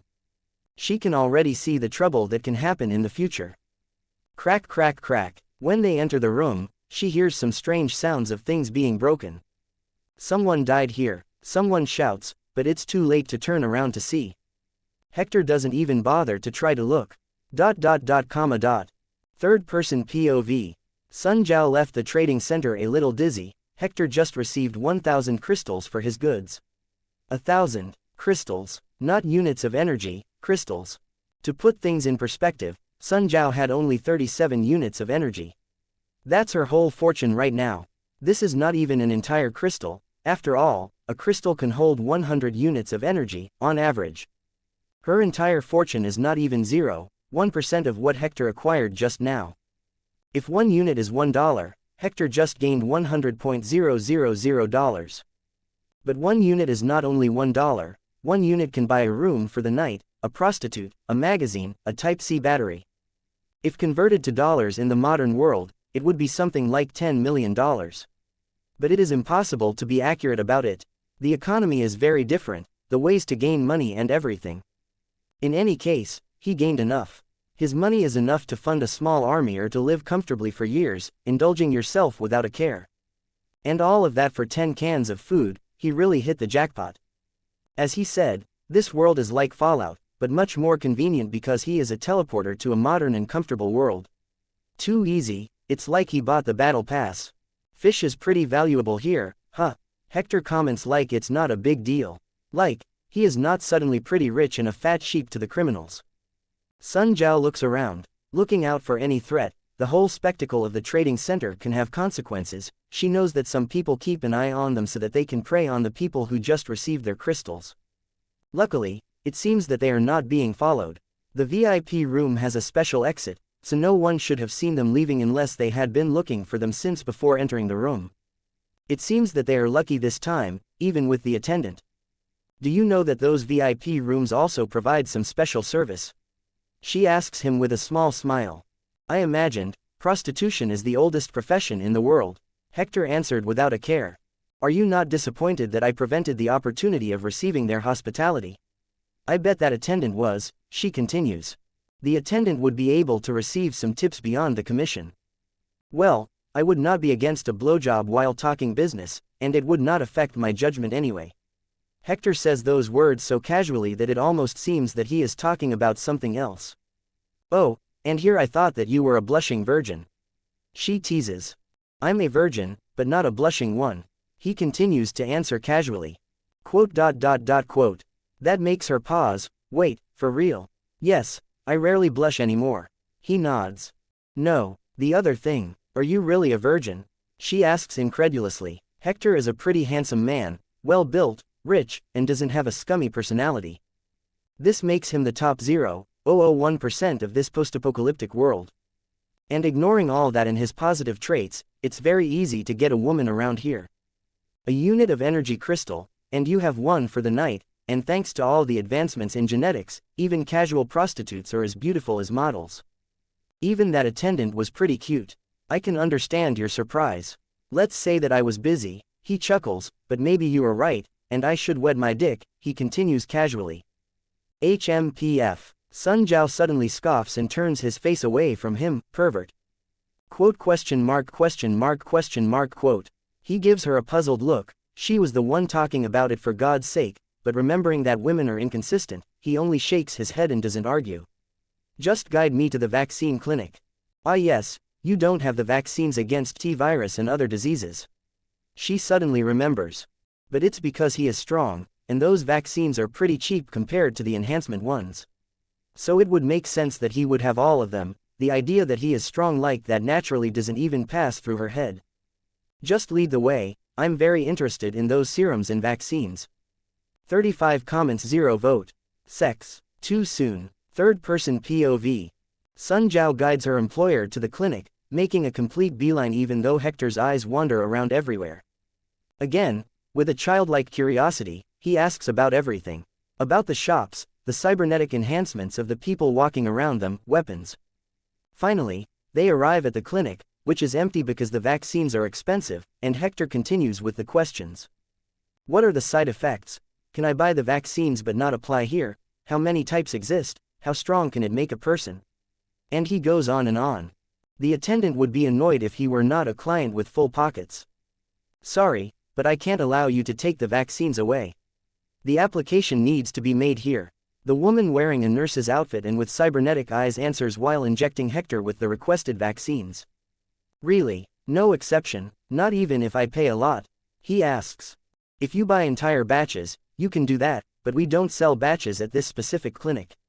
The nurse says. Hector takes the vaccines that will protect him from the diseases of this post-apocalyptic world, and he even takes some enhancement ones. Obviously, they are useless to him, but he experimented all the same. Sun Jiao and the nurse found it strange seeing him close his eyes while taking the shots. It is weird seeing a man like that afraid of needles. But he is not afraid. The Hercules method is all about mind over matter, the mind in control of the body, even in the minute details. Hector was paying close attention to the changes happening in his body. He is even helping with the process, allowing his body to be more receptive to the foreign substances.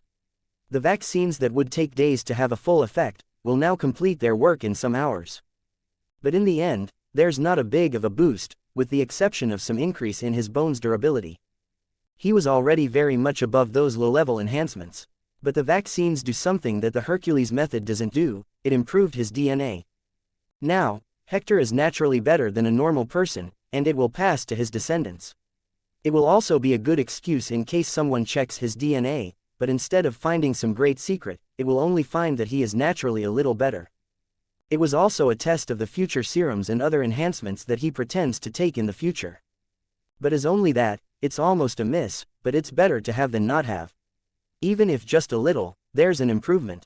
Okay, I will come back in the future to take the high-level ones. Hector comments casually while standing up from the chair, your turn, Sun Jiao. The blonde woman looks surprised and confused. I already have my vaccines. No, you are gonna take better ones. Hector says, how much is for the high-grade enhancement vaccines of bone, muscle, and reflex? He turns to the nurse. 200 crystals each, so, 600 crystals, the nurse says slowly, her eyes wide. It can't be, right? Fine, prepare them, go on Sun Jiao. Hector's expression didn't change. Quote. Sun Jiao's eyes remain wide. Are you for real? He finally sighs, just sit on the damn chair. The surprise of both Sun Jiao and the nurse is understandable. 600 crystals, 600. This is a fortune enough so that you can spend years in luxury. To put things in perspective, even a unit of energy crystal is enough to rent a room for the night. 1 unit, a crystal has 100 units. Earlier, Hector and Sun Jiao watched some slaves being sold, even an entire batch of women was sold for 40 crystals. Human lives are cheaper than those high-grade enhancements. In truth, human lives are cheaper than even the low-grade ones. It's a testament to Sun Jiao's ability that she was able to accumulate enough wealth to buy herself some enhancements. But never in her life would she expect to be able to buy the high-grade ones. This one is reserved for tycoons and incredibly rich people, and maybe their bodyguards. Not only that, Hector's total wealth at the moment is 1,000 crystals, an astronomical amount, but he is about to spend 60% of his money with her. This adds another weight to his action. He didn't even spend this much on himself. His vaccines are only 75 crystals in total. The treatment that Sun Jiao is receiving is simply too good. Just go for it, I'm curious to see how strong you can get. He states simply. And is simple like that. He is just curious to see how strong she will be. That's Hector. Things that people would value greatly can be used easily by him. It's just money, he got it so easily, so he can throw away it easily too, and he will get more eventually. Quote. Sun Jiao sits on the chair, almost shell-shocked. The whole thing is surreal. The event is so big that the nurse is not the one to apply the shots in Sun Jiao. She went to call a supervisor, who, with great tact, made Hector pay up front. After that, he was treated like a king. He even got a recommendation card to an even better clinic. Maybe with this, I will be able to buy and take them away, he thinks. Money really is a strong force in the world. But it needs to be used. Hector wants the serums and vaccines to study them, maybe use them in the future as a bargaining chip or even to his subordinates in other worlds. The attitude of the nurses is even better now, and they even answered some questions about the manufacturing of the vaccines. Hector POV. I leave the clinic with a bad taste in my mouth because of a certain discovery. The vaccines are mostly produced using certain monster mutants as materials. Too bad. But I think it's only a way to cheapen the process. I think it is possible to produce the materials in. Is it really okay to spend so much on me? Sun Jiao interrupts my thoughts, looking at me with complicated eyes. Again, seriously, this post-apocalyptic world really treats people badly. I don't care about the crystals, I still have more than enough to buy so many things.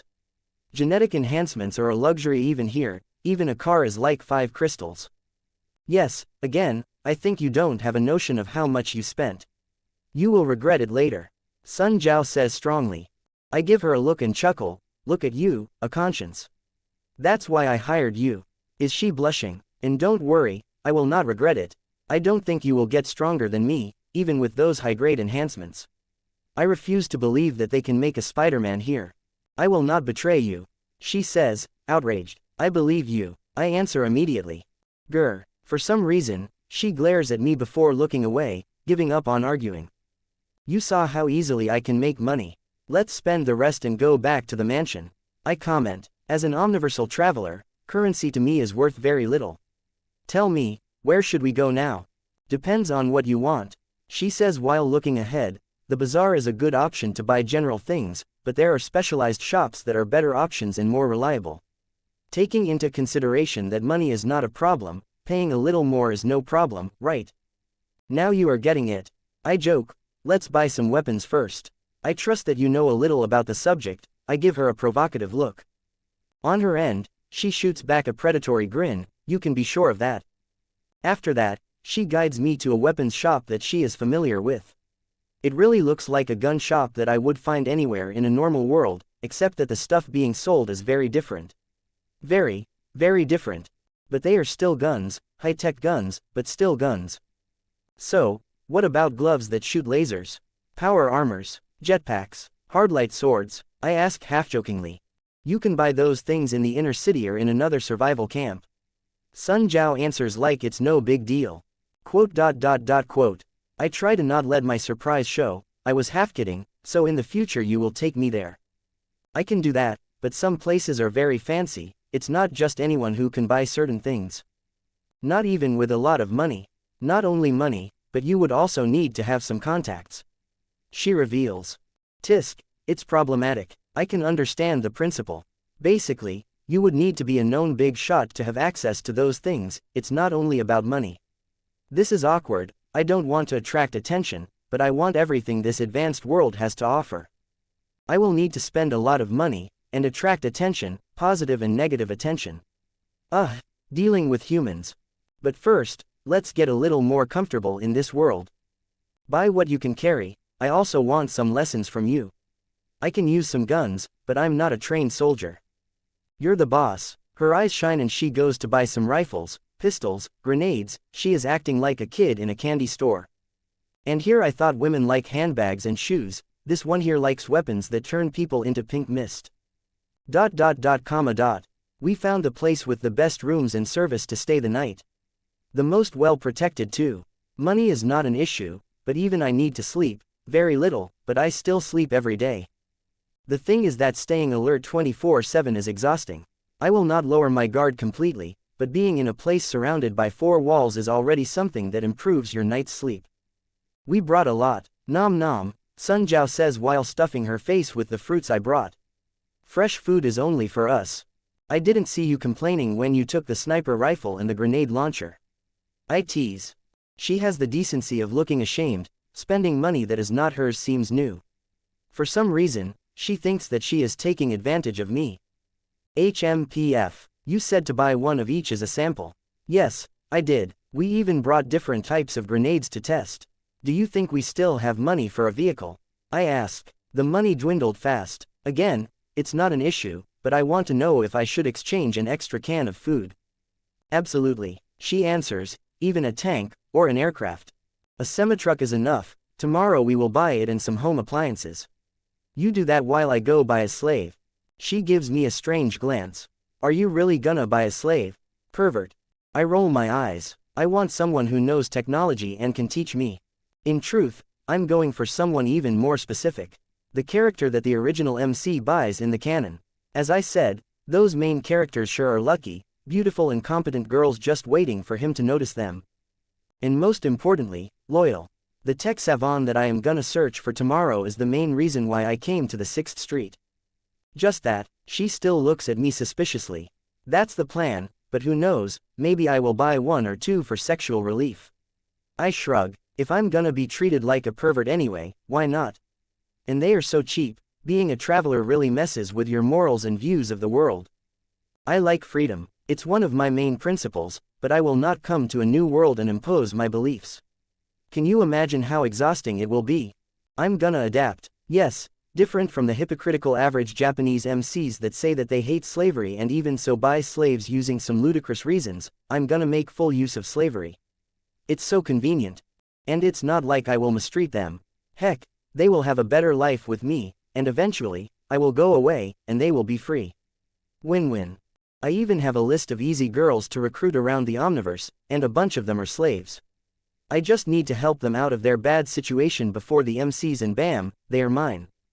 So easy, I'm all for using the exploits of Omniversal travel coupled with meta-knowledge. When I am able, hopefully, to bring people with me in my jumps, I will start recruiting those, easy, characters. Do you even need them for sexual relief with me here? Well, I don't need anything. Wait a second, what did you just say? I slowly take my eyes off my little book to look at her. Come on, don't act like you didn't think about that. I saw the glances that you stole at my boobs and ass. Props for you for being quick, by the way. She gives me a wide smile. I will not deny that you are attractive, but I hope to keep things professional between us, I say in a calm voice. I think I imagined that something like this would happen eventually. Why, a little pleasure can make any business more enjoyable. She gives me a hungry look, sitting at my side.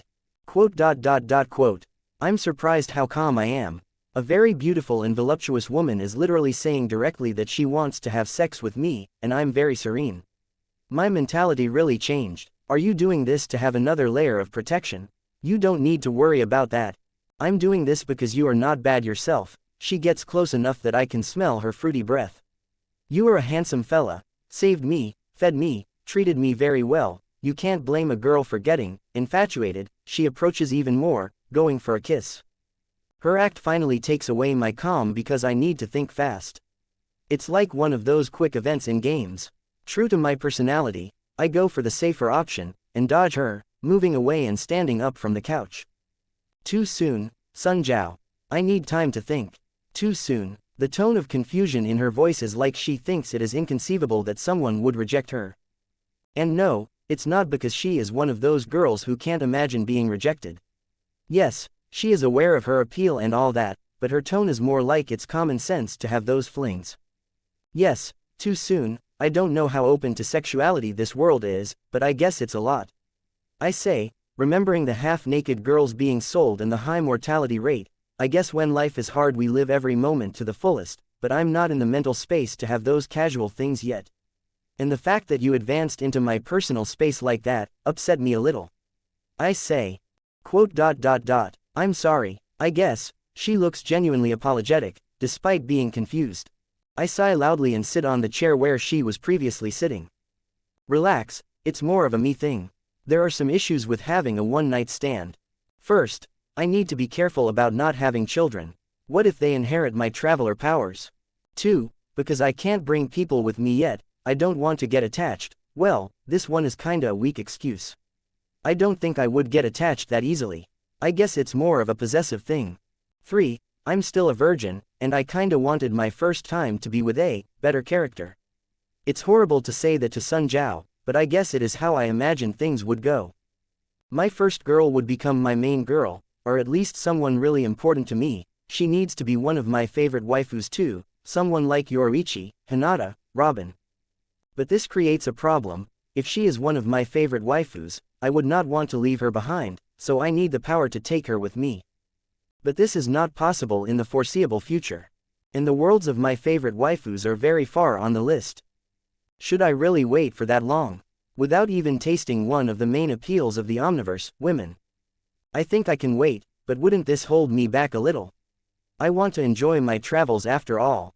It's not only about training. I don't have enemies unless I desire. I'm free to do whatever I want. Why am I reluctant now? Why am I stopping myself from enjoying? You know, I say to Sun Jiao, in the past, I was kinda pervert. Hard to believe. She scoffs, unhappy. I smile. Yep, from what she knows, I'm probably gay or a monk. It's true. I always wanted to travel, promising myself that if I had the opportunity, I would enjoy it to the fullest, especially with beautiful women. I laugh, but now that I'm here and have it in my hands, I'm kinda not that horny anymore. Quote. I think Schopenhauer wrote about that. Life is a constant oscillation between the desire to have and the boredom of possessing. It's like being so eager to have a new gaming PC or a pool, and kinda leave it aside when you have it. Or when you are so anxious for your delivery to arrive, more expectant of the arrival than the product per se. I did not understand half of the words you spoke, she deadpans, making me laugh lightly. It's just that I'm not that interested in sex now that I have it at arm's reach. Not to say that I'm not interested completely, but I guess I overvalued it before when I didn't have it, get it? I try to explain, I'm not governed by those base desires. I'm no celibate monk, I still love, and I'm very interested in the female form and in my many now real waifus. But I think I transcended a little. Said that, I'm not saying that I'm not attracted to you, and maybe in some months I will try to get in your panties. I joke, smirking while circling her and going to bed. HMPF. Now I'm not in the mood. She puffs her cheek. You lost your chance with me. Too bad, the smile doesn't disappear from my face. See, I'm okay with that. My life has more things beyond sex. Maybe this disinterest in that is a part of my growth, so that I don't fall into a degenerate, pointless life. I laugh to myself while thinking that maybe I didn't reach the omniversal traveler puberty. Why are you laughing? She frowns, sounding angry. Nothing, hee, I chuckle again. Despite thinking that it is better not to have sex for now, what did you say about cuddling? I ask while lying on the bed. Cuddling, she pauses. Yeah, I'm an enjoyer of new things, I never cuddled before. Enjoyer of new things, but not sex, she rolls her eyes. There's an order that you take to make things more enjoyable, my dear. Like leaving the best food for last, I'm maximizing my enjoyment by savoring my life slowly. I say with a joking tone, but I really believe it. If I do hardcore stuff now, maybe it will banalize other simple things that I still haven't enjoyed. That's why I'm also progressing accordingly in my jumps. There are ways to become op fast, but then when I go to weaker but fun worlds the fun would be gone. I think that you overcomplicate things, she huffs again. And I think you are right. I chuckle, but my biggest opponent is myself, and I wouldn't be a good opponent if I made my life easy, right?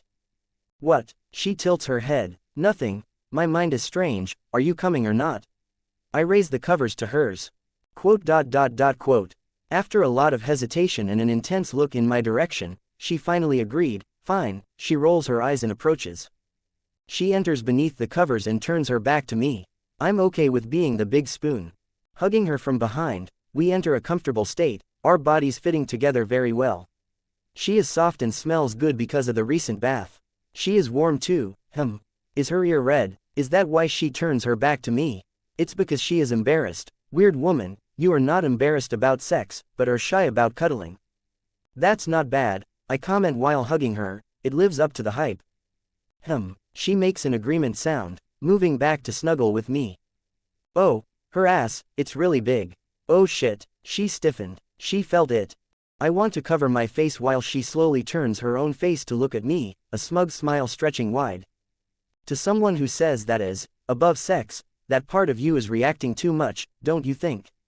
The glee is palpable in her teasing voice. Ahem, it's just a natural body reaction, I said that I am attracted to you, after all. I say while keeping a straight face. Don't do that. Do what? That. She starts wiggling her butt and shoving her ass back at my crotch. Sorry, I'm just searching for a comfortable position, she exclaims in the fakest innocent voice that I have ever heard. Don't mind me, but I guess someone like you who is not moved by your base desires will obviously not mind some physical contact. You are devious, I deadpan. Women are the devil. She only smiles widely, thanks for the praise. And you, dick, how dare you betray me and give her ammo to shoot my words back at my face. You are not seeing any action in the foreseeable future now. That's why I don't trust you to make decisions. 12 comments 0 vote, you seek what you don't have. Hector POV, every new thing that I discover in this post-apocalyptic world only confirms that I made the right decision coming here. NZT boosted Hector is a genius. I mean, look at this computer in the shape of a pen. In the size of a pen. 100 terabytes of memory, all specs 100 times better than the high-end gaming PCs of my original timeline. 100 times smaller. How op would be a PC built at the same size? Or a supercomputer the size of a room? And it makes holograms. Holograms. Damn, I'm really an omniversal traveler now. This one is filled with 10 terabytes of books and lessons about engineering. The street vendor says to me while I hold the pen computer. I will take it. Show me more filled with knowledge. I say. There's one small problem in this post-apocalyptic world, there's no internet. So it is not as easy as writing a question in the search box and getting the answer. Knowledge here is stored on those computers or other types of storage. It's a dichotomy, kinda retro. Knowledge is being kept and stored like books, but in a very tech way. Maps are expensive too, I spent a good amount of units buying a very complete one. People need to risk themselves to map the regions, and obviously, they would not give their hard-earned advantage for free. But as much as I miss the convenience of the internet, I have money at my side. I can buy whatever I want, and that's exactly what I'm doing. Walking through this bazaar, buying anything that fancies me. Even useless things that are cool. Yep, I'm a man, so I will obviously buy that glove with a hologram projector even though the pen computer can do the same much more easily. But I draw the line at 100 terabytes of porn. I'm not that much of a gooner. I continued to walk through the bazaar alone. Sun Jiao was going to buy a truck and take the home appliances we bought. Meanwhile, I was going to buy that slave girl who is good with tech. Damn, just some years in the travel business, and I'm already buying a slave. Crazy, I was always this adaptable. Or is it a side effect of this power? Truth be told, I don't care. After getting distracted by a lot of trinkets, I finally reached the slave market located on the other side of the bazaar. Oh hello, you there. Looking for something? Immediately, I'm greeted by a middle-aged fat man. To come here, I put on some good quality clothes that we bought. Appearances are important, and I don't feel like being ignored. Yes, I'm looking for a tech specialist and a young girl. I also decided to be clear with this. Different from the main characters, I don't have the destiny or luck of meeting those nice people. I need to actively seek the girl. Oh, tech specialist and a young girl, huh?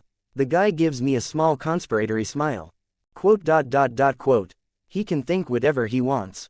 Just give me a list of everyone who attends my specifications.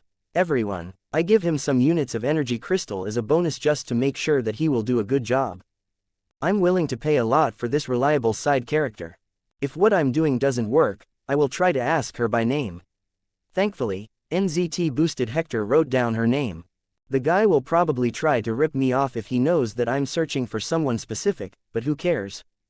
Here, boss, check it out. The fat guy gives me a hollow tablet to see the goods. Quote.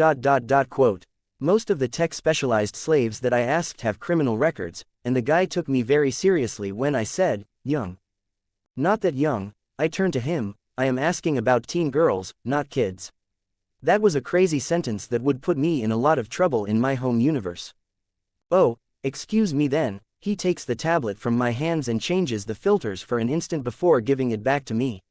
Here we go. I check the list again, searching for the name and, bingo. Yao Jiayu. Despite the name, she doesn't look that Chinese. Humanity mixed a lot, it seems. This one. I give the guy the tablet back. She is not that special. What about the tech specialist? None interested me. I say, do it quickly. I'm sorry, boss. She was going to be shipped to the mines, so she was not ready. We pride ourselves on delivering our products under the best conditions, so it will take at least 2 days to get her ready to service you. Quote. I just put more crystals on his hand. I want today. Right away, boss. He salutes me and runs off. PFF'd. Money, right. It's almost refreshing that the people here are shameless in their greed, instead of the ones in my home universe who tried to act like money doesn't matter. I guess shame is the first thing you discard in a harsh situation. It doesn't take long for the guy to bring Yao Jiayu to me. She is not wearing any fancy clothes, but she is clean, recently out of a bath, I presume. A metal collar around her neck. She looks at me fearfully while the seller addresses me. Ah yes, I'm not the protagonist. With him, she luckily overheard him wanting a tech specialist, and she offered herself. What a great way to not look like a pervert when you are obviously taking advantage of a young girl. I almost roll my eyes. I don't have that luck, but who cares? I can clear her bad impression of me later. Here is the password and the command to the caller. She can't go against your orders or hurt you while you have those. The seller gives me the common in my EP device. She is also an unopened package, if you get what I mean. Hehe. I ignore his last statement and pay him with my credits, and check my new ownership on my wrist device. I prefer calling it this way instead of EP, at least in my mind. I don't want to look like a weirdo to the rest of this world. Okay, thank you. Follow me, girl. I finish the procedures and walk away, Yao Jiayu following obediently. Quote. We walk in silence for some time before I decide to speak first. Do you know your way with technology? I ask. Ah, she jumps in surprise. I'm asking you a question. She is cute, like a small animal that invokes feelings of overprotectiveness in me, but I'm not gonna go that far. Ah, yes, I have achieved a B-grade education from the virtual education system. Excelling in hacking and programming. She says shyly. Good, exactly what I need. I nod. What, do you think I want you for your body? I decided to deal with this shit now. I want you to do certain things to me and teach me too. What now? Ah, too mean. If you want a teacher, you could buy a program of virtual reality, and how did you know I have those formations? It was not listed in my files. Quote. Oh ho, she is smart. I can pay for a human teacher, so I want a human teacher. What, are you unwilling? I ask, avoiding the questions about my meta-knowledge completely. Quote. I don't know if she is convinced, but at least she is not saying anything else. We are going through the bazaar now. Tell me anything you need to work, and I will buy. I say. Quote. I'm serious. I speak while she looks at me strangely. You would be useless otherwise. Just tell me now, so that I don't need to come back here for some time. Maybe I'm being too harsh, but whatever. Okay. With that, she showed me that she is really more knowledgeable about those things. I felt like a 90-year-old guy taking his grandchildren to buy something technological. I really needed to come here to this world. I would be a Neanderthal in any other sci-fi universe. Baby steps, Hector. Baby steps, you have all the time in the Omniverse. Yao Jiayu and I reached the meeting place with Sun Jiao without a problem, even though I need Tuesday alert for pickpockets. But that is the only crime people would dare to commit inside the walls of the 6th Street. When you have the legal authority to kill anyone who tries to steal from you, people don't risk too much. So they will try to be discreet, but a look or a flash of a gun is enough to dissuade those small criminals. Nothing like those that I killed in the trade center. Because of the receptionist, I attracted too much attention and killed them. In the canon, they followed the protagonist outside 6th Street. I'm not interested in those hardship arcs to character growth. I want a peaceful environment to learn. Here she is, I say, finally seeing Sun Jiao waiting beside a truck. You didn't run away. I'm glad. HMPF. You really don't trust me, huh? She scoffs. Nothing personal, I don't even trust myself. I say, this is Yao Jiayu, by the way. Just bought her. Again, those sentences are still weird on my mouth. Aren't you looking for a tech guy? She gives me a suspicious look. All of the rest have criminal backgrounds. I prefer to bring someone weak to my inner circle. No danger, I say, without caring about Yao being there. Ah, a pleasure. She bows deeply. Oh, you are a cute girl, don't worry, big sister will protect you from the big bad guy. Sun Jiao hugs Yao Jiayu affectionately. Quote. I ignore her antics, noticing how her hands travel through the young girl's body, checking for anything. Okay, let's go home already. You drive. Back to the mansion, Sun Jiao stops from molesting the girl. Yes, anything that you girls need. Because we are not leaving the mansion for a long time. I say, I really don't plan on going adventuring around this post-apocalyptic world. At least, not till I feel satisfied with my education. I guess not. Sun Jiao thinks for a while. But what about the food? Don't worry about the food. I will not get out of the mansion, but I will go back to the modern world for food. With the home appliances that we bought, we are self-sufficient, we don't need to be ravagers. I turn to ask Yao Jiayu, and what about Yao Yao? Can I call you Yao Yao? After a nod from her, I continued, do you need anything else? No. She shakes her head cutely. Okay then, let's go. We enter the truck, and Sun Jiao drives. As a telekinesis user, it's for the best that I stay with my mind free, but the trip is uneventful. Different from the protagonist, I dealt with the threats before they became a problem.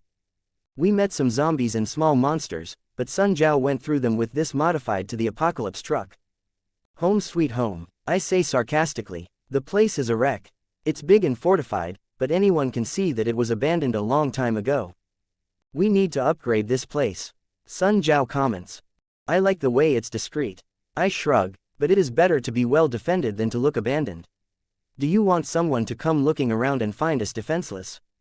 But increasing the defense would make it obvious that there's someone living here and attract unwanted attention.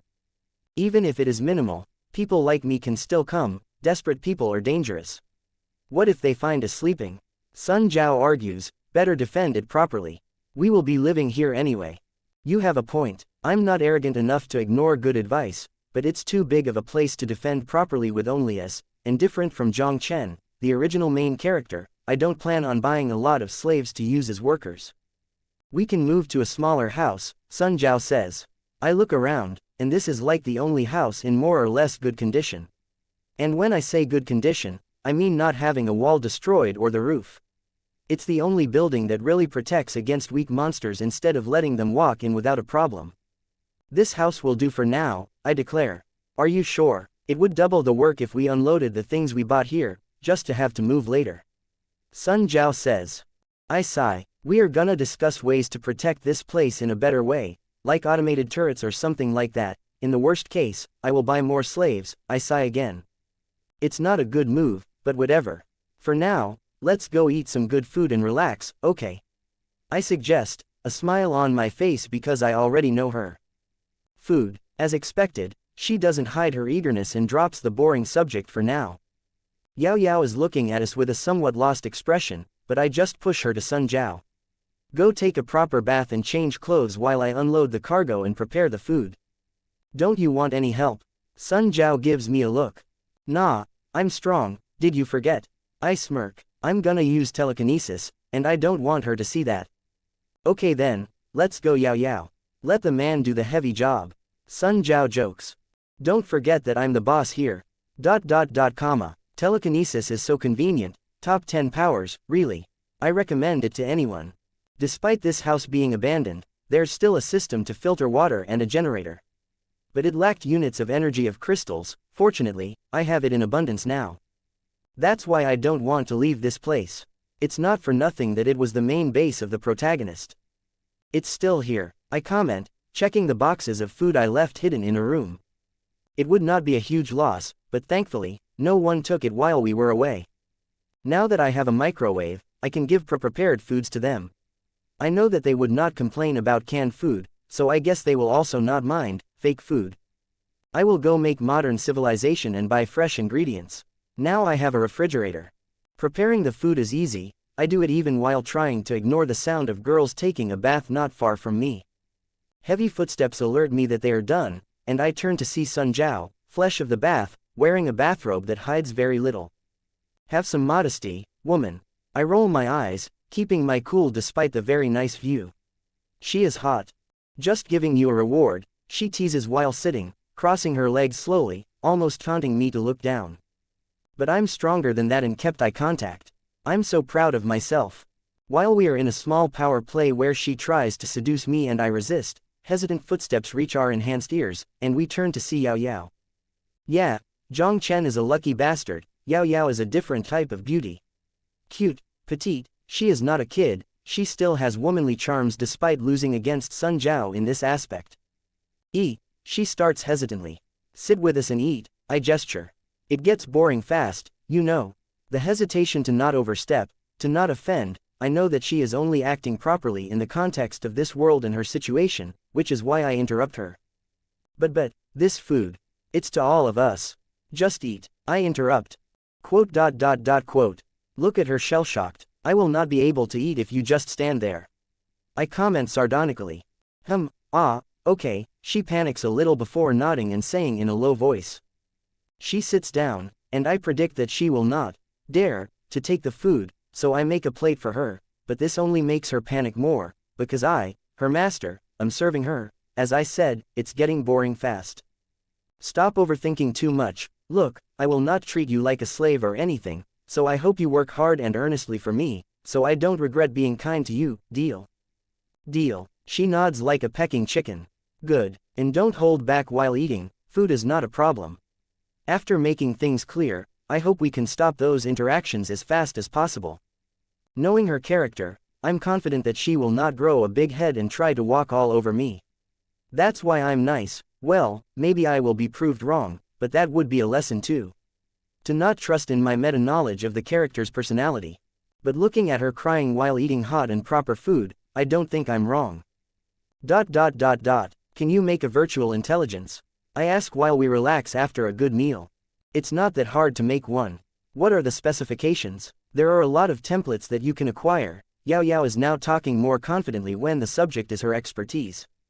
A very general assistant, you know. To organize my files, move robotic arms around my lab, make searches on any network, access and hack places, this kind of stuff. I can make something like that and put it in your EP device. She exclaims excitedly, feeling useful. Can it fit in my wrist device? No need for a central or anything. Can it be portable? Of course, an assistant VI like that doesn't need much storage or high-end hardware. Quote. I think we have different definitions of much and high-end, but okay. Then I would ask you to help me with this pet project while tutoring me in the basics, Yao Yao. I say humbly to my new teacher. A teen with knowledge that would make the greatest mind of my time die of envy. And this knowledge will soon be mine. And why do I need a VI? Duh, every traveler needs an AI. I can't have a Cortana, for now, but I will be satisfied with a simple assistant VI, to do the boring chores in the future. We talk a little more about the subject, it's good for me, and good to make Yao Yao open up. People often like talking about the subjects that they are knowledgeable about. But I also need to make something clear. Do you have a dream or objective, Yao Yao? I start lightly. Like something that you want to do, I can help you to do it in your free time. Happy employees are more productive, and also, I will not be here for long, just put up with me for a year, and you will be free to pursue whatever dream you have. I think she says, a lot. Yep, your employment has a time limit of a year, then I will release you. Don't worry, I will leave you and Sun Jiao with enough things to live comfortably. I point at the older woman, that is the woman you should approach, despite looking unfriendly, she has a conscience. She will take care of you. I push whatever feelings must be developed to Sun Jiao. As I said, I will not be here. But the two can take care of each other. In some way, just so you know that you're kinda working for your future, the better your produce now, the more things you will have after I'm gone. I chuckle. Quote. Why is she looking at me like that? Is she gonna cry? No fucking way, how easy are those women? I just gave you a meal, girl. Stealing the life of a protagonist makes things so easy, Well, I don't plan to take the place of Subaru or Guts. Ahem, it's okay if you don't have anything in mind yet, you are still young. And you have a whole year ahead of you. I said a little uncomfortable, then I decided to change the target of the talk, and you, Sun Jiao. Any objective, better use me while I'm here to help, I smirk. Quote. She gives me a serious look, despite my joking tone. Just finding some people, she says slowly before drinking some juice, and does not say anything anymore. Quote. Geez, the mood of those women swings a lot. It's not because I said I'm going away, right? It can't be, I can't be that arrogant to think that. Or maybe I'm really that sexy, And what about you? Sun Jiao's serious voice shakes me out of my silly thoughts. What is your dream? What big objective do you have that you need to travel so much? She asks, a little annoyance in her voice. I don't have one, at least a big one. What? She looks at me like I'm ridiculous.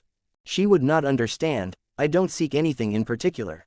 Even strength is just the means to an end, the requisite that I seek to acquire so that I can go to high-level worlds. I don't have a finish line, I enjoy the journey itself is the objective and the reward. I try to explain, but if you want to ask my minor objective, I have some. Say then, well, learning all subjects known by humanity, learn all martial arts too, learn magic and other esoteric things that she would not understand. And I think about making a base. A base? Yeah, not here because this place doesn't have everything I need, but even if I'm a traveler, I feel that I need to have a fixed place to return sometimes. I say, but I'm still too young to settle, so I'm searching for things to create my super base. Like the VI, I asked before, kinda childish, but it's the truth. What man doesn't want a secret hideout? I can make an empty world my base. A world without humans, or a post-apocalyptic world like this one, or even a medieval world. A place to relax and train, live off-grid, plant my food, raise my cattle, have my isolated lab, a nice view of nature, no neighbors. Ah, the dream, but it is a little too far, my power still takes too long between jumps. I will only be able to have a base when the cooldown of my ability is something like a month. So right now, the only thing I can do is prepare for the day. I heard there are robot maids around here. They will be perfect. While I was chuckling, I couldn't help but say, funny, huh? The dichotomy, when I was tied to one place, I earned for travel, but now that I can only travel, I earn for a place to call mine in the vast cosmos. Maybe in the end, the two are just two different kinds of freedom, and being honest, I don't care if I'm not consistent, humans are inconsistent, and so is my destined life. And I wouldn't have any other way. 34 comments 0 vote. Goodbye post-apocalyptic world, Hector POV. I opened my eyes after the little sleep I got last night, carefully removing my arms from under a naked Sun Jiao. Yep, it happened. After half a year since I came here and living with her, it looked pretty much pointless not to go for it. We are good friends, attracted to each other, she is cool too, there's no boring part of modern romance. No testing or talking phase, no date that looks like an interview, no fear of being ghosted or sidelined for another dude. Just two people enjoying some carnal activities. I read it is good for the immune system.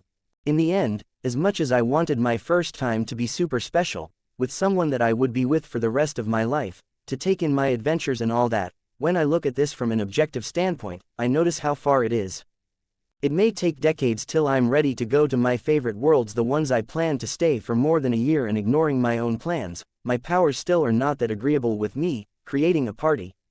And most important of all, I pride myself as an omniversal traveler enjoyer. My objective is not being the strongest or whatever those things will be consequences, but to enjoy the journey.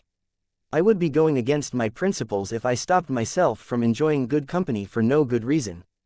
That said, I don't regret waiting and getting to know Sun Jiao better. I believe that it made the whole thing more enjoyable, the relationship progression and all that. I even believe that I held on for too long. Now the door is open, and I guess it will be easier to enjoy the many and varied females around the Omniverse. I feel like I unlocked a side quest. Let's see how things progress in other worlds. I spare a glance at the nude form of Sun Jiao at my side. She really is super sexy, as expected of an enhanced peak female body, but I think those double Ds are all on her. I don't remember a boob increase on the effects of the enhancing vaccines. After resisting the urge to start something spicy early in the morning, I get out of bed and put on some pants. Despite having all the time in the world, my schedule is still a little tight. I can relax very often, but I also have some work to do before my next jump. After all, my next world is not modern. So, to keep the convenience of technology through a year living in an antique world, I will need to prepare. I only have less than a month here, after all. Constantly traveling between this post-apocalyptic world and the modern 21st century is just one of the many things I do. With that, grinding, I was able to increase the size of my inventory of my interdimensional bracelet to 100 cubic meters from the initial measly 1 cubic meter. It increases 1 meter on each side more or less once a month, except last month. I hope it's not the limit. Even so, it's a huge increase, the size of a medium apartment. If it were possible for living beings to enter this pocket space, it could be able to be used as a pocket home. Unfortunately, I don't even know if it can eventually be used like that.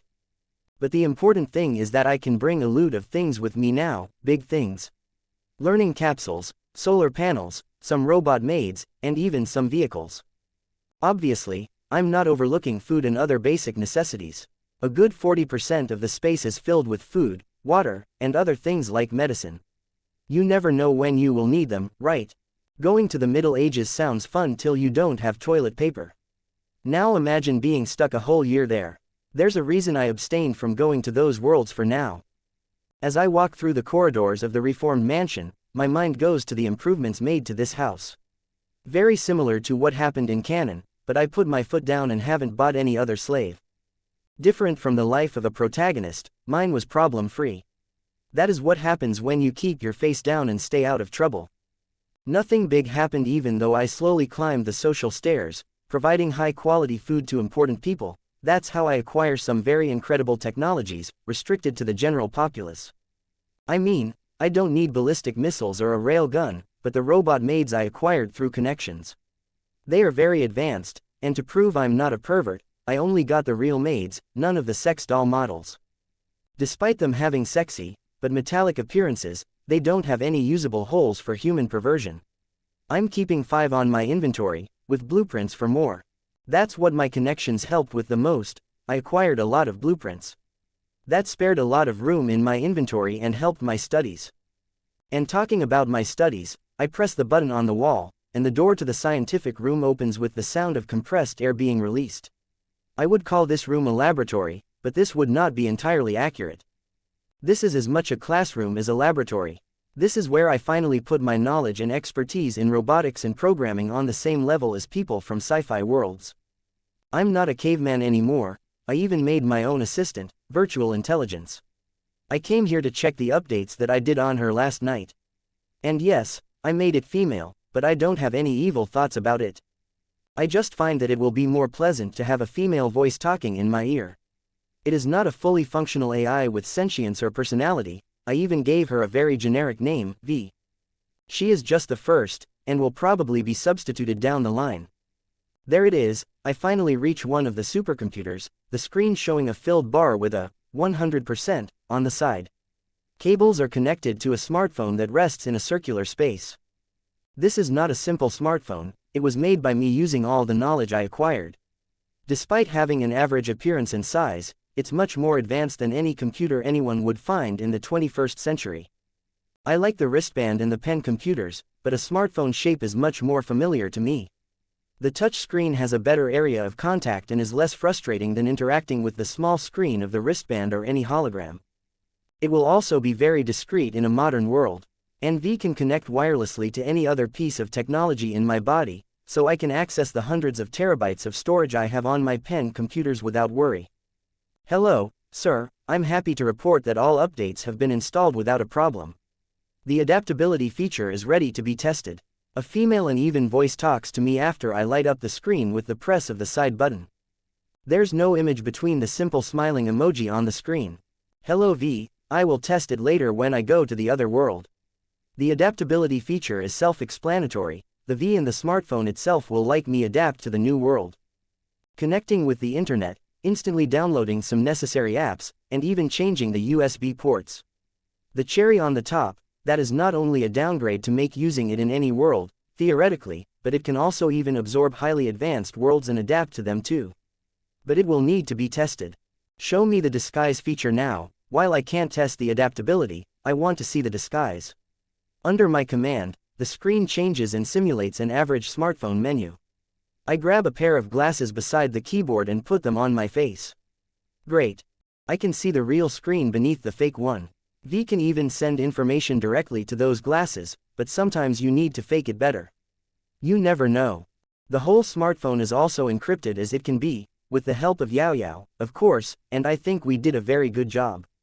This thing is so good that it has a nearby association feature, meaning that I only need to put it closer to another piece of technology, and V will be able to steal data, hack, or even remotely control the device. Obviously, depends on whether the other device is well protected or not. I'm very proud of this baby. Is that? I don't know if I should feel exasperated or find it cute. I walked to the sleeping girl, dozing off on the work table, and gently shook her shoulder. Yao Yao, wake up. She tightens her eyelid, making a cute, annoyed face. Wake up, girl, what did I tell you about sleeping here? I increase the strength of my arm. If you feel sleepy, go to your room. She finally wakes with a jump, looking around completely lost. Calm down, relax. Why don't you go wash your face while I prepare breakfast? Okay, she says bashfully, hiding her face while cleaning the drool from the corner of her mouth. After she leaves, I take some extra things around the room and move to the kitchen. I'm still the one who cooks, even though I have robot maids. I cook better than they, to be honest. They follow the instructions of the recipe to the T. They are not adaptable, so if something goes wrong, it can snowball and ruin the whole meal. And it's not like I do much. Like most of the time, I only need to work hard at the beginning. After getting what I want, I can relax in this world.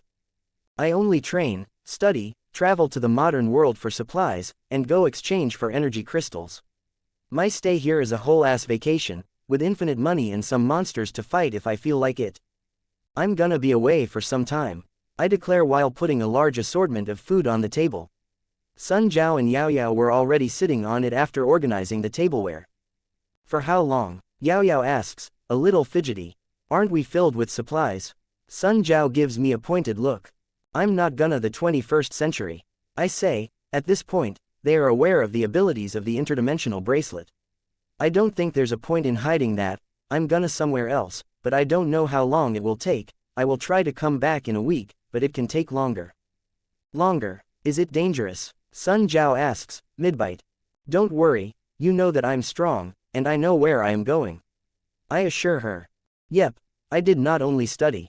I continued to train with the Hercules method. Almost a year of training was enough to increase my strength considerably. I'm still not as strong as Luther or Cain, but I'm slowly getting there. Slow and steady. By the way, the time limit of 1 year is getting closer, right? Sun Jiao touches the sensitive topic while keeping a calm face, but my senses can tell that she is not as nonchalant as she wants to pass by. Yes, just a little more and you will get rid of me. I try to joke to lighten the mood, but... Quote. It did not go that well. The rest of the meal, we eat in silence. Sun Jiao and Yao Yao came to say their goodbyes, even though I said that there's no need for it. Be careful, Sun Jiao says, her arms crossed, looking unhappy, and I still think that I should go with you. And who would take care of Yao Yao? We already went over it, and the place I'm going is only for one person. Numbers will not help. After another exchange of glances between us, I turn to Yao Yao, who is hugging me tightly. If it is like this now, imagine when I go away. Maybe I should stop creating attachments. I understand Rick Sanchez now. Not giving a fuck is a defense mechanism.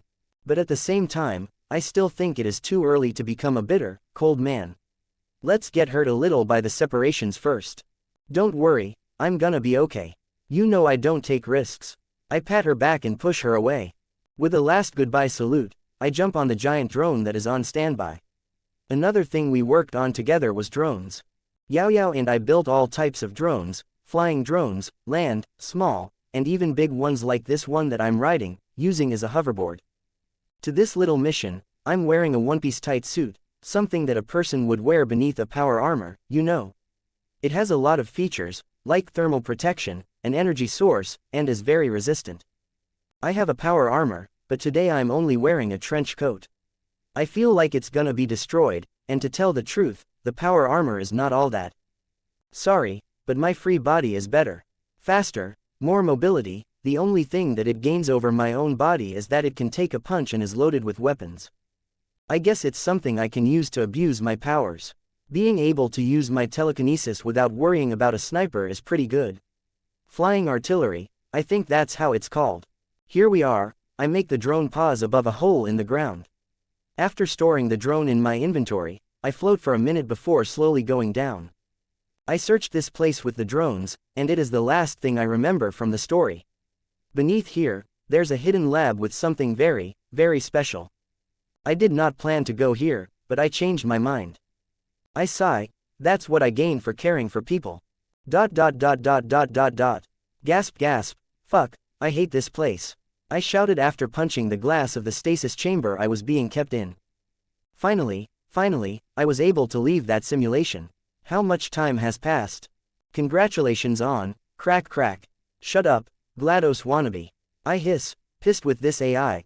I know that I willingly came here for that, but being trapped in a time loop simulation gets on everyone's nerves, so at the first opportunity, I crushed the main body of the AI. The worst part, the simulation really messed with my feelings. I removed the tubes and catheters attached to my body. I knew it was not only giving me nutrients, but it was also pumping me with hormones to mess with my mind. This thing really makes me feel fear and even love. Damn, we humans are no different than robots, we can be programmed just like that. Well, I guess we have souls. Wait, do I have a soul? Maybe I don't, maybe I need to go to a world with souls to have one. Aw fuck this, I don't care, I just want to leave this damned place. I walk to the command center and reach out my hand to the thing I came here for. TSS is the moment I took the device that is the size of a can from its place, the other chamber by my side opens, and a teen girl wakes up groggily. Quote. Let's leave quickly. Ah, you can't take that, the naked girl shouts and runs to me. But maybe because she is not used to moving, she falls flat on her face. PFF'd, sucker. I continue to walk away, but then I hear crying. I spare a glance back to see that pitiful creature bawling her eyes out. Whatever, once again, I turn around to leave. She is simply too much trouble. Bwah, quote. I pause and massage my eyelids with fingers, fuck it. I'm leaving this world already. She at least knows about the project. Shut up, I grab my discarded trench coat and throw it at her. Here, use it and let's go. She stops crying and looks at me, then she notices the device still in my hands. You can't take that. Obviously, I can. I completed the simulation trial, so it's mine. No, you are not worthy. Project Garden Eden carries the hope of humanity. She steps closer and tries to reach for the device, but she is small, so I simply put my hand high in the air. And yes, this device here carries the method of how to save this post-apocalyptic world. It will be able to clean the air of radiation and heal the land. In the story, even after Zhang Chen acquired it, he didn't use it because it would destroy his advantage, but I don't care about it anymore. I'm leaving, so I thought maybe I could leave a better future behind for Sun Jiao and Yao Yao. I know exactly what it is, I say, trying to keep my eyes off her bouncing breasts. Stop jumping, woman. You are not gonna reach it. Another problem is that the woman whom I manipulated to love inside the simulation looks exactly like this one here, and I'm still a little affected. Not gonna lie, she is beautiful. Her body is not as well developed as Sun Jiao's, but her face and proportions are perfect. It's like she was purposefully designed to be perfect. And I guess it is true, I don't remember her story that well, but I think she is a cyborg. If you know, give it to me. I can use it better. She continues to do her little jumps, which only makes her breasts bounce. Fine, here, her objective is to use it for humanity anyway, so what is the problem? Sun Jiao will put her in her place, anyway, now put on the trench coat. She slowly looks down. Pervert, only now did she notice that she was naked. Is this the super advanced cyborg that is gonna save this world? This place is cooked. Sun Jiao, she doesn't believe how long it took Hector to crack. It was months of teasing and innuendo thrown under the drain, only to what got to him in the end was simply her friendship. When she stopped being very forward, their relationship started evolving. It happened suddenly despite the wait of months. Sun Jiao finally thinks she got on that bastard's heart, just a little. From a third-person perspective, it would look a little pathetic to go head over heels for a man who already made it clear that he will not take things to the next step, and that whatever is built will not last. But what can Sun Jiao do? She likes the bastard. Despite being a cold son of a bitch, he takes care of her, listens to and respects her opinions. He is smart and pretty hot. Maybe she is easy, maybe she is logical, but she can't think of the best option for a partner, and she has traveled a lot. Saw a lot of people. In the end, she had a small victory, some days after a small discussion. You really think you are all that, huh? That I'm gonna fall for you like a useless woman, that I won't be able to live without you when you are gone? PFF'd, wake up. It's what she said, and she believes that this made him think. That is another point on him, an almost endearing quality. He was thinking more about her than his own pleasure. Eventually, it happened, and they can finally be called lovers. He let it be clear that it changed nothing, and he will still eventually go, but maybe things can change again. He was also very sure that things would be kept platonic, so maybe he will not leave. I'm leaving, Hector declares, not even a day after returning with that girl called Lin Lin. Yao Yao immediately started crying as expected and went to hug him. Leaving to where? The new girl, Lin Lin, asks while looking around, a little lost. None of your business, Hector answers flatly before his gaze softens while looking at her and Yao Yao. Well, it was bound to happen. Too bad that simulation left me trapped for more than I expected, but it's time to go. Big brother, please don't go. Yao Yao jumps and hugs his torso. Yao Yao will be good. I will do whatever you want. You don't need to go. That is hard to watch. Quote. She saw Hector's eyes widen for a moment before he showed a sad smile. Sorry, Yao Yao, this is a goodbye. It's part of life. It was fun while it lasted, but I will not be happy if I don't pursue my dream. I promise never to stop for anyone, he says, caressing her back. Then he turned to Sun Jiao, with the same sad smile of, I told you so. She decided not to give him the satisfaction of crying or anything. Lin Lin has the project that can save this world. I will not tell you what to do with it, but I suggest giving it to someone powerful in exchange for a life without worries. You all will be hailed as heroines. Mr. Shi is an honorable man. I used my super senses, and I can say that much. I would recommend going to him. He is rich enough to start the project, and I have a good relationship with him after a lot of trades. Fine, just go already. She turns around, not wanting to look at him, but at the same time wishing that he would go and hug her one last time. He did not do that. She can only hear a single chuckle. The bigger the goal, the costlier it is. The fact that I'm so hesitant to go proves that you two have a special place in my heart. But at the same time, the fact that I'm still going for it proves that my goal is worth my everything.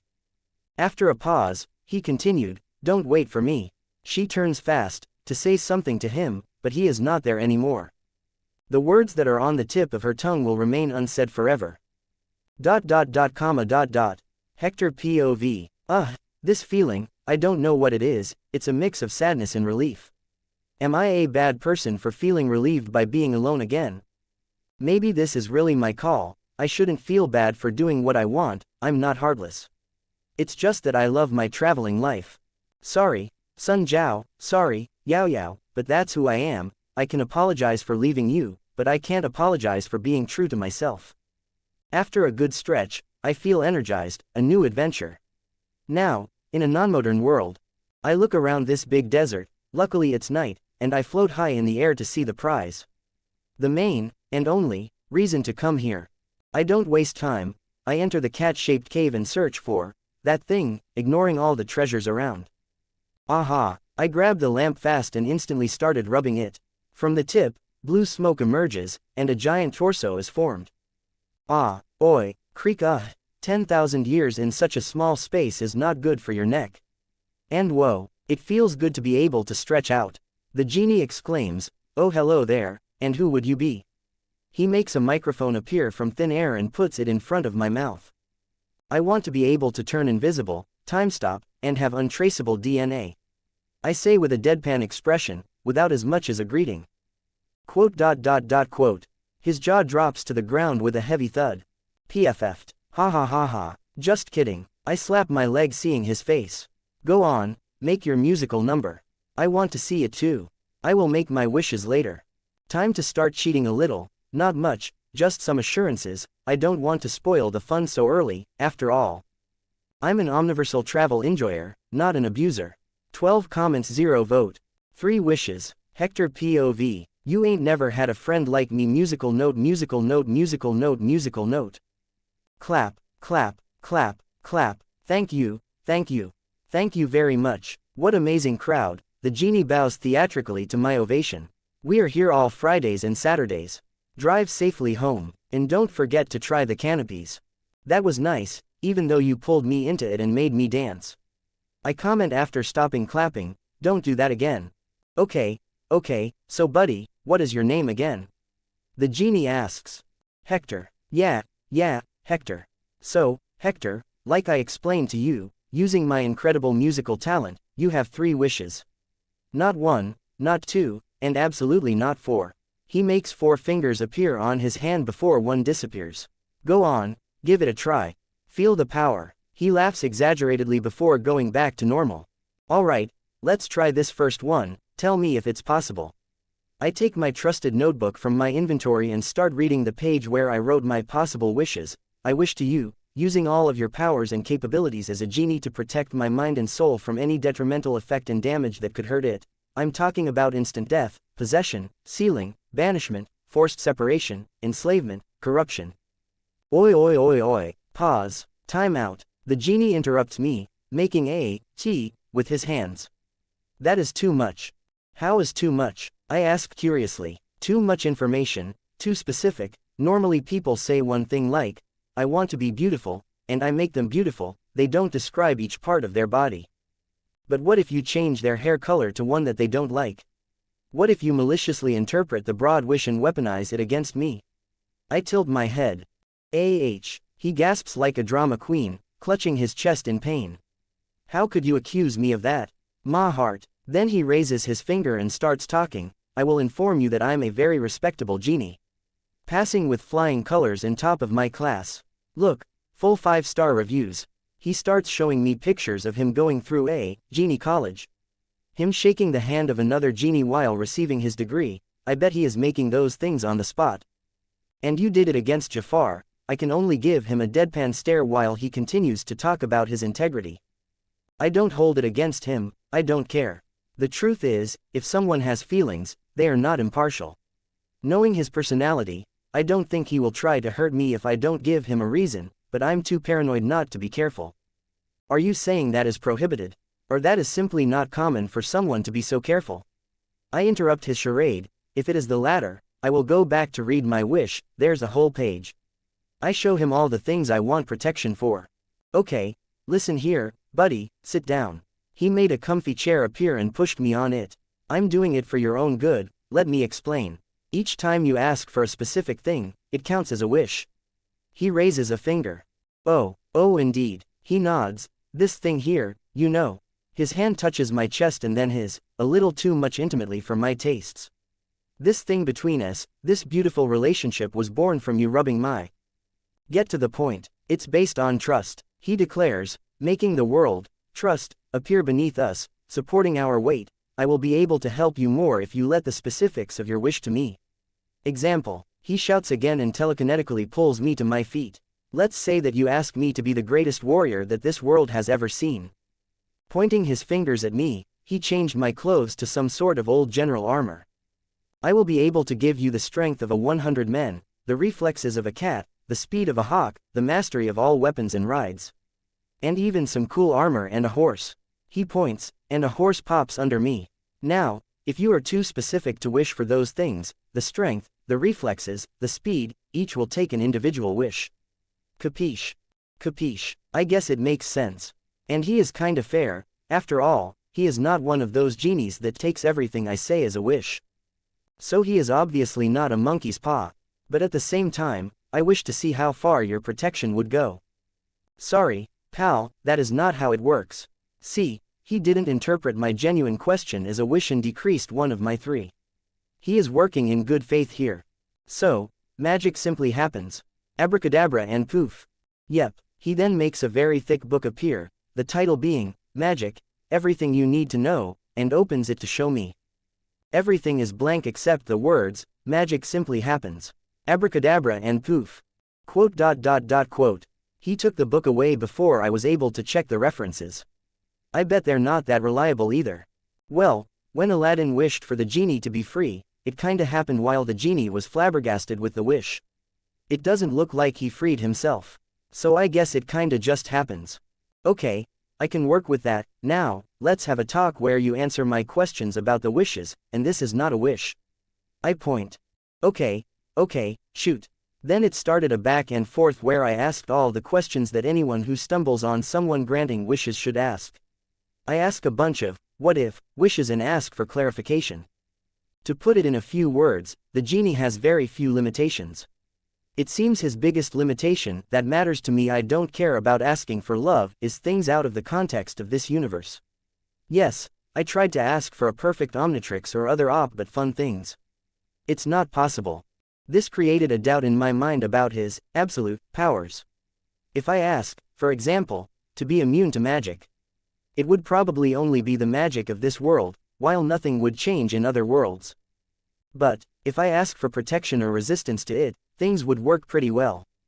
I would exchange perfect immunity here for a high-level protection almost everywhere.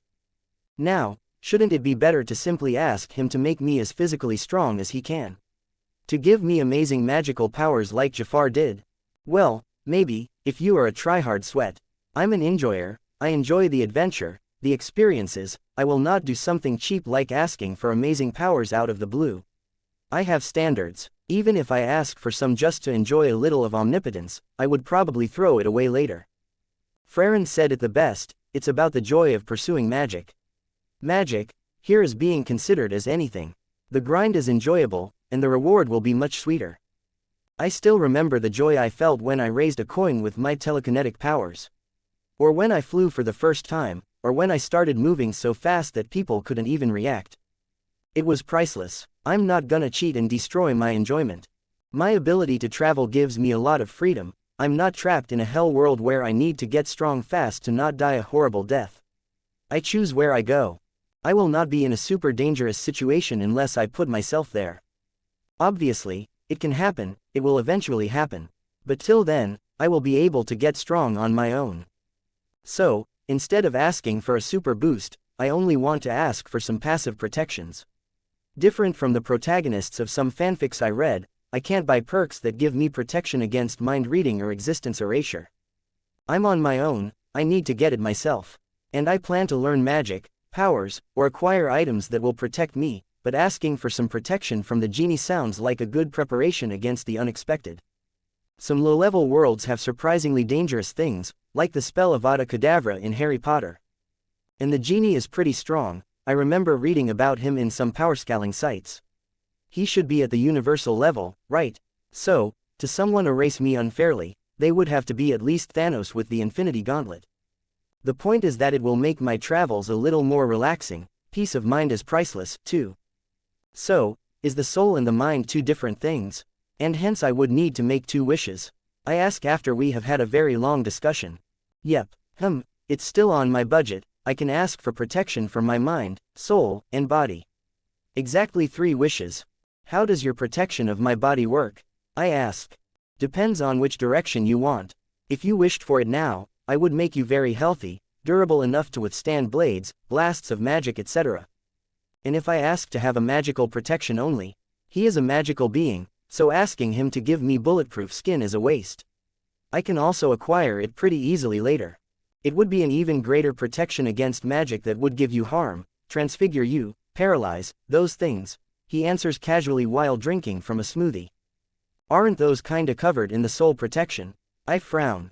Kinda is. Magic comes from the soul and is more effective and dangerous against the immaterial plane. He says, and I agree.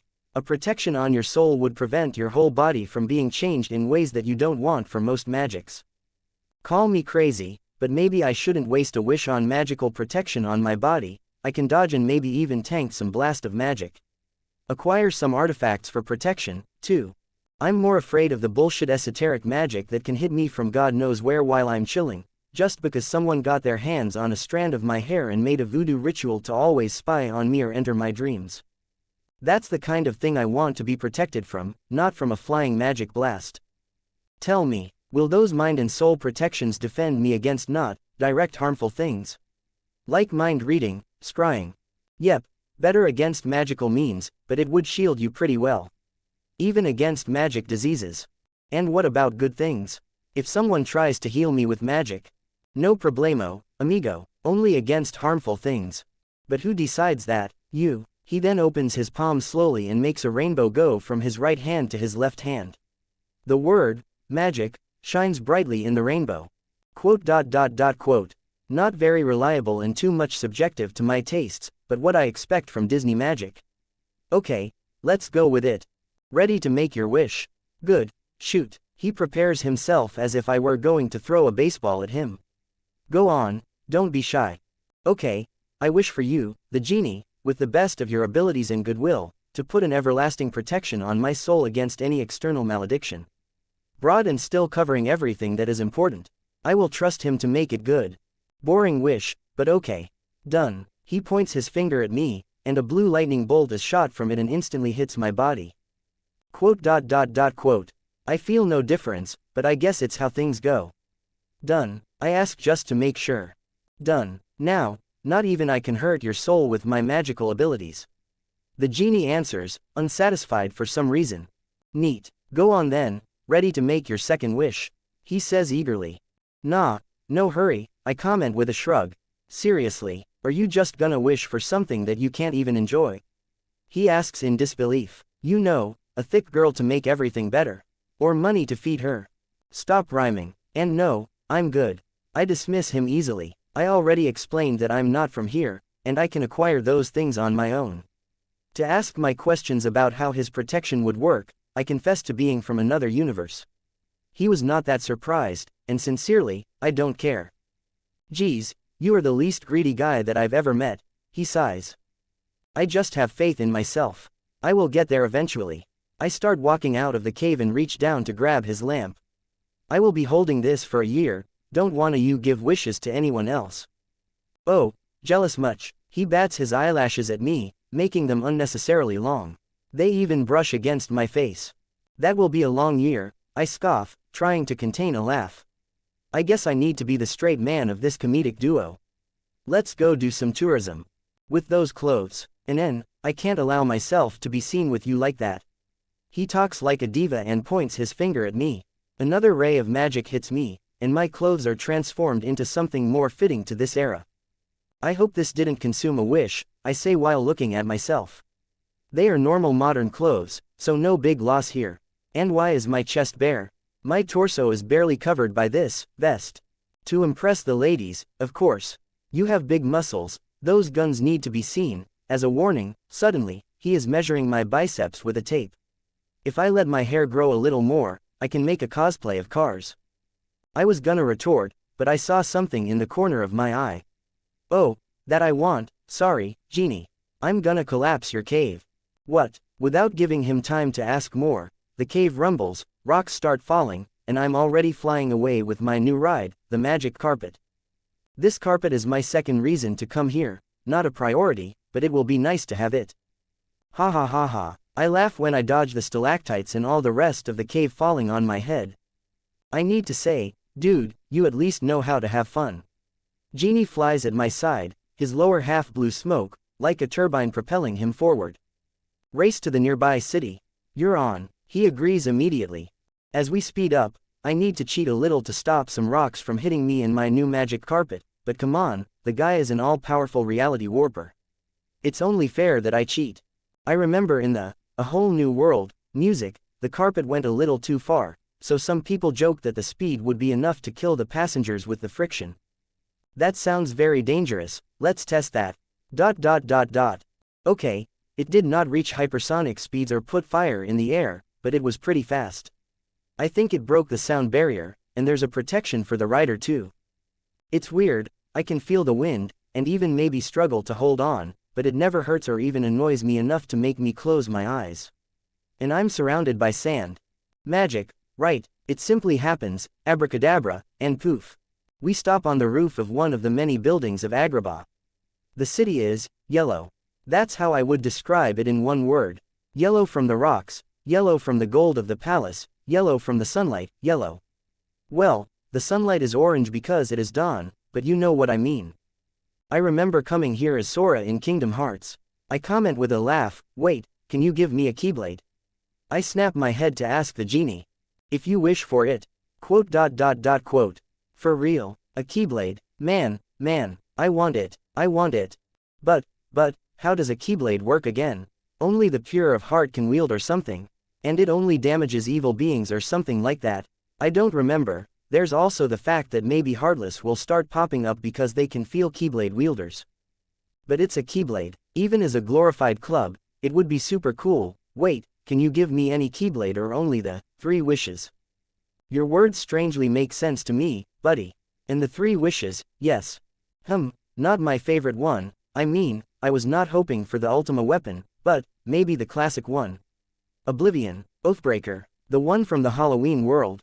Will I be able to travel the Disney multiverse with it? Or is the spaceship necessary? I think there's a thing called Keyblade Glider, right? I don't know. The genie shrugs. Okay, I will need to think a bit more if I want to use a wish for a Keyblade. I still have a lot of perks to ask for. Let's be responsible and mature about it. I wish for a Keyblade. I blurt out, fuck it, I'm a fucking Omniversal traveler bitch. Do you know what this means? It means that I can simply jump consecutive times to worlds parallel to this one and farm infinite wishes. I want my Keyblade, and if I want my Keyblade, I will get my Keyblade. This way is easier than going to the Kingdom Hearts multiverse and being jumped by the Organization 13. Your wish is my command. The genie declares with a lot of fanfare. Growing in size, he opens his palm vertically, and a Keyblade is formed from a bright light. It's gold and orange, with some details reminiscent of flames, and obviously with a small golden lamp in the keychain.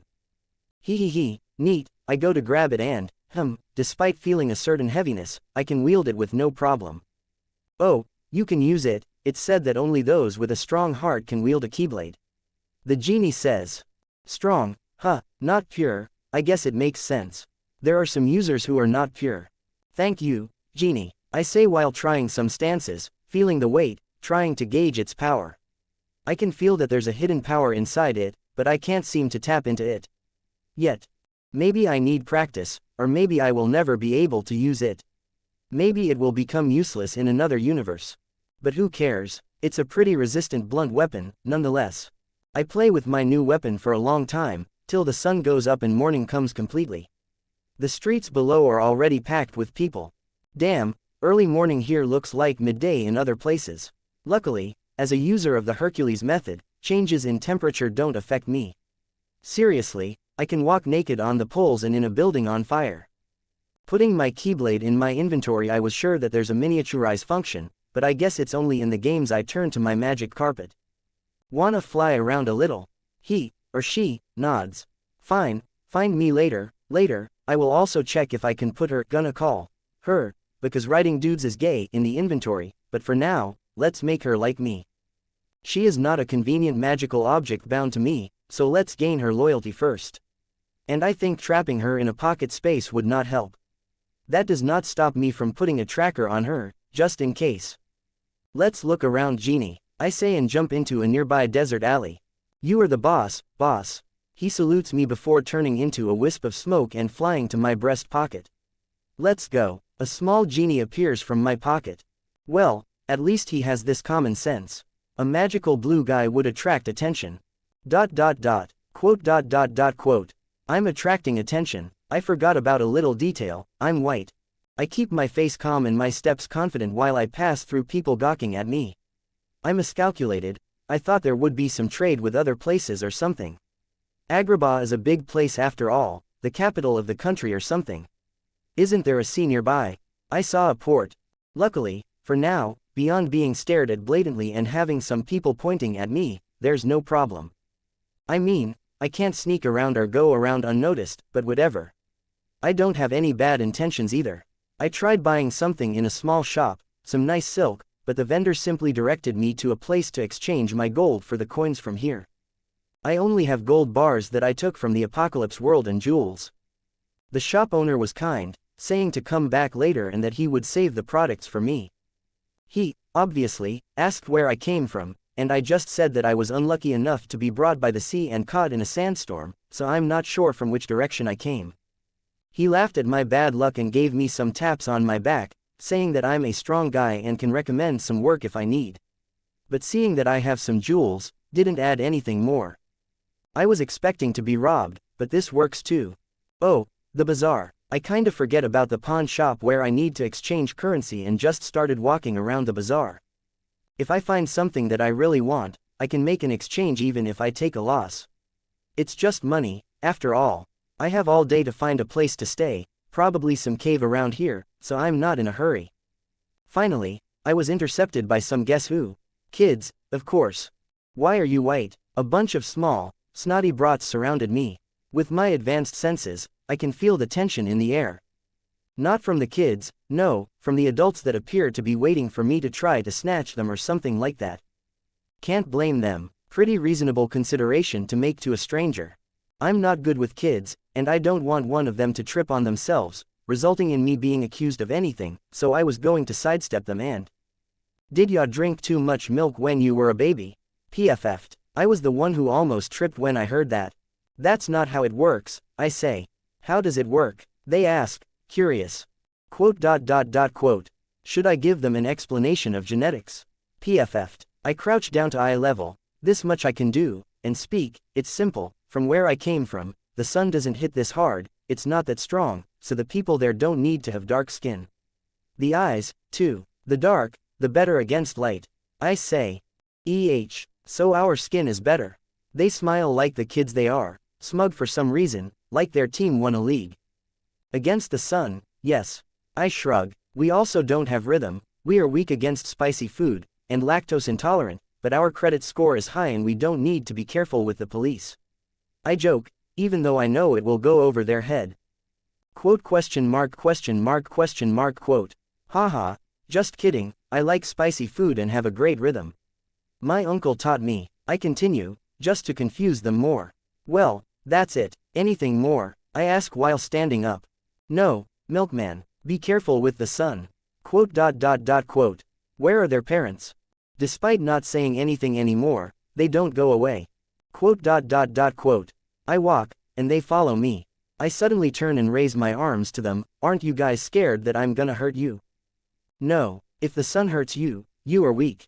Silly Cloudman. The girl in the group giggles. Quote. Seriously, where are the parents? I will tell you guys that I'm super strong. I brag. I don't believe. Liar. My father is stronger. Quote. Should I really scare them? But that would create unnecessary trouble. Ha, let kids be kids. Do you all know where I can buy money?